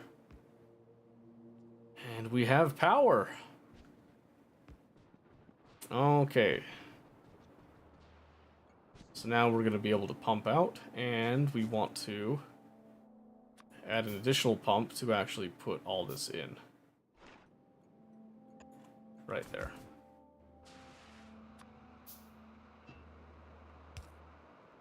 Okay, so now I want to attach to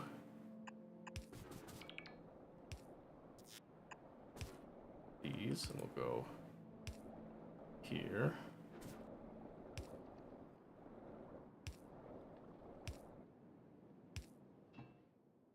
Then grab some of these guys. Doot, doot, doot.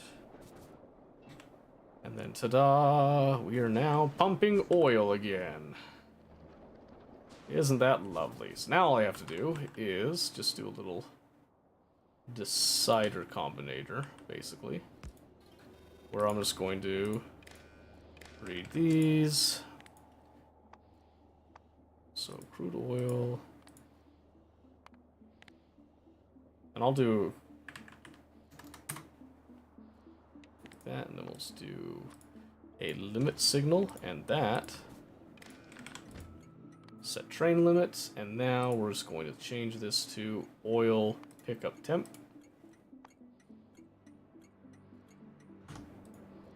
Okay, and then I think I'll just wait here until this actually does its thing. So we look over here, this is not using its full pump speed, it doesn't really need to. All it needs to do is just suck out anything that's inside of these pipes and just make sure it gets to this tank as quick as possible.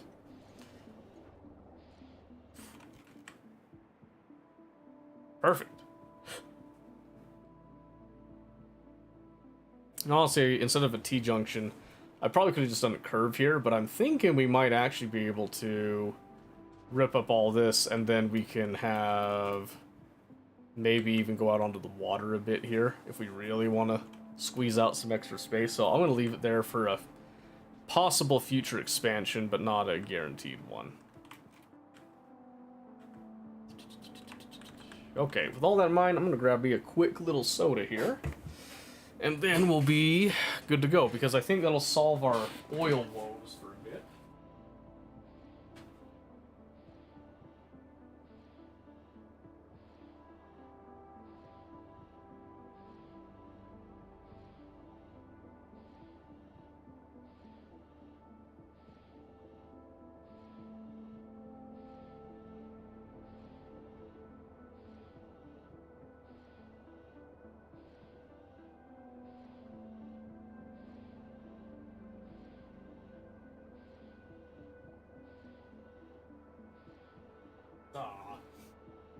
Not a Pepsi, but that's okay.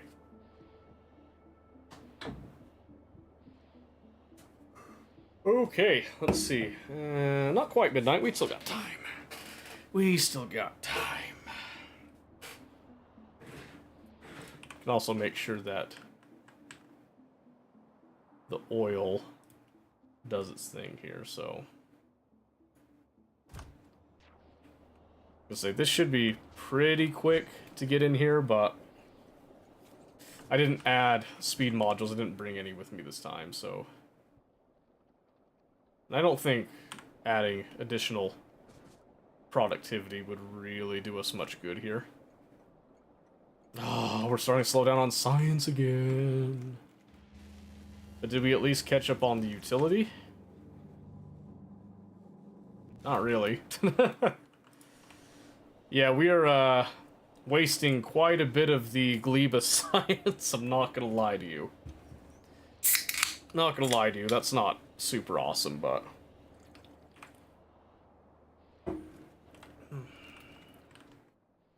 that's okay. Well, might as well start crunching down some of this wood into seeds. We'll make a little forested area here. Oh, that's right, did we pick up,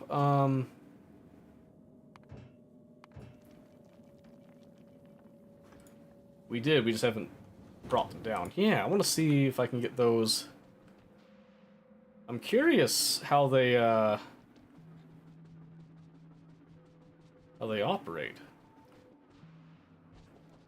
I was gonna wait for the train, but I think the train will be fine on its own. Oh, yeah, Pistachio, if you're listening, what I was meaning with the blueprint stuff is right here. You've got My Blueprints, which is your personal blueprints accessible from any game, and then you got Game Blueprints. Blueprints saved in the current game. So this is the one that you can go and see the little freighter thing that I put there in case you wanted to. That's where you could access it if you wanted to actually go and, like, use that. And then this is my personal blueprints that I use. That's the one that goes with you, like, persistent game to game across the board. Give me those. I want to see how these work. Where do they go? Well, I know how they work, but I want to see how they work on Novice, I guess, is what I'm looking at. Oh, they start automatically, like, ripping up the trees. That wasn't quite what I had in mind. I wanted to use them to help me plant kind of evenly. Let's try that. Say that one more time. Okay, so the blueprint question you had before, when you tap B, this brings up your blueprint library. And as in this library, you have like list view you can do, grid view, slots view, all different kinds of things you can do there. I tend to stick with grid view just because, you know, that's the default, I'm pretty sure. My Blueprints is your personal blueprints accessible from any game. Those carry across all games on your computer. Then you've got Game Blueprints, and these are saved in the current game, shared by all active players in the session, and you can move them between freely. But that's how you can transfer blueprints across and all that. Okay, so this is what I was actually wanting to do. So I wanted to do... Let's see. Because I wanted to kind of plant these trees, but I want to... do something like this, okay?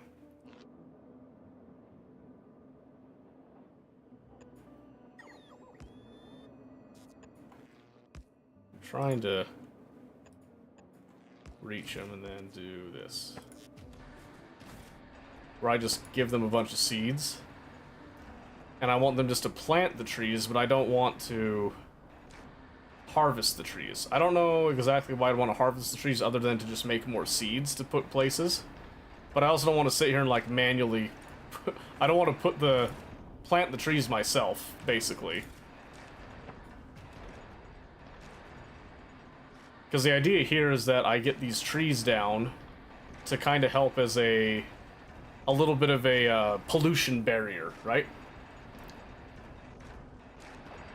I never tried this last time I played, so I wanted to try it this time.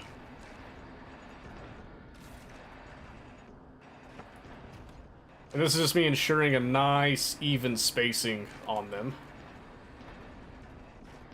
And then we'll see kind of how they operate with that.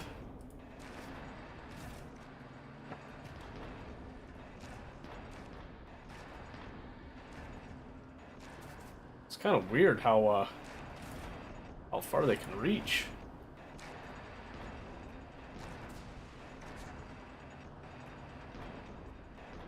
Oh, sorry. I guess I got in the way of that one, huh?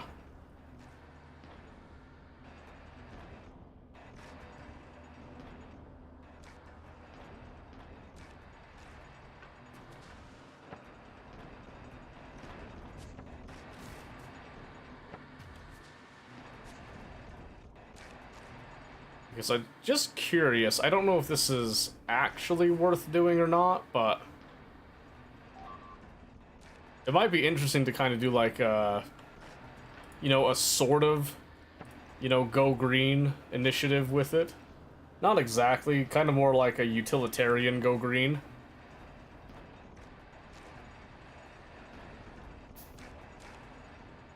I wonder if there's a way you can, like, can you wire these? Oh, what does that do?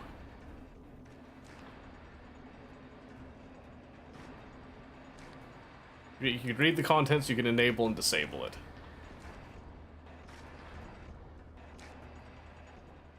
Okay, well that did that, so now I just rip it up.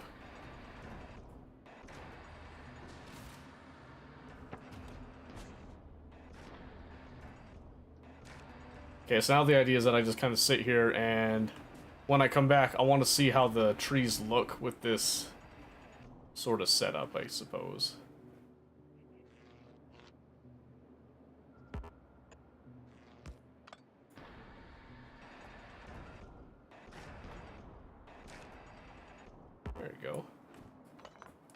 Not trying to harvest those trees. I just want to see how this forest looks in the end, and then we can take like these and go. Yeah, because I can just do it random willy-nilly like that if I want to, but I want to see how the spacing and all that looks with the artificial spiel there. And if there's a way that I could potentially automatically place the seeds would be really good.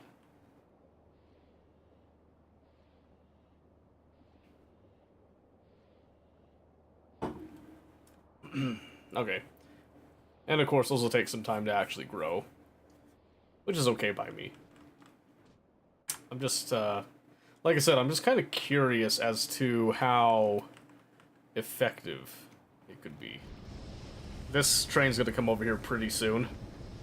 And luckily, we now have an actual supply of oil. And this is now able to freely merge onto our rail system, nice and clean. And then it'll go back to its earlier rail system. And we will love it.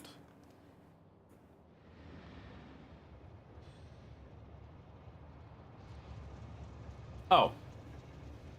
Oh, yeah, that's right.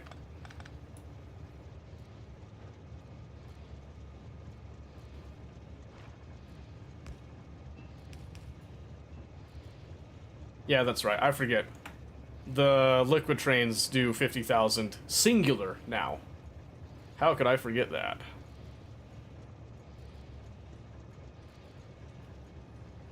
There we go.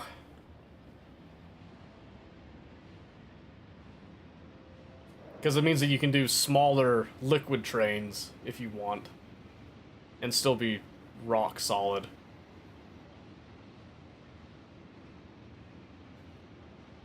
Whee! Oh, that's right. I have to have it turn around there. Whoops. That's okay. Boom. Alright, okay. Oil flow now is looking a lot better. It has been restored.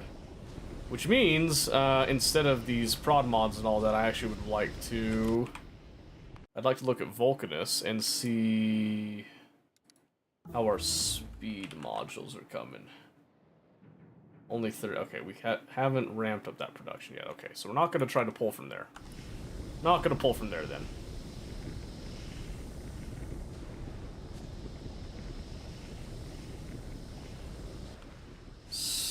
Like to do then is just go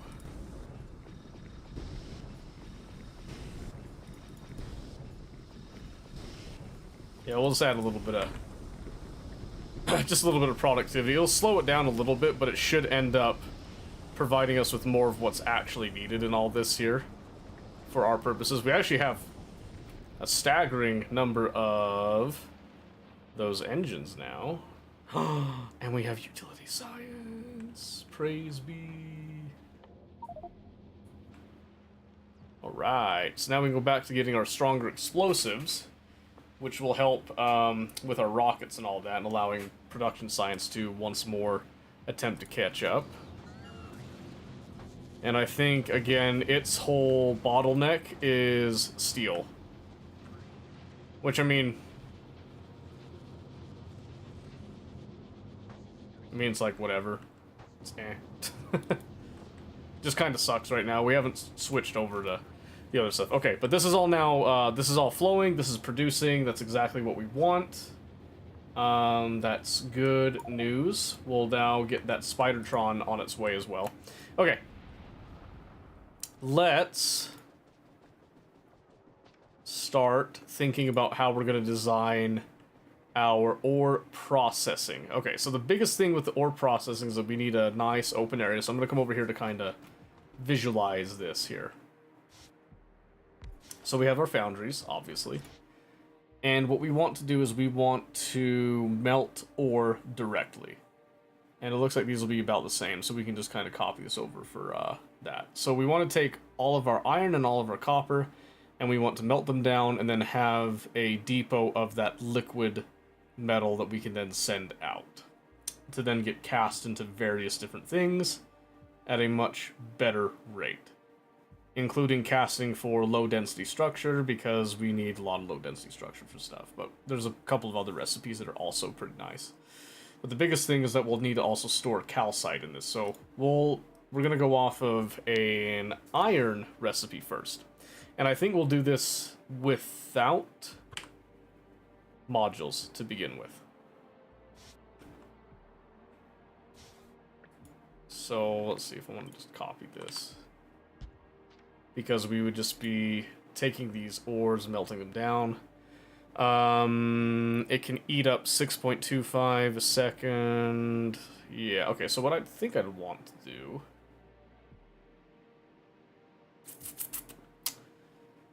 I'd want to obviously do, like, green belts feeding, probably on the outside like this. Because we don't need to worry about an actual output belt, we just need to... Let's see, so if these can do 60 a second, then we can do about 10 of these without modules, I think, on each side. Right? 6.25. It's close. It's close. We'll go with 10. Yeah, we'll go with scale, I think. So, let's see. Let's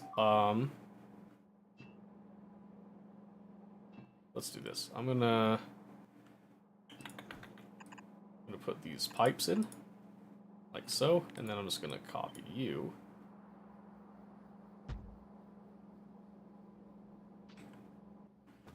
Okay, so... but 10, that's a lot of foundries in one area, and I want foundries for other things. So, let's backtrack. And let's do some built-in modules first, I think. So, let's see. It has a base productivity of 50%, which is really nice. We could amplify that. It has a crafting speed of 4 already, so what if we did... That knocks it down to 2.4, so it makes it significantly slower. Right. We knew that. So what about beacons? Beacons, where'd they go? I have no beacons on me? Okay, I'll make one really quick. Hold on. Let me grab some speed modules. We should have some speed module too, so we'll just kind of go off of that.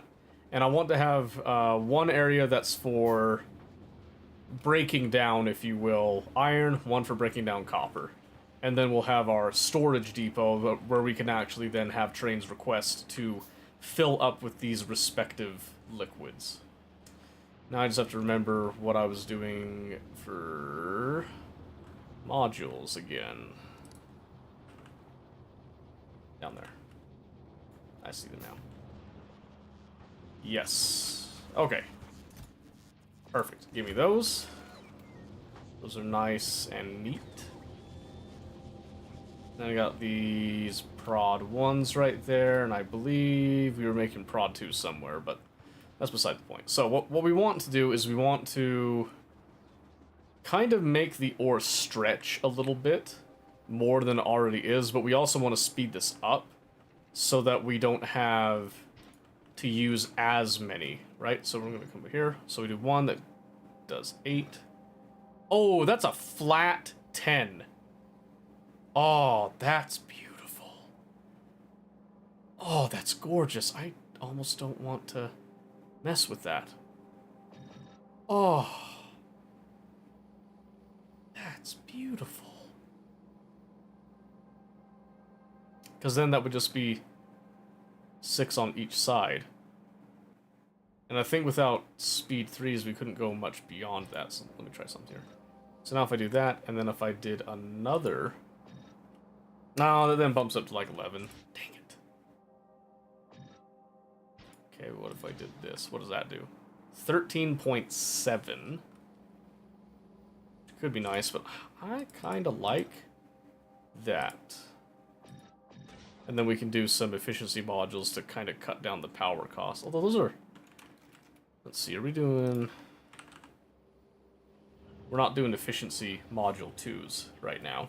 And that's okay. Don't generally need them, but we'll just kind of...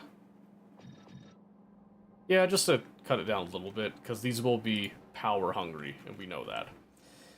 So, because of this, we want to do calcite on the outside. Yep, and they don't have to necessarily be green belts for the calcite, because you don't need a lot of it at a time, but we're probably going to do it anyway because we have the means. And then we'll do 2 green inserters apiece. And then I'll just go.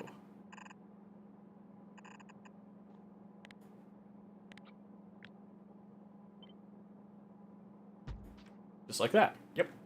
Okay. And then we'll take this concept as well.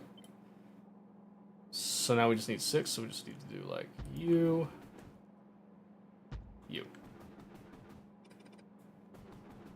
And we'll snip those until we know exactly where everything is going.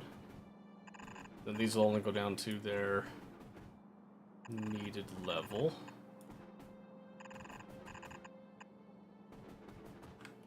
Just like that. Okay. Now then, the way that I envision this is that we'll have trains that come in on one side as a input, and then we'll have a storage area that's the output. The question is, how much do we want to store at a time, right? So, say now I take this, I'm just going to rip all this up now. Because now we want to see how we can arrange this in a way that makes sense, right? So, originally I was thinking about right here. So we could do, let me just kind of move over here to the side a bit. And let's be generous, we'll come up just a hair here.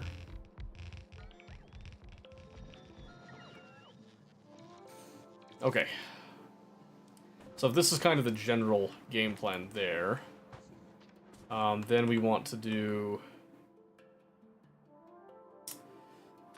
a lot of these, to be honest with you. I don't want to do too many, but I want to have enough to feed, like, multiple trains, if possible. Just in case, right? Because you never know when you're going to need a whole lot of liquid in motion. 3. We'll have to keep it even. 6, so maybe do enough to, like, to do 3 trains. If we're assuming that we are doing single wagon liquid trains, right? So then we'll just come over here, we'll just do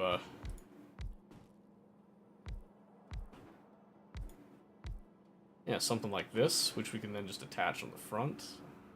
Actually, we can do just rotate that around a bit, because that'll be a little cleaner down here. Because the vision here is that this then comes down. And then you... Oh, that looks weird.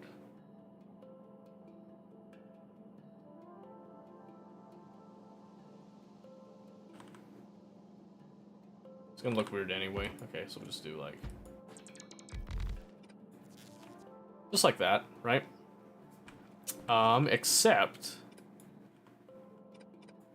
Except again, we would just want to do a pump. The reason we want to do a pump, again, is because we want to make sure that we clean the pipes out as fast as possible and get that all coming down. So one pump can do 1200 a second. These ones are doing a 150 a second. And if we do that 150 times 12, we're actually going to want to then... that's going to exceed the pump. So we actually want to do 2 pumps.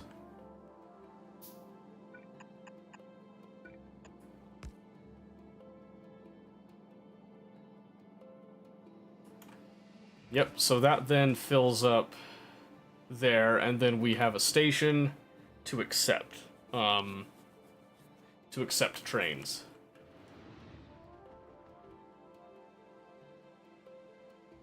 Generally, yeah, okay.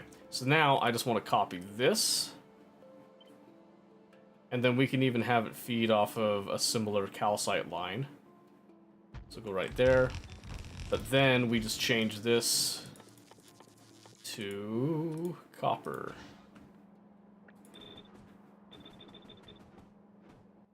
Yep. 1, 2, 3, 4, 5, 6. And then 2 pumps. And then we'll get a bunch of pipes to fill in the gaps on that as well.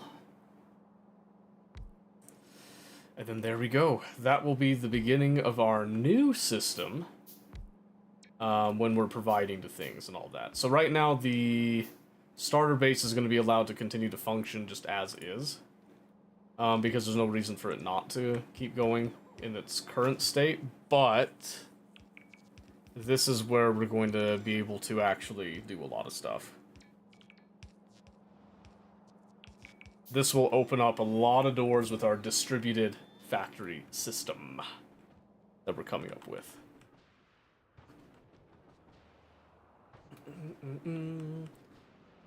Let's see, is this still going?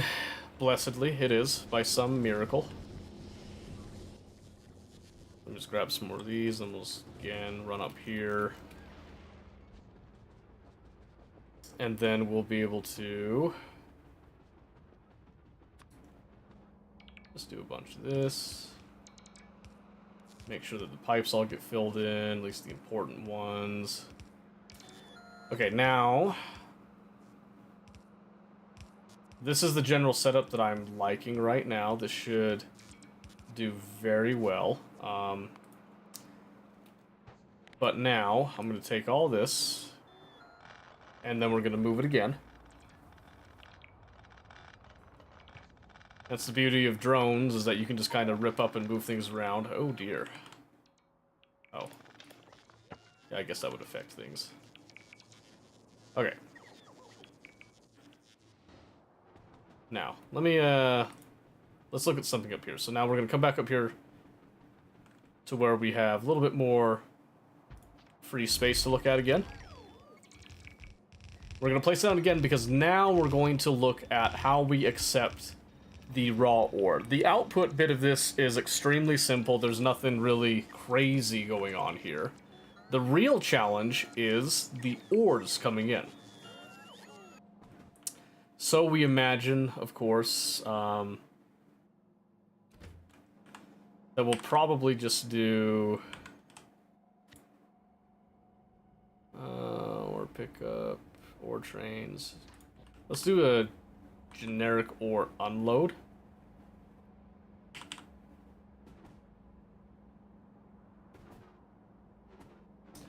And we'll say that this one would be for...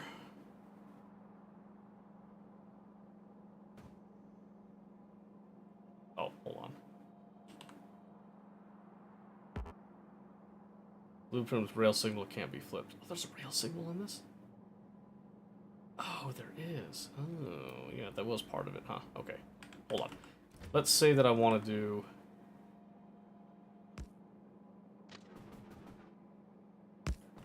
like a train here. And then we had another train that was just kind of to that side, right? Just kind of hypothetical here. If we look at our unload now, we'll see... this is kind of generally what we'd be doing here. So this would unload, as we expect. This is what would request ore.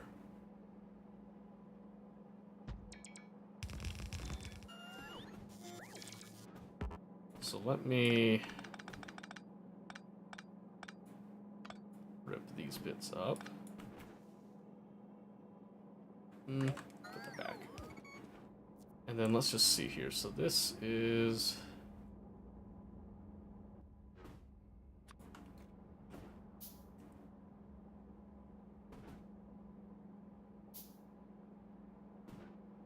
maybe we...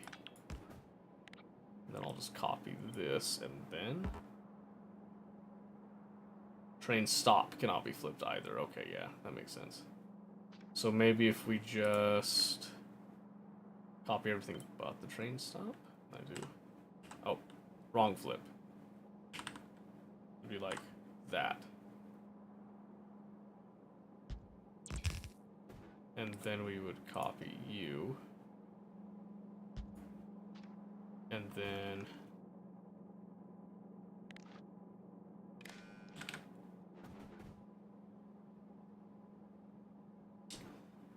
Okay, so the only issue with this is that it would have to be seated a little bit technically, right? Or... Ooh, or... Hold on a second. What if we just cut... I was gonna say, how close can I cut this here? The answer is not super close. Let's just say, let's just do this, and then, knowing that we've got these here,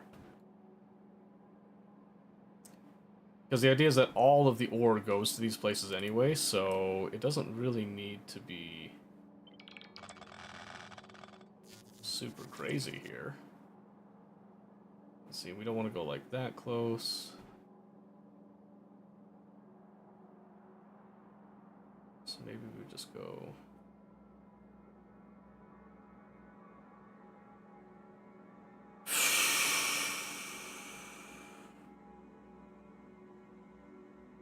Let's try that. And then if I wanted to do over here, the issue here would be... Well, let's see. So I did this.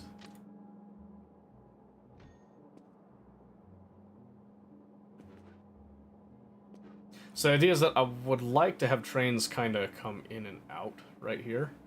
And since I know that I have that, what if I just... Oh, this is getting in the way, though. Oh, but what about that? I don't think that'd work, because then we'd also have to... Yeah... Unless we bumped it back a bit. So what if we... What if I took these? Right? And I just had this kind of... Well, let's see. So... Let's say that we had... train flow coming like this, yeah? So let me just kind of adjust this a bit. Back it up some. So I would want it to merge as naturally as it could, so something like that. And then this would also be something that would merge naturally like so.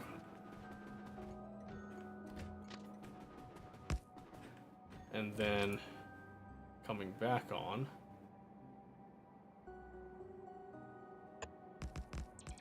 Again, about as naturally as we can. Respectively, okay? So now, if I were to take the same concept right here, I'm gonna just take all of this, and now I want these to kind of match up as well. That would require them to come back like this. Which we could do. I actually kind of like the way that looks. So what I'm going to do is I'm actually going to cut this up a bit. And then I'd like this to go...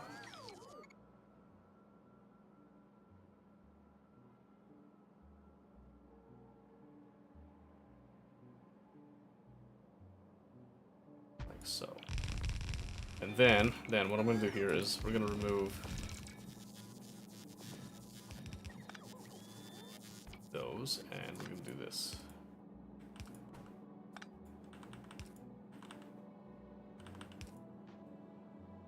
Yes. Okay, yes. So then we just need to take all this again one more time.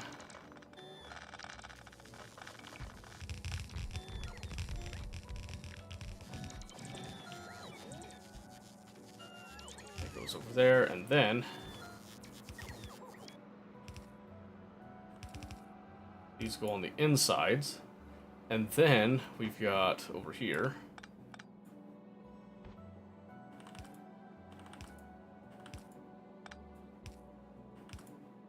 with these, which will then go to their respective sides here.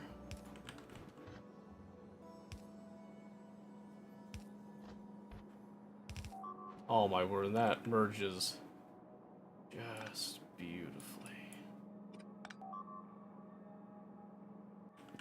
Just marvelously. And if I can get kind of the same spacing there. Oh, oh my goodness, look at that. Just wonderful.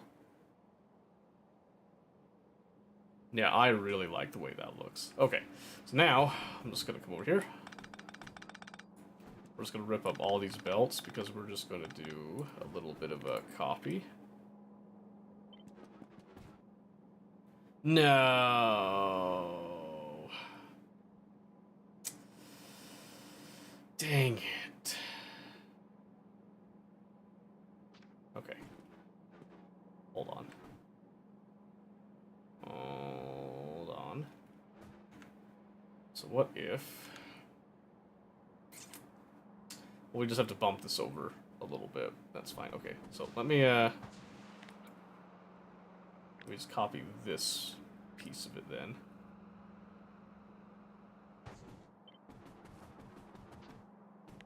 I'm just going to take all this out, and then we'll take...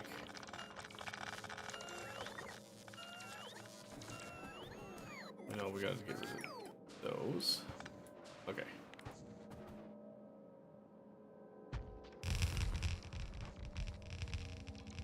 Yeah, because, I mean, that just looks really, really neat, I think. That just looks absolutely fantastic. Although I did mess up. Of course I messed up. That's what I meant to do. That looks a lot better when it's actually in sync. Okay, so this is going to be that beginning bit here that we talked about before. Now what I want to do is get rid of one of these. Probably going to get rid of the one on the left here. So what I'm going to do is get rid of this.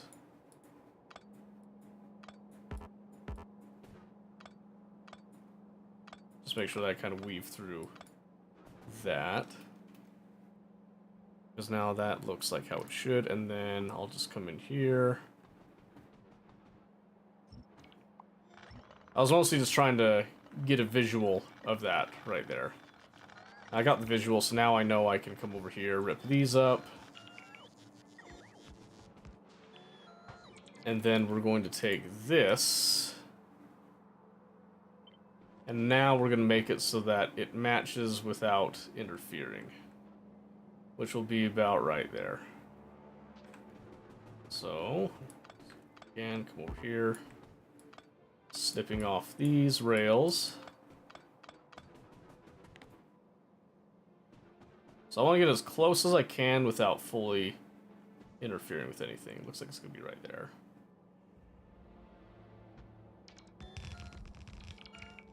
Okay, so now this will allow us to have trains coming in on one line. This will actually attach and can scale pretty well. Plus, we also have some, like, sideways movement for a lot of things as well, too, and that's pretty awesome. Okay.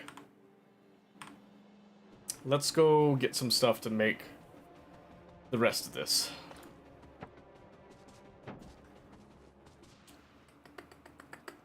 It's going to be some steel, and it's going to be some iron.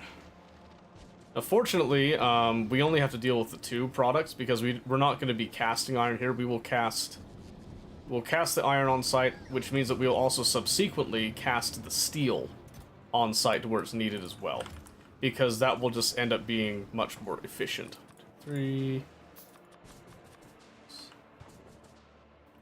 Just trying to like craft what I need for all this stuff, and then I mean just look at that. Like look how neat that looks. It looks like something you would kind of plug into a plug into a circuit board, or oh my word, In your car, what is it?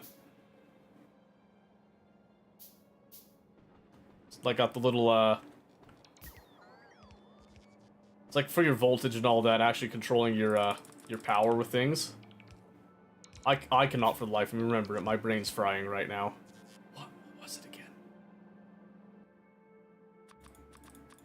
I can't remember now. I wanted to say jumper. It's not a jumper. Because that would be silly. Okay, now we just have to do our power distribution. So here, it should be just as simple as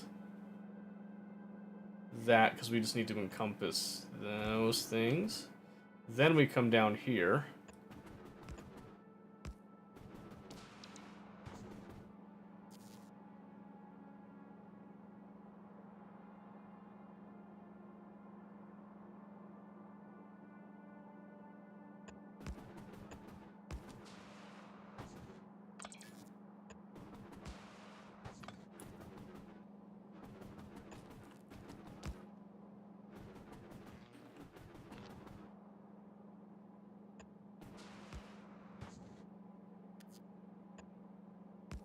Like that.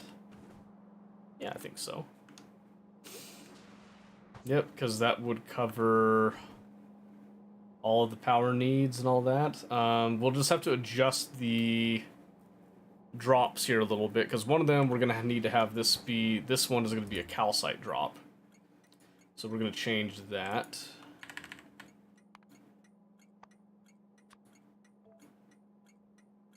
Just like that. And then we will have to kind of artificially send one train to get these ones started, then they'll take care of the rest from there. Okay. So far, so good. So now I'm just gonna... Yeah, I'm just gonna kind of copy all these things, and then it should just kind of match up cleanly while adding the power distribution from over here. That's all well and good. Got the calcite drop stuff, yada yada yada. Now we're just gonna need a whole lot of inserters. Yeah. We love inserters. Okay. Let me just think here. 2, 3, 4, 5, 6, 7, 8, 9, 10, 11, 12, 13, 14, 15, 16, 18, 19, 20, 21, 22, 23, 24. I think it was it. Yep, so that would allow us to begin feeding all that good stuff.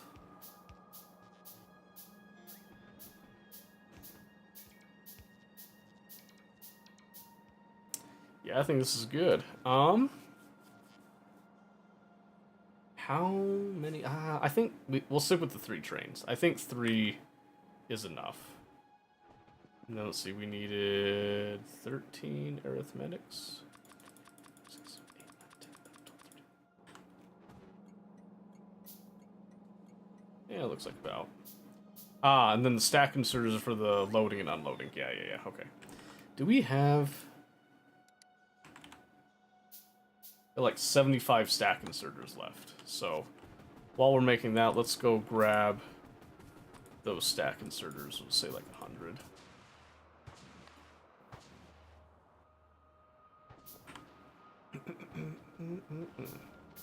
Because I don't know where they got dropped. Are they back at the... Are they back here? No. They got offloaded somewhere. I don't know exactly where, but... I think we got them now? No? Oh. Yeah, whoops. My bad. Whoopsie.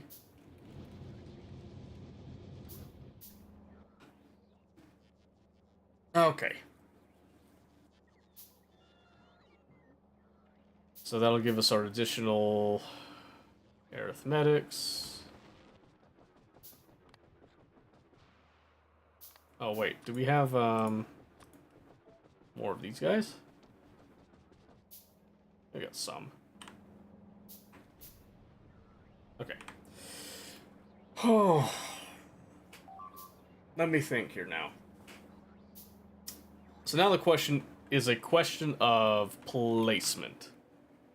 So we know these are going to be our depots for ores, right? At the very least. We'll probably add another set of depots for other trains too. Maybe we just keep them all a conventional name too, though. We'll see. Just swing by and throw down that chain signal before it irritates me more. Beautiful. Okay. And then let's just come over here. We'll throw down as many of these inserters as we can to make sure that we have enough for our purposes. And I believe we do. What are we missing here? Nothing. Awesome. Okay. Now, I believe we can simply blueprint this.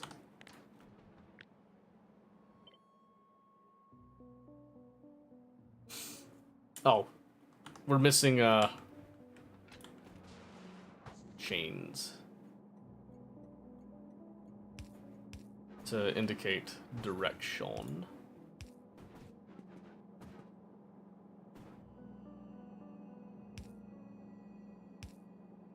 Perfect. Okay, that should work. Same thing here.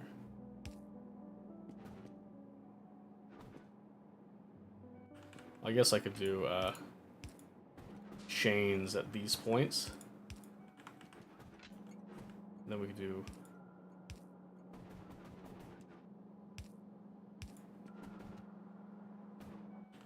okay, and then we just have our chains going in.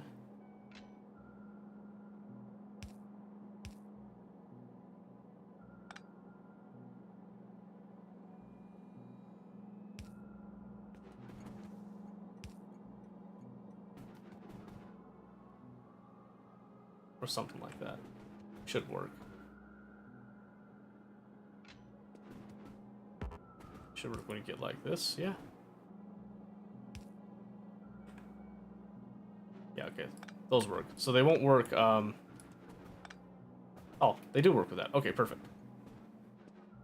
And then it's just a matter of over here we do the same things again. Perfect. Okay, now we can blueprint it. Oh, except we need to do this. So we need to change these ones over to iron.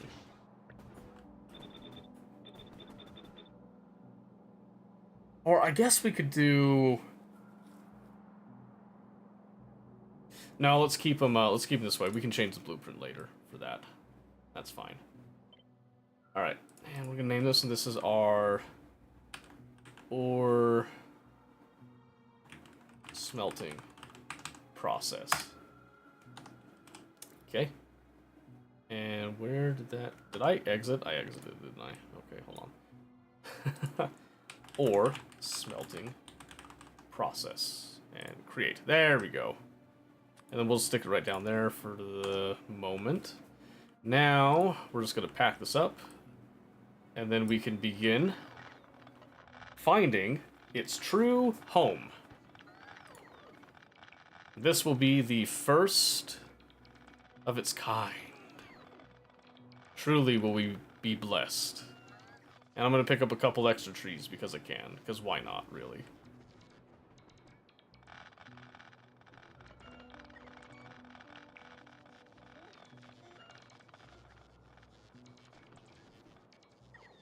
Alright, so we just did a quick and dirty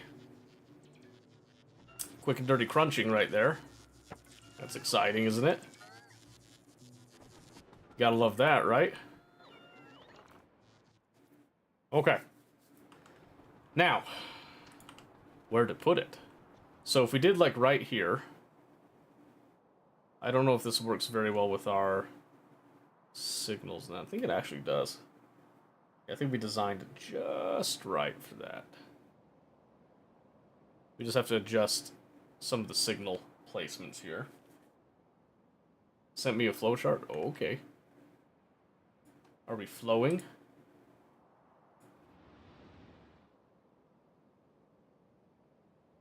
Okay, let's see. So ship in. coal, calcite, sulfuric. Okay, okay. Calcite goes towards your simple coal liquefaction.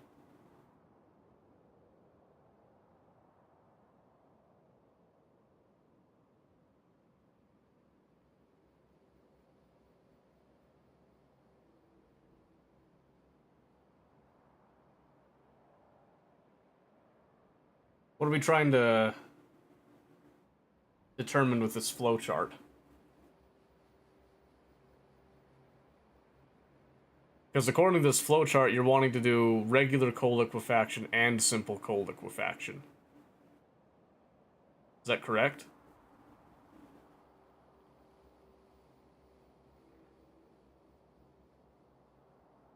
Or what? I'm trying to understand like what you're going with here.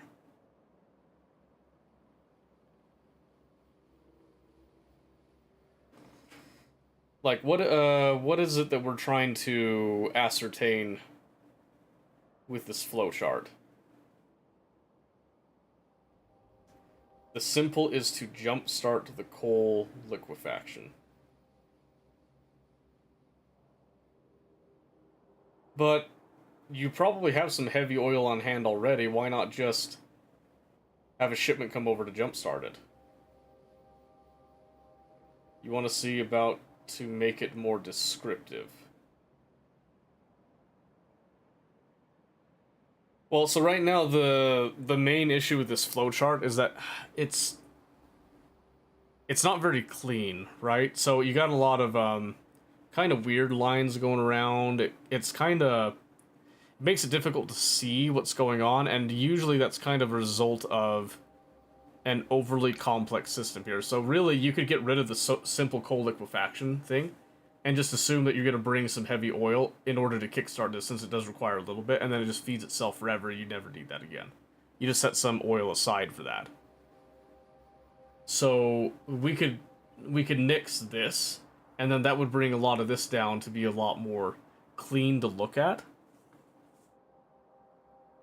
And then you could separate this section like as its own dedicated section where you have these things coming in, and then you have like questions, right? So like here you have heavy oil cracking to light oil. You're just saying, hey, okay, we're gonna go here, and then we're going to light oil, but the coal liquefaction is also going to light oil, and then both of these are now going down to the light oil cracking to petroleum, or we're shipping it out right here. There's not like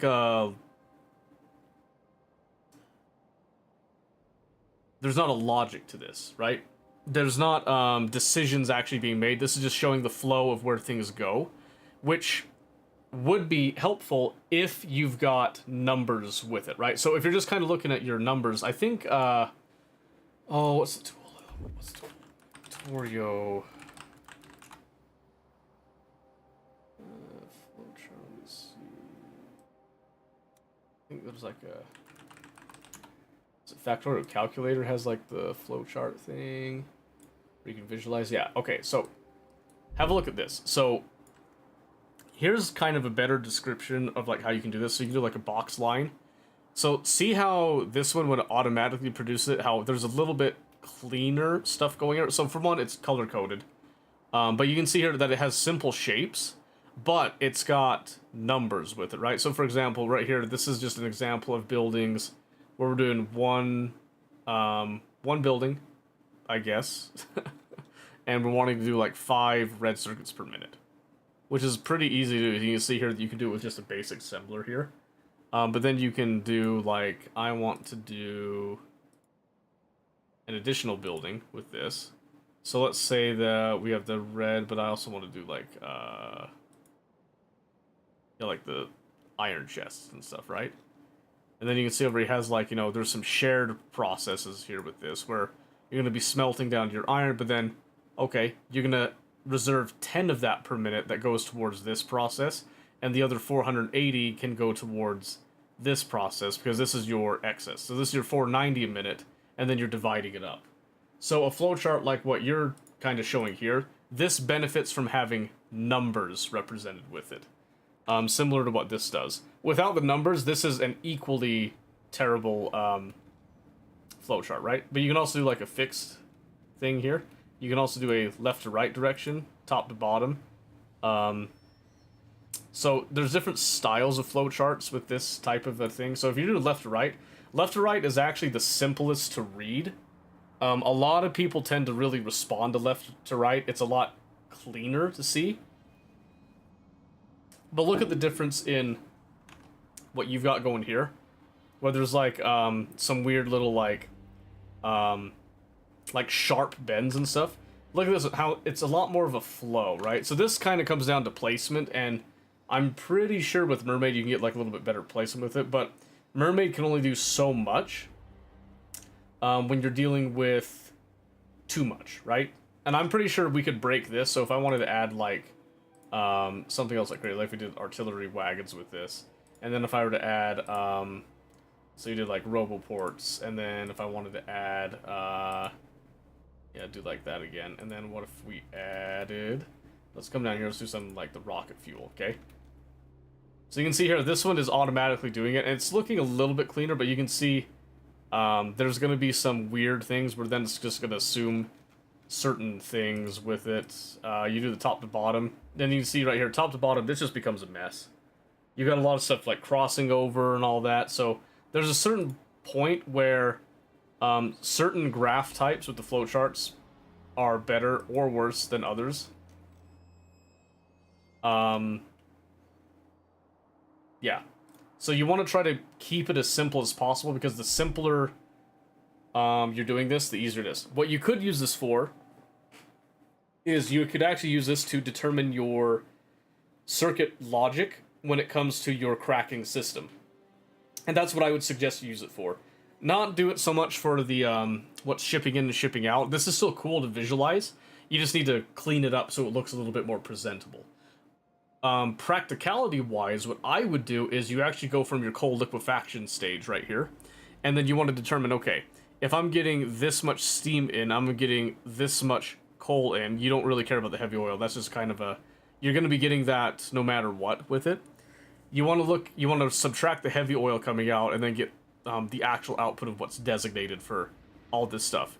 Then you can have a state machine, basically, of, okay, in these conditions we go to our heavy to light state. In these conditions we go to our light to petroleum state. In these conditions we are in no cracking state. And in these conditions we're in like focusing on lubricant state type of thing. You know, there's all kinds of different things you can do for that, and it's particularly useful for that flow with it.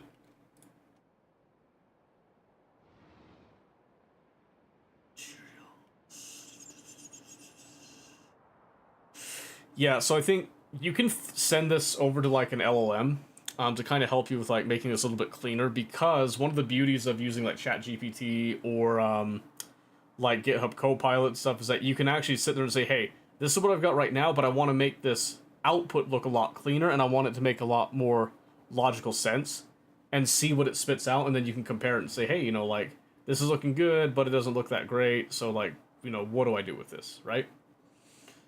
So, yeah, there's all kinds of different things you can do with this, and you can see, like, the beauty of it here. It's just, you gotta try to find a way to get it to output a little bit cleaner and make it make more sense. So doing a simpler flowchart would help a great deal with that, I think. Alright. Let's see here. So, let's see, we could do...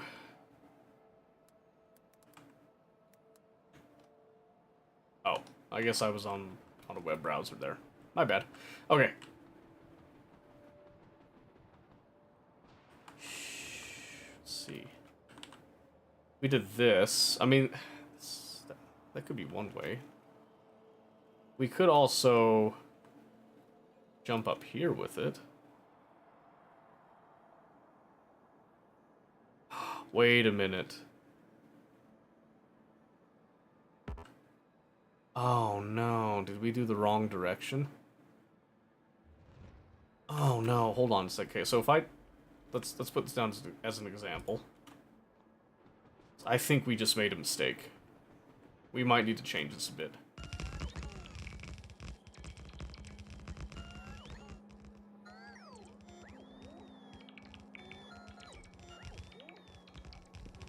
Yeah, I'm just gonna throw down all of my stuff here.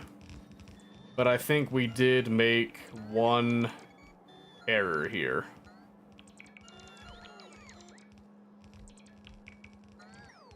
And that was in our assumption of direction. Which we could have resolved this if I had just placed down some additional signals and all that. So, definitely my bad on that. So, it's a good thing that I noticed that right now, because that would have been really terrible to deal with later. And I think there is a couple different ways that we can resolve this here.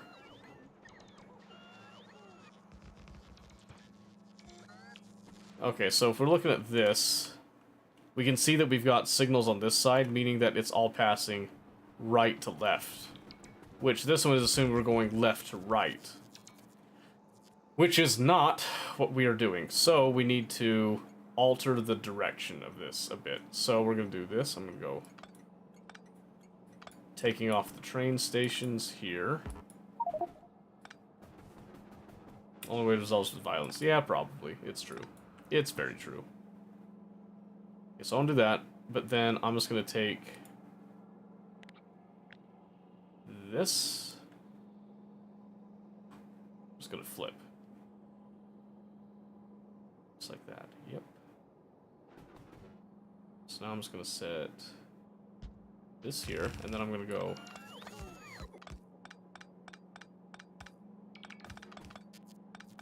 what this should do, this should carry our logic over correctly.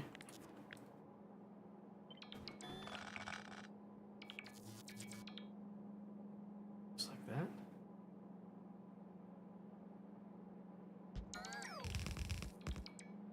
Yes, and then when we put the train station down, okay, we need to rip up our signals here.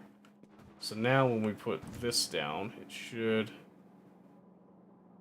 Ugh.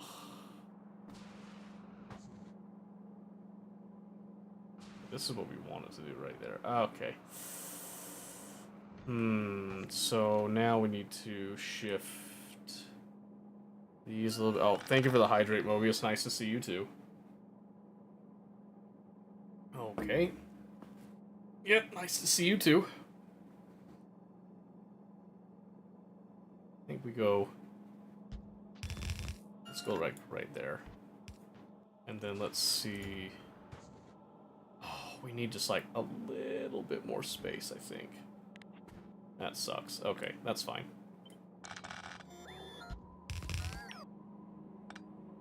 It's not quite as clean as it was looking before now, but... Why is it not allowing us to... Oh, you know what it is, I think? I think that just needs to bump up. Yep, that's what it is. Okay, so now it sits there. Okay. You're just checking on you. Oh, that's good. That's good. And then just throwing a bunch of stuff at me here. I like that. Okay.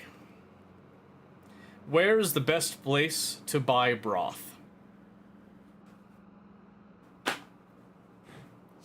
Where's the best place to buy broth, do you think? So now I need to do something similar with this.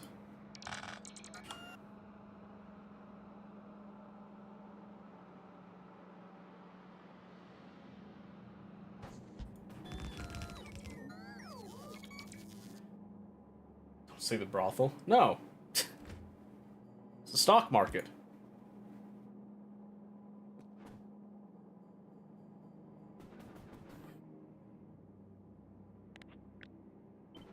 I mean, come on now.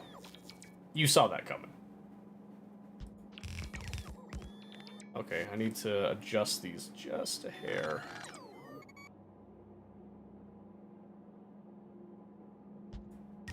So they line up a little bit better, and then we'll just go...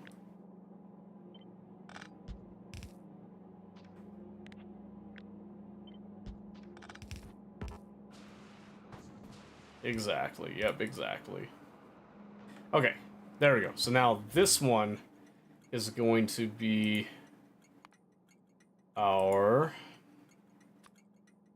calcite drop. This one is our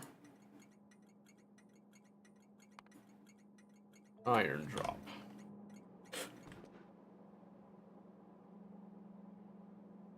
Okay, so now we have the unfortunate task of altering the one on the left, which shouldn't be too bad. It's pretty much we're just going to be ripping up this and checking that out. Gonna go to sleep? Okay.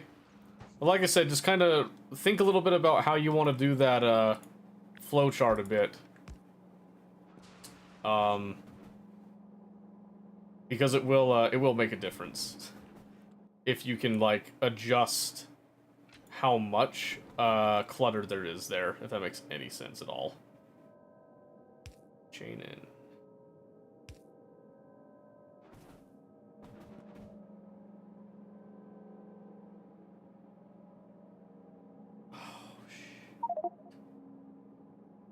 Damn it. I just realized something here.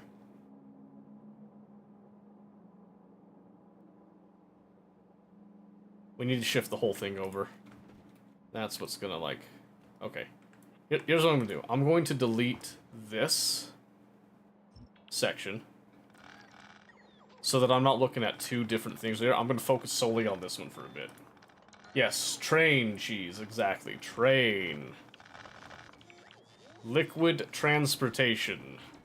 The way of the future, I dare say. So I'm just gonna kind of snip these a little bit there.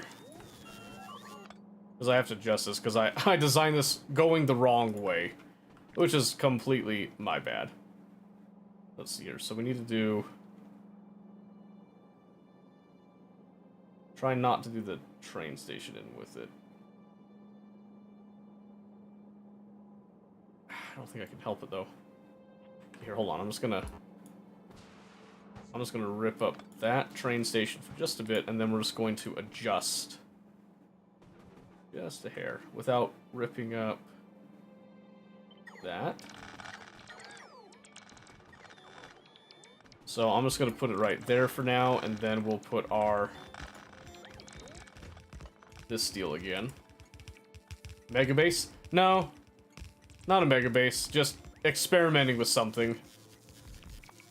Because this is Pistachio who just left. This is his first time doing Space Age and all that, so I've just kind of been rolling with him a bit. So this is me kind of experimenting with different ways of doing a distributed train system, basically.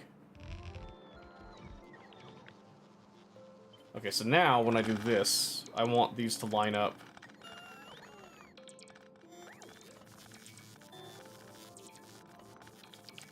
Maybe like that? And then I just need to... Probably get away with doing that, right?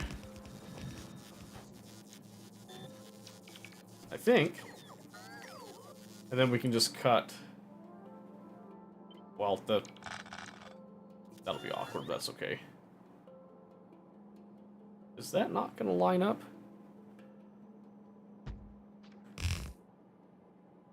Oh no, that's gonna piss me off. Hang on. Hang on. No, I wish I was mega basing right now, but we're not. This was just a brand new start over thing.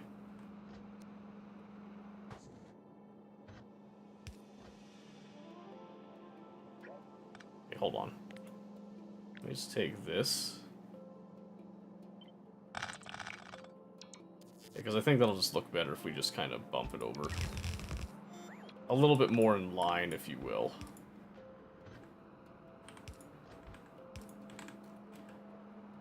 Yeah, okay. So now we can have...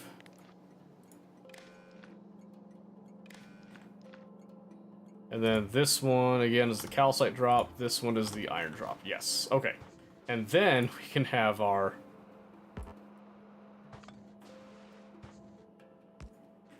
Like that, I believe. Alright, that should now properly match up. Now it's not going to do something weird to us. And then we can go copy. Well, hold on, we can go. Well, yeah, let's see.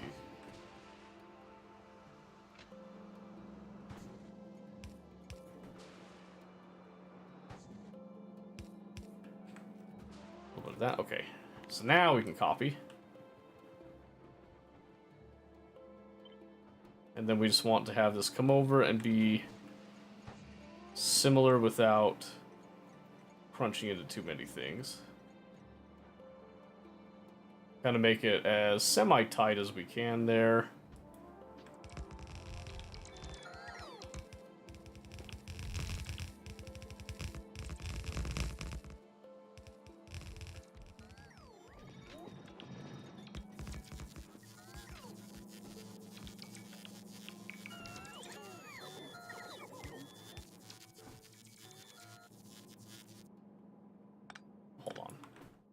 I do the chains a little closer, right? Do like that. Okay. Chain in, rail out. Then we got chain, chain.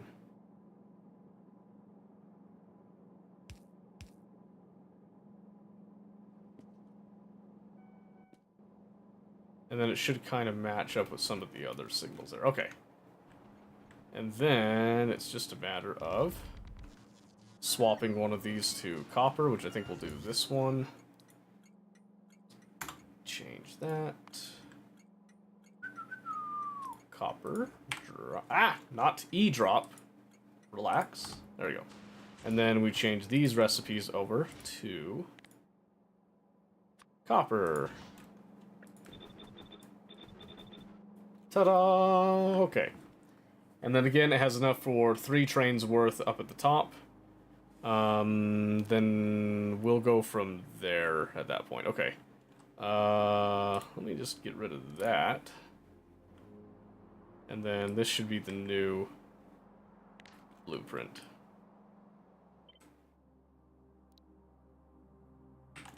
Or smelting process. Because I did something similar to this when we did the Krasnodar 2 and SpaceX thing years ago.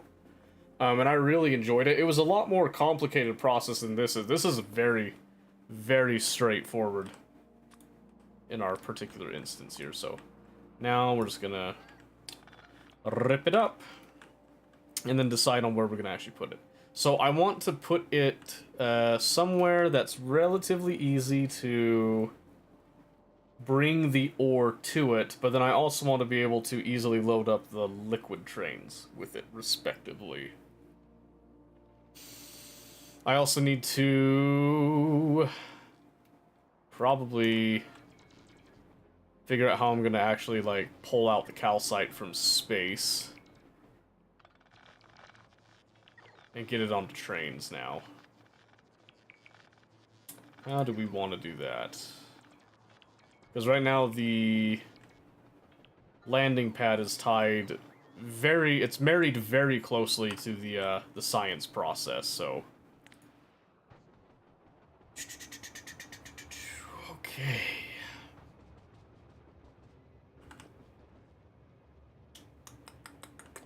I could probably just have it match up with this stuff, right? So if I did, let me see, if I did an ore pickup station. I didn't even think about calcite as an ore that I'm going to be obtaining, but it makes sense to do it. So I did an ore pickup station.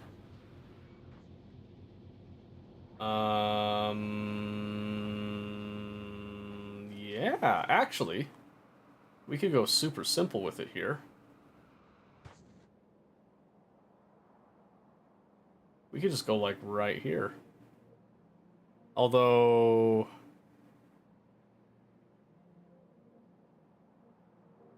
yeah, let's do it, actually. This is going to be for calcite.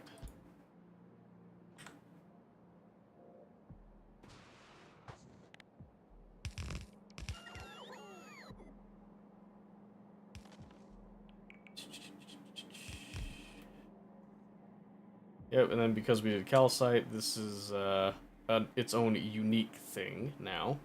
So for calcite, I want to decide on a symbol for that. And I've been using letters for the most part. C's already taken up for copper. I could do K. Maybe we'll do K. I'll do K. Yep, and then the rest of this will operate just fine. Okay, so now what I want to do is I want to run up to the depot, and I'm going to set... I don't want very much calcite on hand at any given time, not really. So, this is what we'll do. I'm going to come up here. We're going to add another one of these guys. And then I'm going to go over here. Oh, did I? Greater than equal to. Yeah, that's what I should have said. Whoops. Okay. That's all set properly. Okay, so now we're going to do... CIX, and then I said K. For, like, you know, calcite. K-site. Okay. So calcite, and these stack to 50 as well, so we can do the same measurements here. So greater than or equal to, and we're going to do 8,000 to represent 2 trains worth. Yep, and then that should allow these to now come over and pick up when we're ready.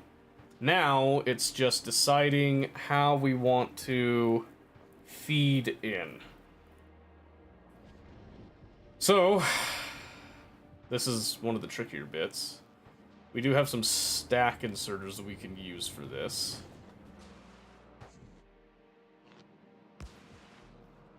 So we'll do that. So these now have power. Train limit 0 because we don't have anything in here, which is normal. Okay, so coming up here. Oops. What else do I got that I don't need on me? Probably a lot. Throw off that concrete for the time being. Okay. I think what I'm gonna do, we'll do like 2 stack inserters. Stand by on that though.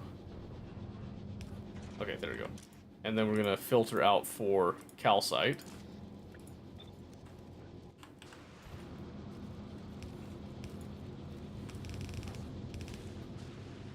And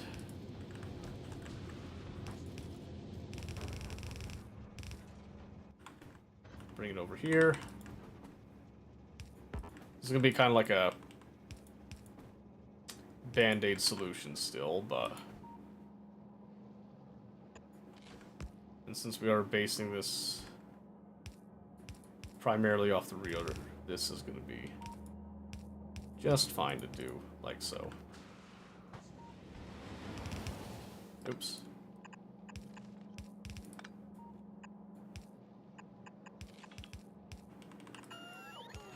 Okay, so we do that. So then we just need to decide how much calcite do we actually want to have sitting here.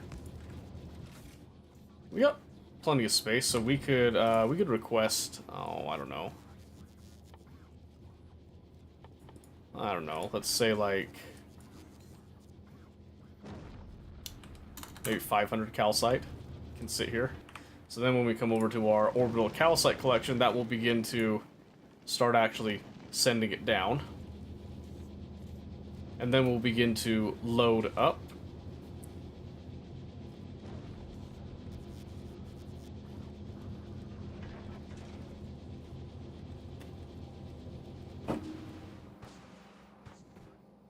Just like that. Oh, maybe that's... Wow, maybe that's not enough. Maybe we're too quick on that. I guess I'll just say 1,000 calcite on hand. Why not, right? What's the worst that could happen? So then we'll look over here.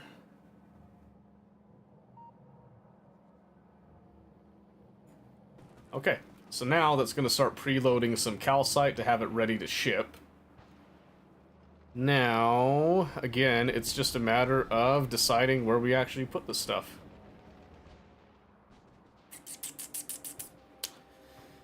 And I'm thinking I want it somewhere that it's easy for these trains to access. So it either needs to probably go like on this rail along this way somewhere where they just kind of, they'll peel off, come over here to just unload their stuff, and then they'll just, you know, carry on about their day.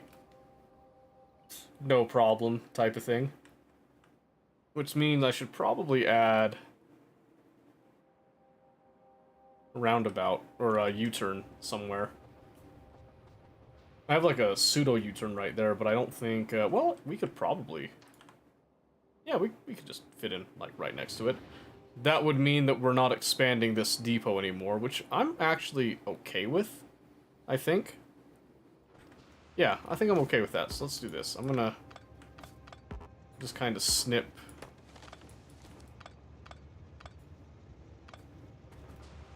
these off right now.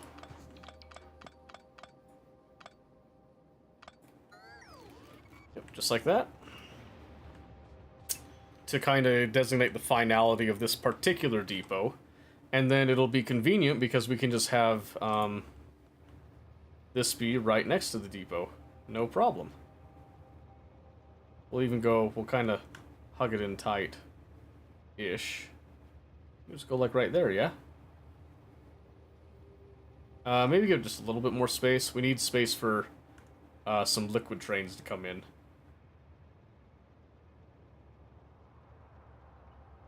Okay. Yes.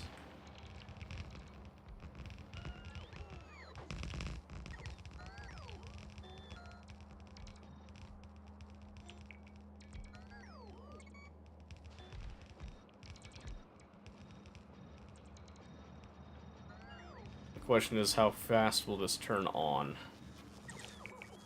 and start producing?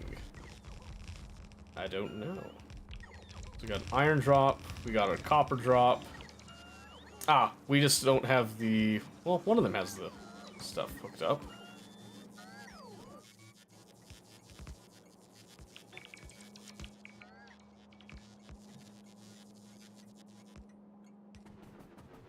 And we'll just have to nix that one a bit. Let's see. Okay, right now it has train limit 0. This one. Okay, yeah, so this is one that we need to... we need to artificially do stuff first with that, so...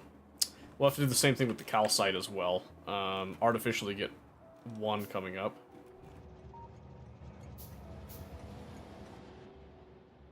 Oh, there we go, we got... one thing of calcite coming up. That'll then go back into storage and be ready to go as soon as we're ready. So yeah, what we're going to do is we're just going to...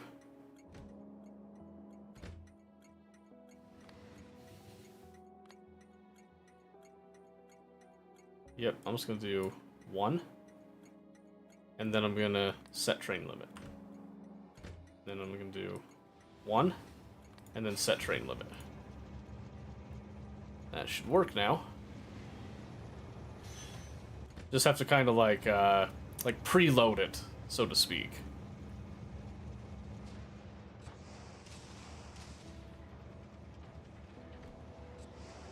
And thus do we have industry.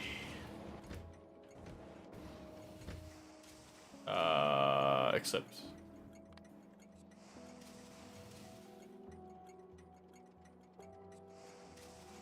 Okay, we might need to... Might need to do this for like a little bit. This one should start. I mean... Like 40...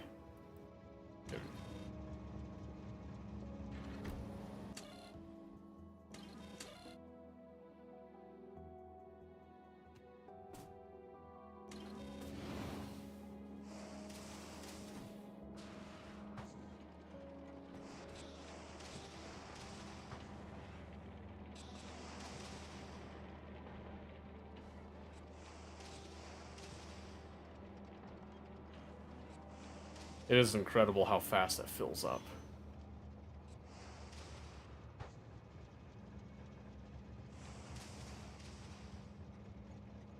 I guess we could just set these to have just, always have one on hand, but that would kind of take away from some of our trains' availability, too. Yeah, just look how, like, quick and speedy some of this stuff can be with that. It's just amazing. Just incredible. So I think I just need to set that to 1 for a little bit of time. Then probably do the same thing with this one.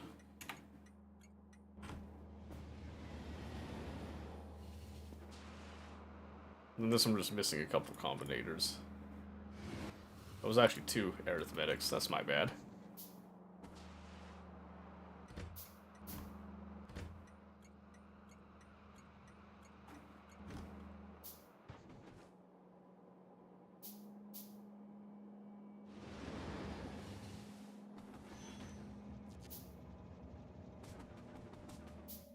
Now we're missing some, inserters again. Yep. One of the eternal struggles that we'll face, I suppose. Okay, and then we'll just set train limit. Set train limit. I'm not trying to send anything to the train, though.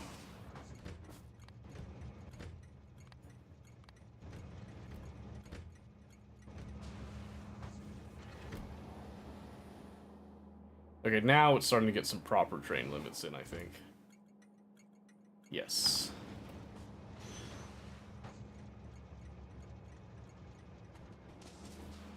Are you getting proper? Yes, you are. Are you getting proper? No, you're not.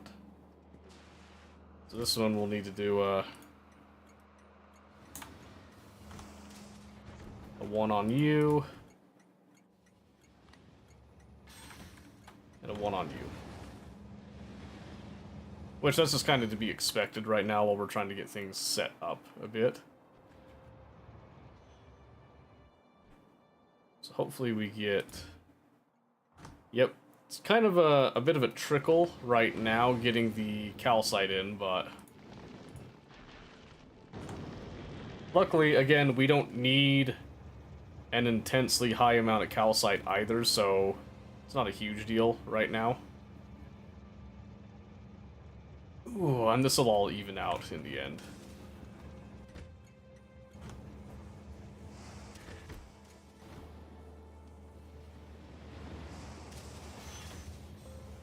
Beautiful. Gorgeous. Marvelous, I would say. Yep, and then this one should then go to a calcite drop as soon as it's ready.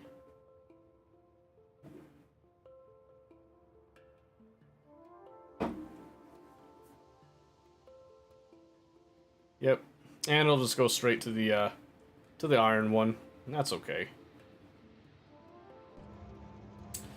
But then hopefully we can then set train limit on this, and then as it seeds a little bit more in, this should allow it to do just fine. Okay, now I'm curious here. I want to make sure I turn this off. What I'm checking is to see if this will still be able to clear. It should still clear. But I want to make sure that when this is here... Okay, yeah. Because that's the whole goal of it, is that we want to make sure... We want to make sure... And yeah, it's going to go back. It's kind of had a wasted trip. That's okay.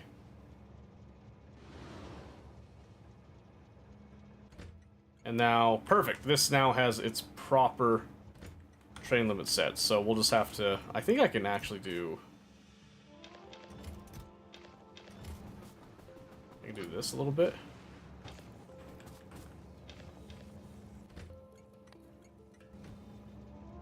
I think I need to...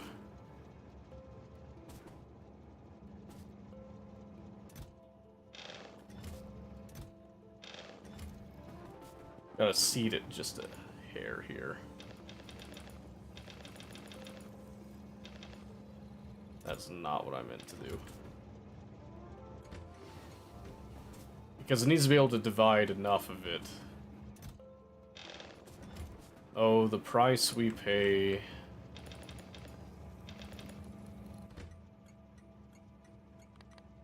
Still not doing it, really. Oh, it's because I'm stupid. That set it now? No. Why? Wait, why?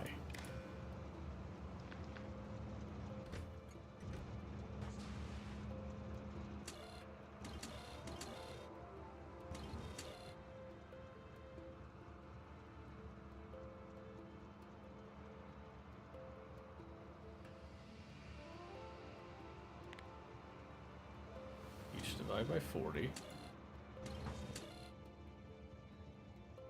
We're outputting that input count, yeah.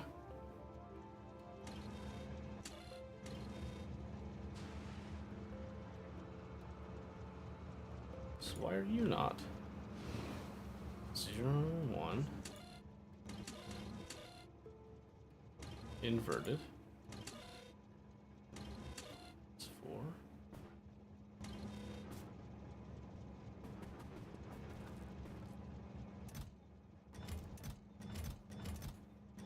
I have no idea anymore. That's okay.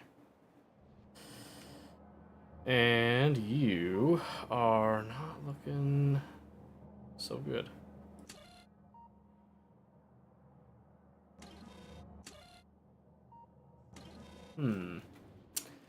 Yes, it would appear that we have a little bit of an overabundance right now.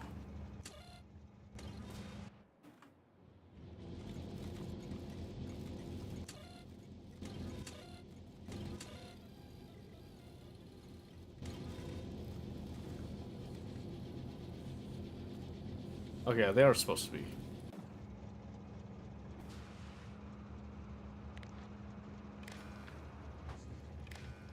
Ah, no wonder things are going awry. Whoops. Missed a wire. It's always when you miss a tiny little wire. That's what always gets you. Okay, that should be a little bit better. Let's see, and then let's see.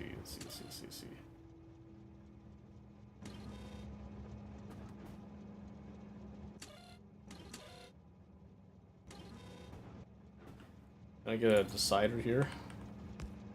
Where I want to...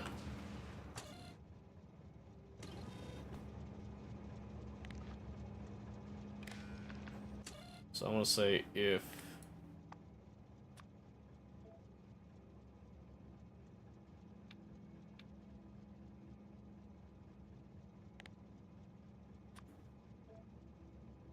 Let's say it's like less than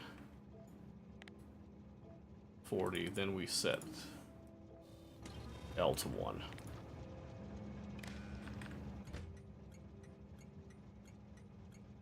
But they have to both be less than 40 to get that. Oh shoot, that was quick. So then we should see that signal change as this fills up. Yep. And then it starts to go to the actual thing. Okay, yeah, so this is just an addition that we need to make then. So I'm just gonna go... Because we're making improvements here, of course.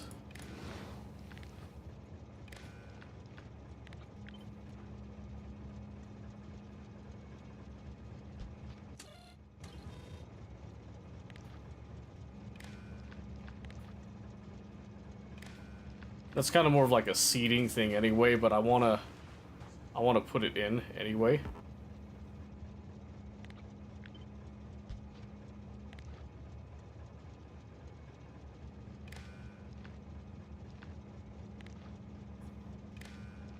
Okay, so I need to make some more decider combinators here. That's okay. Decider combinators, and I need to make a few more of these bulk inserters. So I'm gonna grab some of that. I'm gonna snag some of these. Do like that, and then I'm just gonna go over here to go.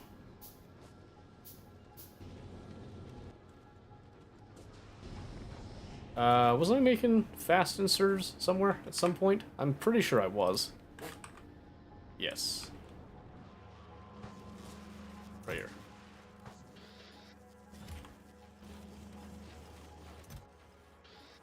Okay, so now I got some of those, and then we're just looking for some gear wheels, which we can always get more of. Just like that.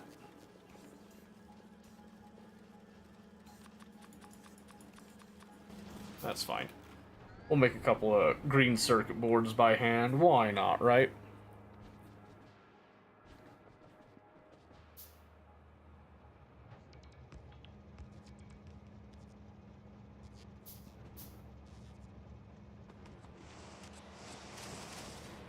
Okay, and then I think here we've had a slight bit of an imbalance on both of these when starting out.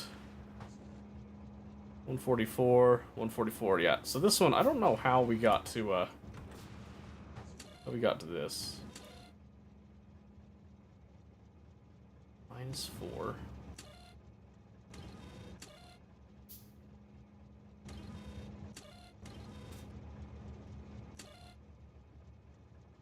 Wait, what?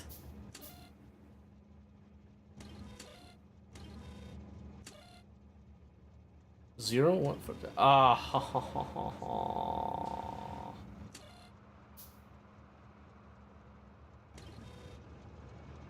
Oh my gosh, dude.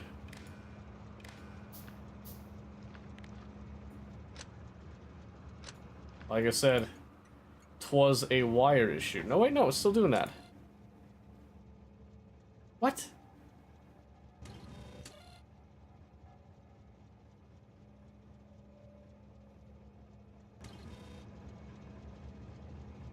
Wait, so that's doing nothing then. Oh, well, yeah, I guess, yeah.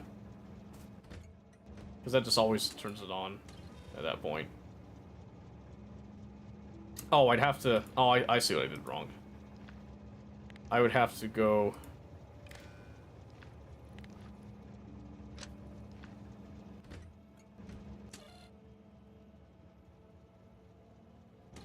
Yes. I see now.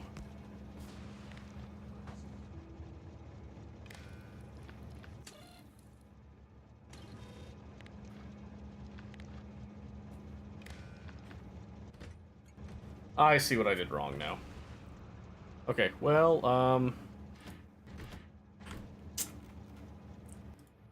yeah, I guess that sucks. We just do...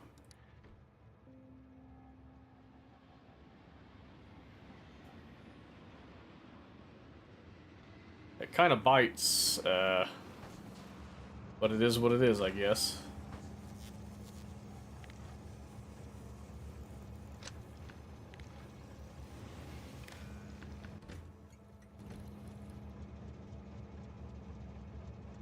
Okay, so this one is an imbalance, so we can just do...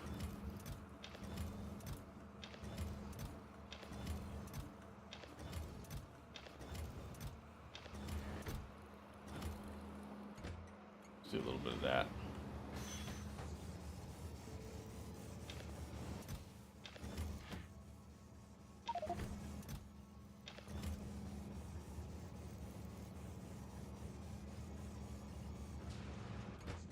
There we go. Yes, okay.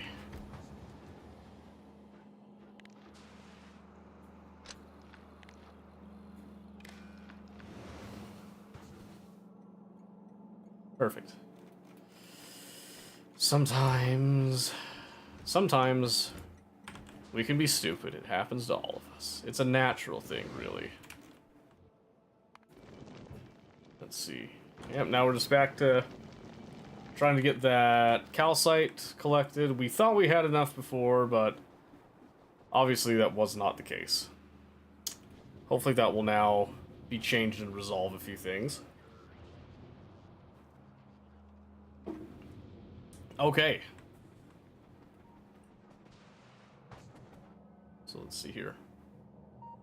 Yeah, it's getting closer. It's getting closer, getting decent. Okay. So, we have all of that done now. The next potential step is to basically convert over here to just like well, we'd have to get we need our liquid trains in order before we can do that. So unfortunately we can't do that quite yet. So what I'm gonna do here is I'm gonna see. Do I have? I don't have the depot like blueprinted, unfortunately. That's okay. What I'm gonna do here is I'm just gonna come up and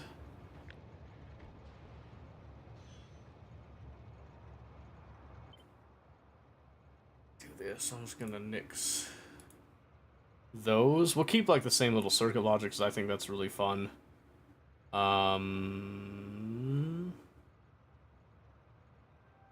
Keep. Well, no. I can't change the names just yet, but we could do that pretty quickly too. I'll leave that little nub for like another designated step off, touch off, if you will.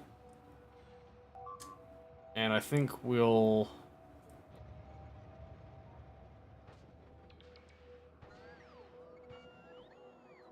See, this is gonna be kind of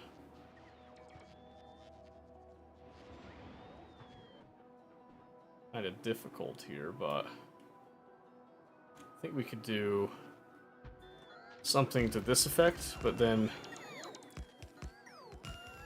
instead of a sulfuric depot, we'll call this one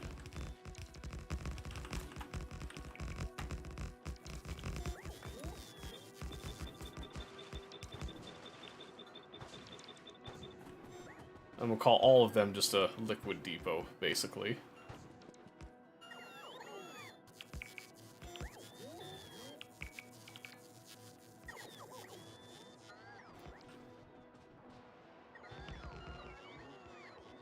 Yeah.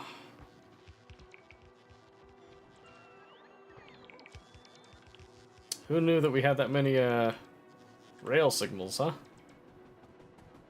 fact, I'm gonna forget the lights up here. I don't care that much about those lights. Okay. So now the true question here is, when this wants to join in,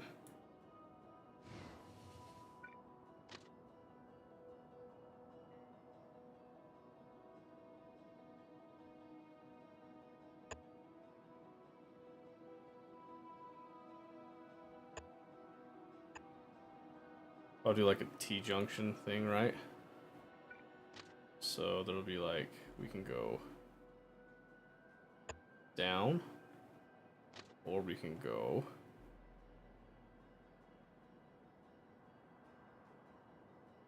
up. And I kind of like the way it has like a little weird snaky look to that. And then for going in, we can again have a like that. Oh.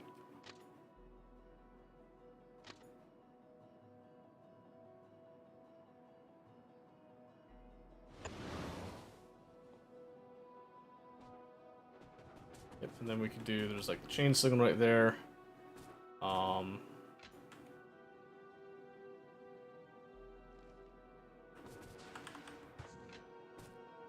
Yeah, okay. We'll need to configure a couple things here, but yeah, so the idea is that we'll have like some dedicated ore trains that'll just kind of store themselves there all nice and neat, and then we'll have some dedicated liquid trains that will operate under a similar logic, but will be a little bit different. Just a little bit different. I'll grab a bunch of these here. Okay. Okay. Let's go start filling in the blanks then, huh? Then I guess I'll just put this up at the top there for now.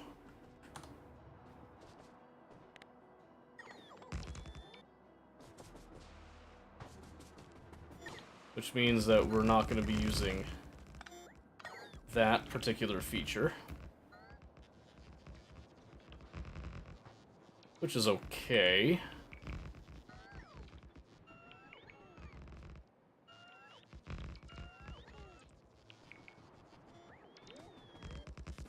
Okay, now it's just a matter of setting up some of our...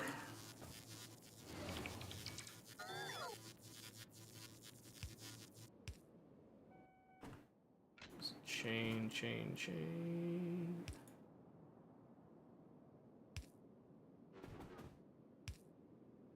Oh, wait. Wait a minute.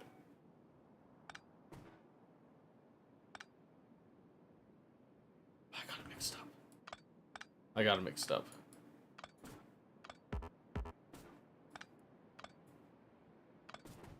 Whoopsie. Stand by. This should actually be like...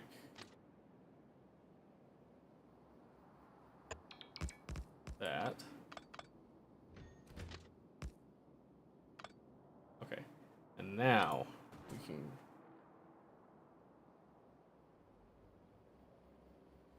do... like this. Yes, okay. Because we want it to be able to enter in from either way. That's right, okay. Chain in. Rail out.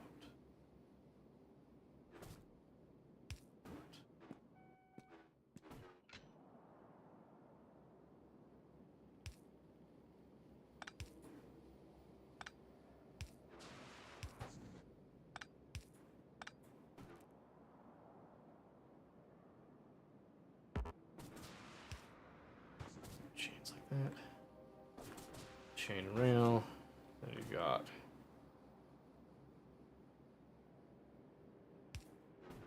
with that action. Okay. So then let me just make sure we've got this correct over here where we got this is coming down this way. We've got these and we've got those two separate directions.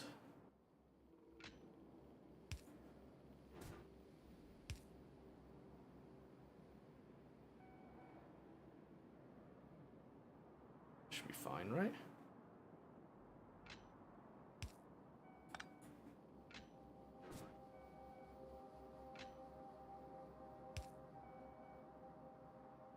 Something like that.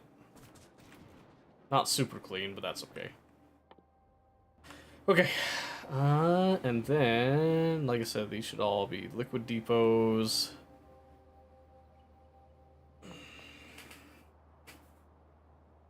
And then we'll have to make trains that are semi-akin to that, but they operate off of liquid. So let's get an example we can kind of work with. They'll be pretty small because they can hold a lot. So let me see. So where was I?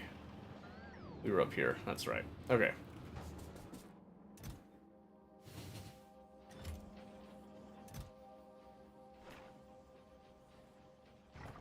Sure. Okay. Let's go ahead and place one down then. Probably somewhere that we're not gonna cause too much trouble. But I also want to be in the network for constructing it and stuff. Let's see.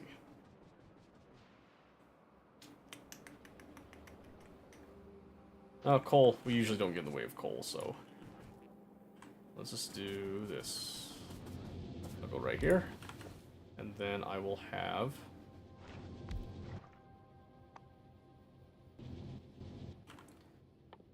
do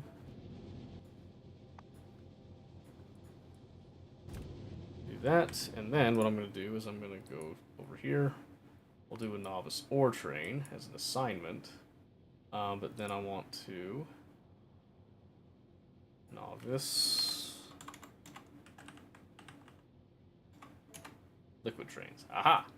Alright, perfect. So now what we've got here is we've got some similar stuff. We have like an ore pickup logic, empty cargo inventory, and we're at the liquid depot, I think. Is that what we called it? That's what we called it. Depot. Sulfuric. Oh, we haven't like I'm pretty sure it's liquid depot though. Okay, so we have that, and then we want empty cargo, fuel, blah, blah, blah, blah, blah, blah, blah, blah, blah, blah. Yeah, so empty cargo should still be the same. And then we'll have a target, which this is ore pickup, and then this one we're actually going to call it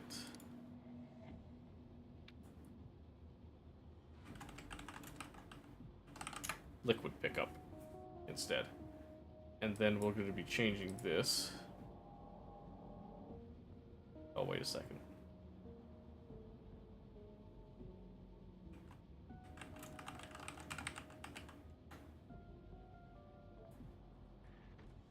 Okay, so now if I look over, let me just double check here. Did that change that entire interrupt? It did. Ah, oh, damn it. I was hoping I could just edit it in place, but that's fine. So now we'll just go to depot, empty cargo inventory, and then this is going to be changed again to ore pickup. Dang it. Okay, that's fine. Or pickup or drop. I think the depot rest with cargo is fine. But we'll have to just call it liquid depot rest with cargo. Which this should just be... Let's see... I think it's destination folder null path, right? Has cargo inventory and then liquid drops full. Okay, so this is as cargo. Okay. And then specified station. Station folder null path. No.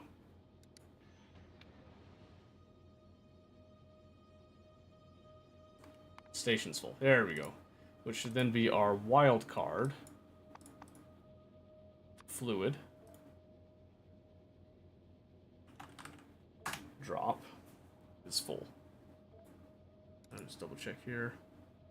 And then goes to liquid depot. Drop not full. So we just go again to our fluid depot.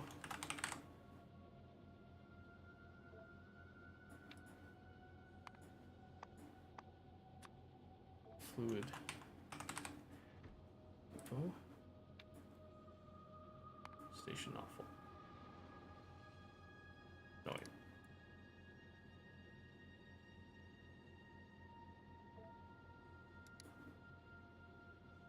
Yeah. Yeah, we're at the... Oh. Whoops. Got liquid depot, and then it's going to be the specified station not full, which is going to be our fluid drop is not full. That's right, okay. We're picking it up again here. Okay, so we got that, so then we can take off the depot rest with cargo, and then let's come back up here to our groups again. Novice ore trains, pick one. So depot rest goes at the bottom, then we have pickup and drop. And all of these, I think, have allow interrupting. That's good.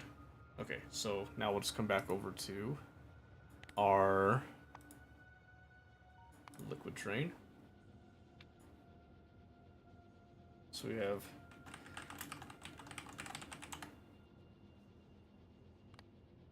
just gonna save that right there for now.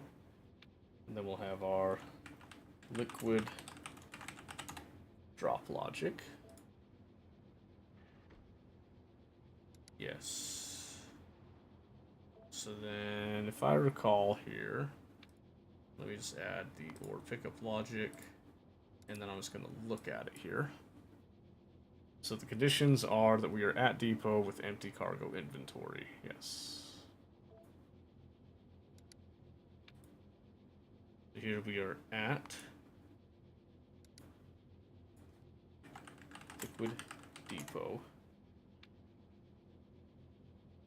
And we have empty cargo. Okay, so ore pickup then says that we go to ore pickup. So then here, we just go to our liquid pickup. Save the interrupt, okay. Then let me just double check. Compare these. Liquid depot, empty cargo inventory. The target is liquid pickup. Yep, and then the ore pickup with no weight condition. Is that correct?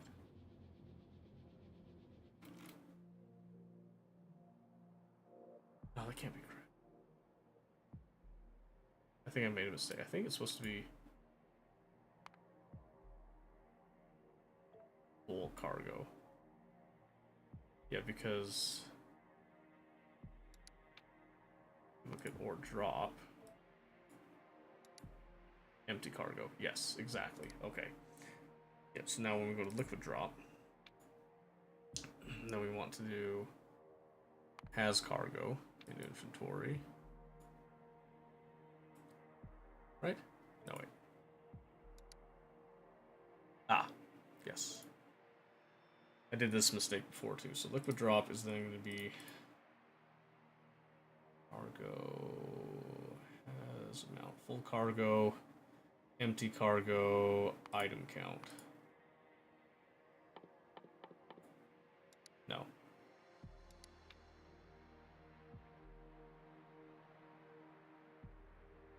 Wait, what? Oh, fluid count. That's what I wanted. Fluid count greater than 0. And then it should go to fluid drop with the empty cargo state.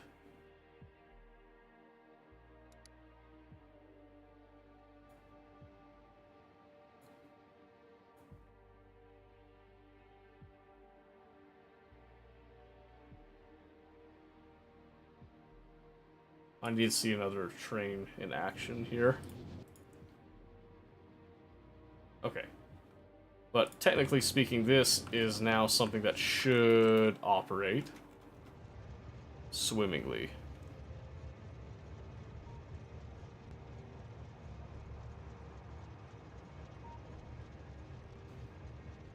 Let's see.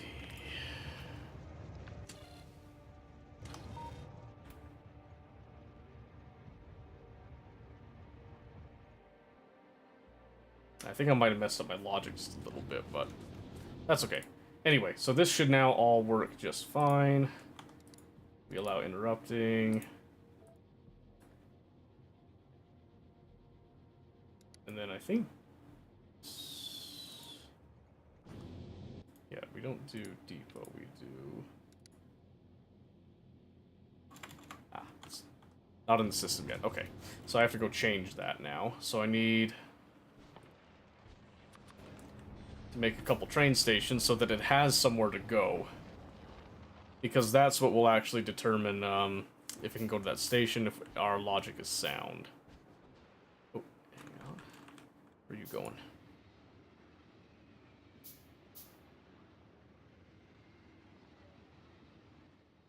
Okay.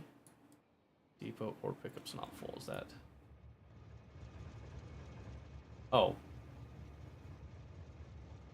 Wait, is that?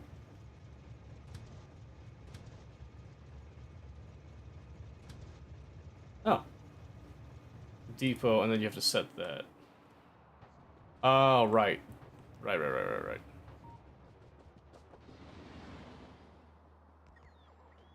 Okay, so now we can come out down here to Liquid Depot. And then we can add the station for Liquid Depot. And then it has a weight condition that station is not full. And that we set to Liquid Drop.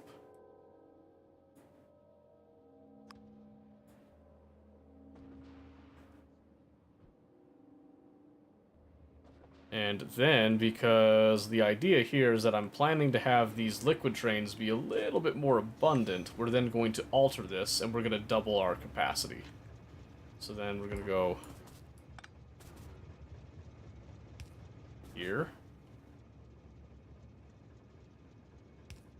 Here. Oh, really?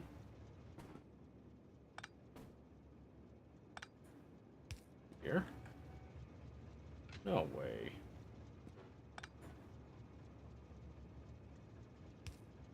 Here? There we go. Okay. Or I guess we could just do the... I guess the chain signals work just fine for that, right? Now I'm curious. So I'm going to see if I can make a couple of these. What I'm going to do is I'm going to blueprint the train and the vehicle fuel. And then we're going to come over to our train stuff. Generic ore train. Well, now we're going to have our... I'm just going to add... This will be generic liquid train. Okay, and then I'm going to come over here. And then I'm going to add in 1, 2,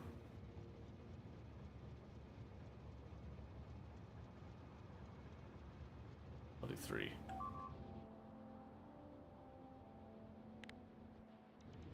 Alright, so what we should see is that these trains will then get their fuel, they should get set up, they'll be automatically added to the system, and then we should see them stack up nicely. The stacking up is what we're really looking for on this logic here, right? Morning, bird. How's it going? What are you up to this morning?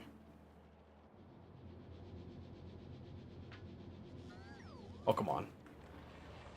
You've got more rocket fuel than that. I know you do. Get it in there. Come on. Don't be shy. You actually slept? Nice! Yeah, I heard, Hella was mentioning that you actually went to sleep.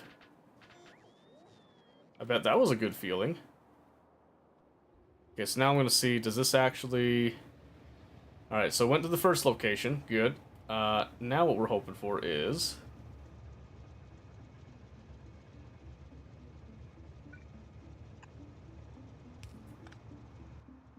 I wonder... I don't think that'll actually work. Oh, you know what? Actually... Yeah, I think we do need to do the simple.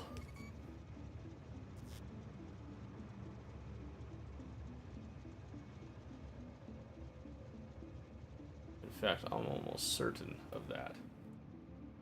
You went to bed super late? No, I happened to be lurking a bit, and then I think it was it Killer Jam stream? He was, mentioning it a little bit. Okay, so now I can... Ah, okay. I can change these to allow 2. And that should now allow... Yes, so now we can compact our liquid trains that we are going to make, and we are inevitably going to be using a lot of these liquid trains. So this will work out marvelously. So now the next thing to do is to test and see, because I know chain signals will do all this this nonsense here. But will it make a difference if... Stand by a second, stand by a second. I'm trying to set up trains to be like multi-purpose generalist trains that will handle things based on logic and all that, so...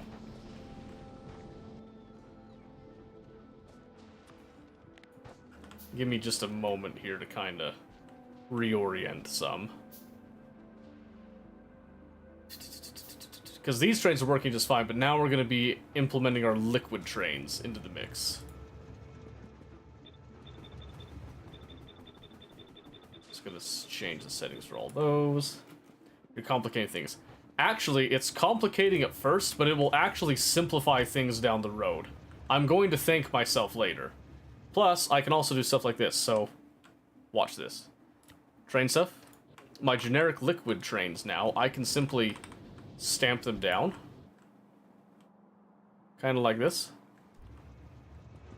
Because I've set them up to be generalist and all this. Now, when they come over here, it's going to take the system a little bit to recognize that I wanted those. But then we'll have these drones. Don't ask me how they do this, by the way. I don't know how they pick up these trains. But now they'll come over here. And then they'll also go and grab the fuel for them. And then as soon as they're fueled up, they'll speed off into the sunset. And my hope is that they will stack up very nicely right here. with this chain signal as is. But I'm not sure if they will. So I'm checking. I'm doing a little knowledge check on the train signals to see if this is going to operate the way I think it's going to operate.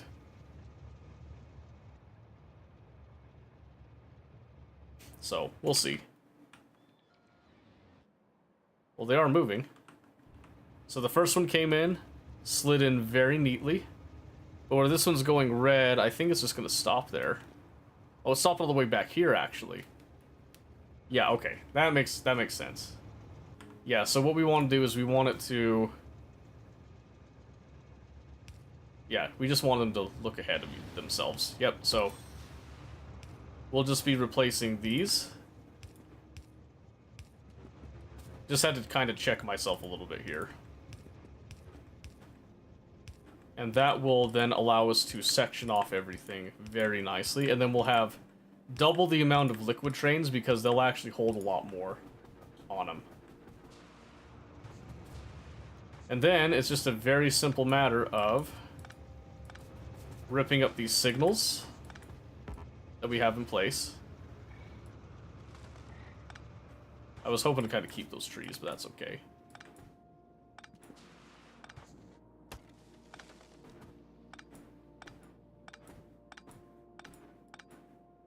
Because we just need to adjust their position just a slight bit here. So we're just going to go boop, boop, boop, boop. And then boop, boop, boop, boop, boop, doop, do, do, do, do. Okay. So now that I've got these signals in place, I can actually show you why we're doing this. So, we set up these trains to be generic ore trains and stuff. You can see here that there's still kind of some quirks being worked out. Sometimes they get an overabundance of some ores that they don't really need. I don't really know why they're doing that right now, but they're doing it anyway.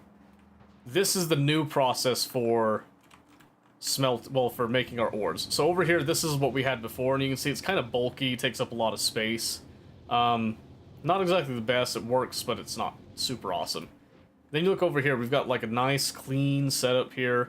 It takes a little bit more effort to put in, it costs a little more energy, but you also get a 50% productivity bonus on the ore when you're doing this. But then you also get another additional 50% productivity bonus when you cast it later.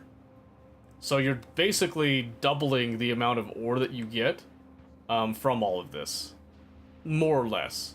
And it's also a lot faster for these trains that are one locomotive, one wagon, because it's a fluid wagon. They will go a lot faster than these one locomotive with two wagon bits. And you can see here that a whole bunch of these just kicked off right there. Getting dispatched to go and start collecting more iron, so we have it on hand. So I don't have to set these schedules, and these will be able to meet demand based on how many free trains we have available to go and do these things. And sometimes, again, you know, they'll overcommit a little bit, but that's generally okay as long as we can limit it to the amounts that we need. We can always get more trains, too. But yeah, so we'll have, I think it was like 24 ore trains, and then we'll have essentially 48 liquid trains along this whole thing.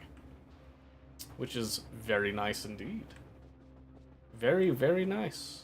All thanks to the joy of logic. This thing always bothered me about the factor of why build a set place, you have to keep going further to collect ore. But this makes sense. This is how you solve the problem. This is part of the joy of it. So, with this, we can now do cool things like this, where we have an ore pickup station, a generic unload station, and then we use logic and we use wireless signals in order to communicate with our trains. So right now, these are a little closer. They don't really need to do this. You move the gathering, but not the processing. Yeah. So now, what I'm actually doing, and this is another idea of mine that I've done this for a long time. I don't see a lot of people do this.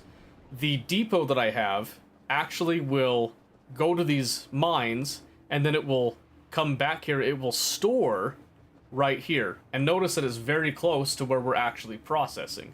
So these are now all ready to go whenever there's a need in the factory. And this is going to be a lot more helpful as we start to deplete some of these mines and get farther and farther out. These will go out there and then come back and store right here. It makes the whole process a lot simpler. And then we'll also be loading onto these liquid trains. And these liquid trains have the unique ability of carrying more than these ones. In order to carry the same amount, because this is 50,000 units, like, these ones carry 40 stacked, which is like 2,000 units, basically. So it's very unique in how we're doing this problem solving.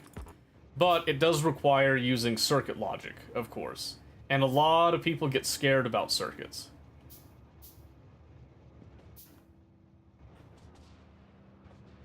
So I think that's another thing that kind of turns people off from Factorio, is that, like, you can play it without using the combinators and stuff, and you can still have a great time. But you're going to have an even better time if you just, you know, bite the bullet and learn to use circuit logic. It really opens up a lot of doors for you in that sense. Just gonna swipe some green circuits here. I'm gonna make a few of these. We're just gonna fill these in. This trains are so fast. Yeah, they're using rocket fuel. I'm also keeping them light so that they are a lot faster too.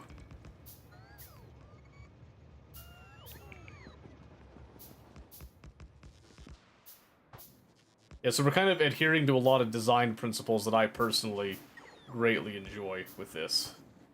It's gonna be 3, 1, 2, 3. Top down with no little person running around would be fine, or different angle with a person. Well, but the thing is that you are the engineer. You're the engineer. That's how it's supposed to be. That's how it's always meant to be. Let's see, I'll throw in the display panel, and then we got some deciding combinations, so we'll do 1, 2, 3, 4, and then we'll also grab ourselves that. And then I think we'll just, we're gonna hit these blank.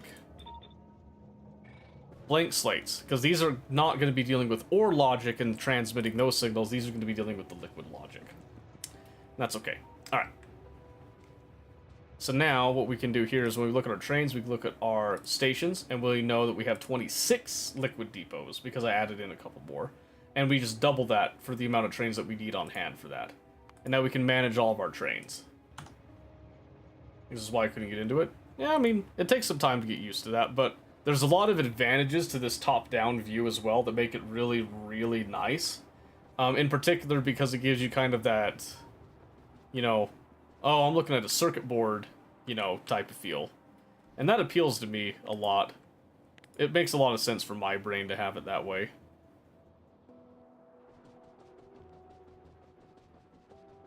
Logic stuff's great. Yeah, and once you start getting into the logic stuff, ooh. Ooh, ooh, ooh. It is tingly. Alright, so let me see here. I'm gonna set up a few. We're just gonna kind of populate some things here. Let's see, 1, 2, 3, 4, 5, and 6. Sure. I don't have to make them, so the system will make them for us. But yeah, doing the logic is really, it's really freeing to me. I like that I can do a lot of stuff with the logic gates, in particular. That makes me very happy to have all that. And I also really, really like trains, and this game is amazing for trains. It is absolutely phenomenal, the stuff that you can do with trains.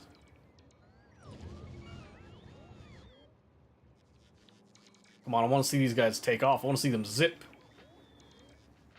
Get that fuel in. Come on.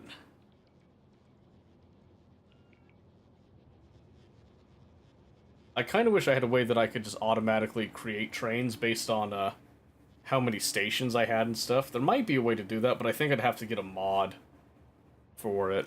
I'm not entirely sure. Who knows, man? There we go. They're starting to stack up. Oh my word, really? It's missing like just a little bit. There they go. I mean, look at them take off. Look at those zippy little guys.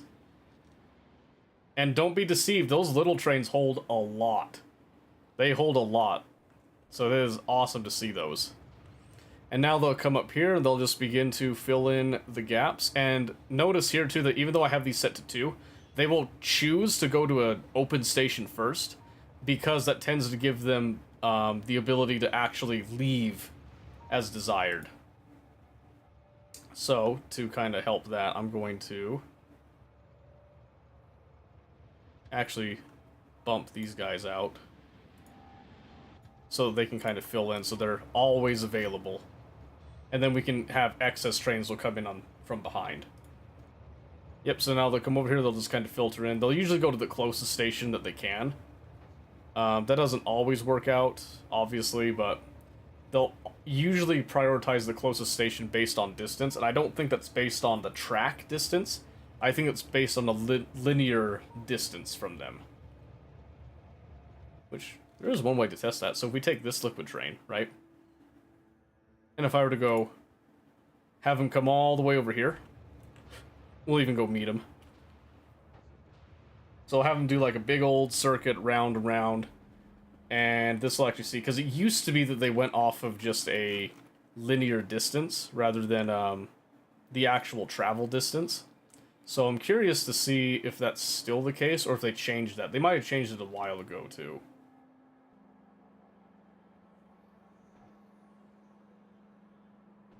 Oh, whoops. Let me go with you. I want to see where you go. Nope, they go travel distance now. That is excellent. Yep, so it just comes in, just slots right in there. Perfect. That's what I like to see. That's what I like to see. Okay. Let's see. So that gives me a few liquid trains to start with. Okay. Now, we need to have the ability to actually load up liquid trains, right? So, do I have time for that tonight? I don't know if I have time for that tonight. We might need to hold off on that one. But this is good. This is really good progress. This has now allowed us to actually create what we need in order to progress into the future. This is going to now allow us to go away from this that we have right here, and we can now spread out to the rest of this and have distributed factories that will actually be able to make large amounts of one product and then provide that product to the rest of the factory. Ideally, automatically, with a little bit of modularity to it. But that might be... So these are just generic ore trains that we did. Doing ones that have item requests and stuff, that's going to be a little bit more complicated. That one, we might actually be utilizing something newer, which is going to be the selector combinator, which is right here. This is a fun little guy that has a lot of fun and quirky little things he can do. So you can see here, he can go off of different modes of operation, selecting input, counting inputs, random input, stack size, rocket capacity, quality filter, quality transfer. We would be most interested in the select input. You can see here there's like a index that we can go off of, and there's a lot of indexes that we can do. So we would be able to look at that and then probably determine a few things. We can count inputs as well. Distinct input signals. Yes, this is where we can automatically determine how many, input signals are there. Then we can determine the range of our indexes and stuff. We can then do like random input stuff. Don't really tend to do that a lot. Stack sizes are usually a pretty useful thing to know. There's a lot of things that we could potentially do with that to truly, fully automate everything over here. But it all begins simply with a few steps. So what I'm going to do here is I am going to set a couple things here. So I want to do molten iron is one thing I want to track here. And we're doing 50,000, so we'd want to do 100,000. And if we reach that, then we're going to go for, let's let's see. We need to not compete with the other signals on the wireless system. We've been doing letters for a lot of this. I think we're going to shift to something else here. We're going just full wireless. So what I want to do, actually, I might just do... I would just do just straight molten iron as the signal. Yeah, because then I can just do molten copper, and then we'll just do molten copper as the signal, just as a one-to-one. Because, so basically what that does is, we'll set that and then we'll be looking for that signal when we're looking at the wireless stuff. Because if you look over here, wireless will output some signals that we can see, and it has a couple, you can separate them on green and on red wires. So we're going to be focusing on the train stuff. That's going to be on red wires, for the most part. So, because of that, feasibly, in fact, I kind of want to do this. I think we could actually do something like this, where we actually have these small, because these trains are smaller, we could actually have them load right down here. That would make it super compact to do it down here. The tanks are up here. We could move the tanks, though. Ooh, let me grab another display panel, and I am going to leave a note for myself. I'll do that one.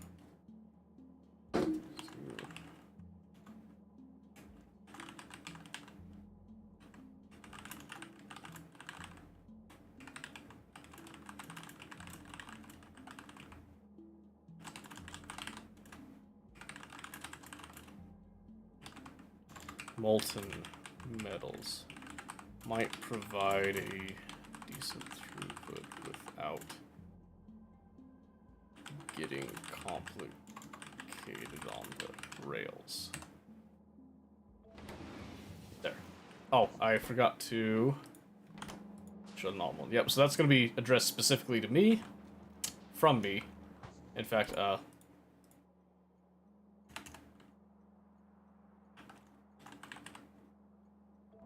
beautiful. Addressed to me, from me.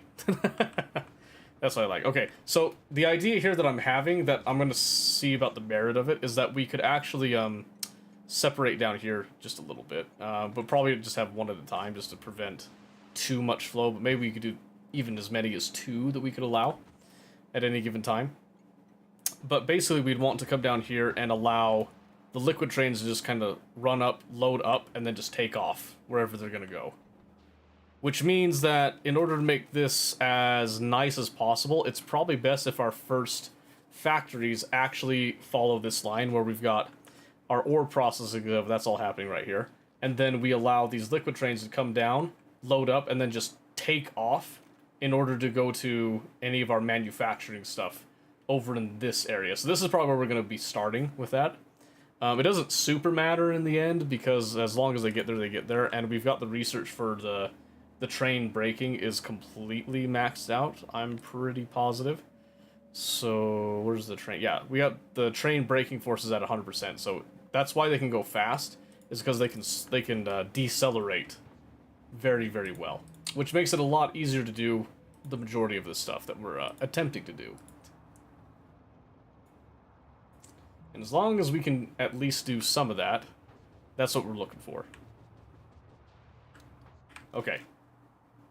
Let's take this off. So let me think here. Okay. One thing that we are probably going to do, and I'm going to add a tag for this, is... Where's the fish? Fish.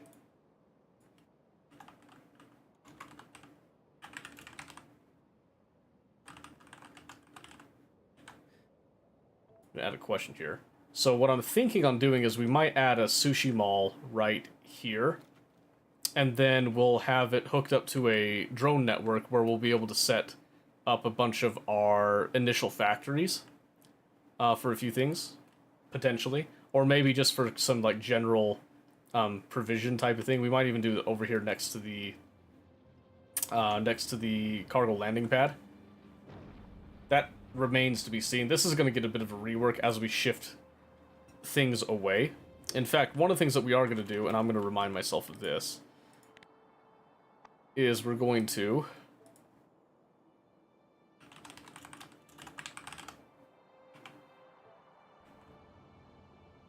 add a tag there to convert to casting. Meaning that we will be going away from the furnaces over here for smelting down our ore into the plates, and we'll be switching over to foundries to make the plates and all that here. Which means that we're probably also going to be looking at ripping up a good chunk of all this stuff as well. So yes, I don't know exactly how we're going to do that yet in terms of cleanliness, because we have a lot of science on hand as well that we're kind of trying to go through. We're also researching with what little science trickle is coming in, primarily from the productivity science. That's always going to irk me. But one of the things that we're going to do with that is we're also going to have some purpose-built science factories that we will be bringing materials to. That's going to probably be our first conversion step, is we're going to have probably like the, we're going to call it the Science Mall Strip. Basically, it's going to be all along here is the vision, because we've got some leeway and some room here. And we're going to have all of our sciences kind of be produced in various locations here. Probably on the inside, going down. But we'll see. So that's kind of the maybe vision. So while I'm thinking about that, let me go ahead and add... where did science go? Right here. We'll do red science, and then we'll say, like, science factories with the question mark. Put it right there. That'll just kind of remind me. So then we'll be able to bring, and again, we'll bring things by liquid as much as we can, but then we'll also have to bring things by conventional, regular cargo trains and stuff. And we're going to see if we can make a system that will intelligently see requests and then load up train requests. And I think, again, that's something that we can do with the selector combinator. Not entirely positive of that, because the one thing I can see with the selector combinator is being able to do something like this, where we take something in a chest, let's say, right? And then we know that we're going to be loading up on the train, so we would go like this. And one of these would then take the stack size of the input that's here, right, coming out. So what you'll see here is, on the green signal here, if I put in one construction drone, it shows me 50. And if I put in all that stuff, it shows you 50 and 50. So that would be a way that you could get the stack size of anything that you're putting into the station. And then you can go further from there, and then you can calculate how much for your trains. So it would be 40 stacks per wagon, so 80 if you're doing two, times that stack size. Boom, you've got your requested amount of materials that you want to get out of that, and you want to transmit that you want that amount. You can also like crunch down. You could divide it into how many of those that you want for, you know, your trains and all that. But that's gonna be its own thing that we're gonna have to do. So we'll get to that later. For now, I think it's time to call it. That was a lot of work that we just did. So good hustle there. Sorry that I was late again. Fridays are always a kind of a weird thing. But yeah, I'm excited. I'm very excited that we got that done.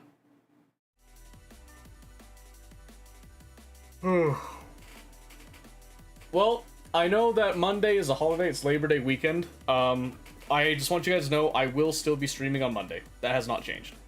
We're not doing anything crazy. I'm not going out of town or anything, so that should be business as usual.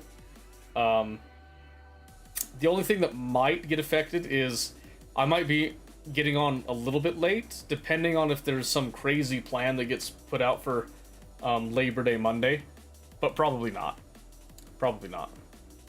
But yeah, Bird, if you ever want to try getting into Factorio again, like, I'm more than happy to help you, help you ease along with it. Just let me know. Just let me know, because I'm clearly stupid into it, so. Always find it interesting to watch you work at these things. Yeah?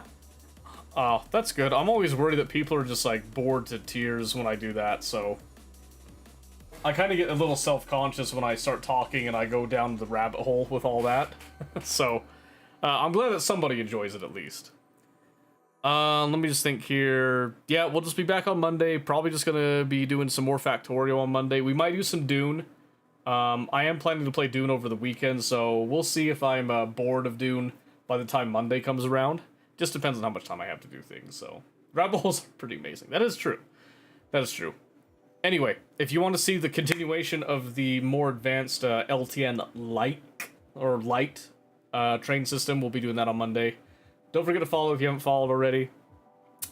We also stream on YouTube if you want to get a little bit less ads. You can go over there. Super appreciate sub on that one, but like listening to try not to derail you. Oh, that's fine. I like being derailed. Okay, not really, but it's just kind of one of those things I sit there talking to myself for sometimes hours. I'm never quite sure if there's someone listening, but I'm always afraid that someone is listening, and I don't want to just, talk to myself in my head, so. Anyway, like I said, we'll be back on Monday. We'll be continuing the journey with that. I know Pistachio was having some trouble with flowcharts and all that. He wanted to get flowcharts going to kind of help him understand oil cracking, so I might show him how to do oil cracking with my my first run with Space Age that I did. I had a really clever system that he might enjoy trying to recreate, so. Anyway, that's gonna be it. Once again, guys, I appreciate you being here. And I hope you guys have a great night, morning, day, evening, whatever it is for you. And I love you. I do, platonically. Maybe. Unless. I'm gonna go to bed now.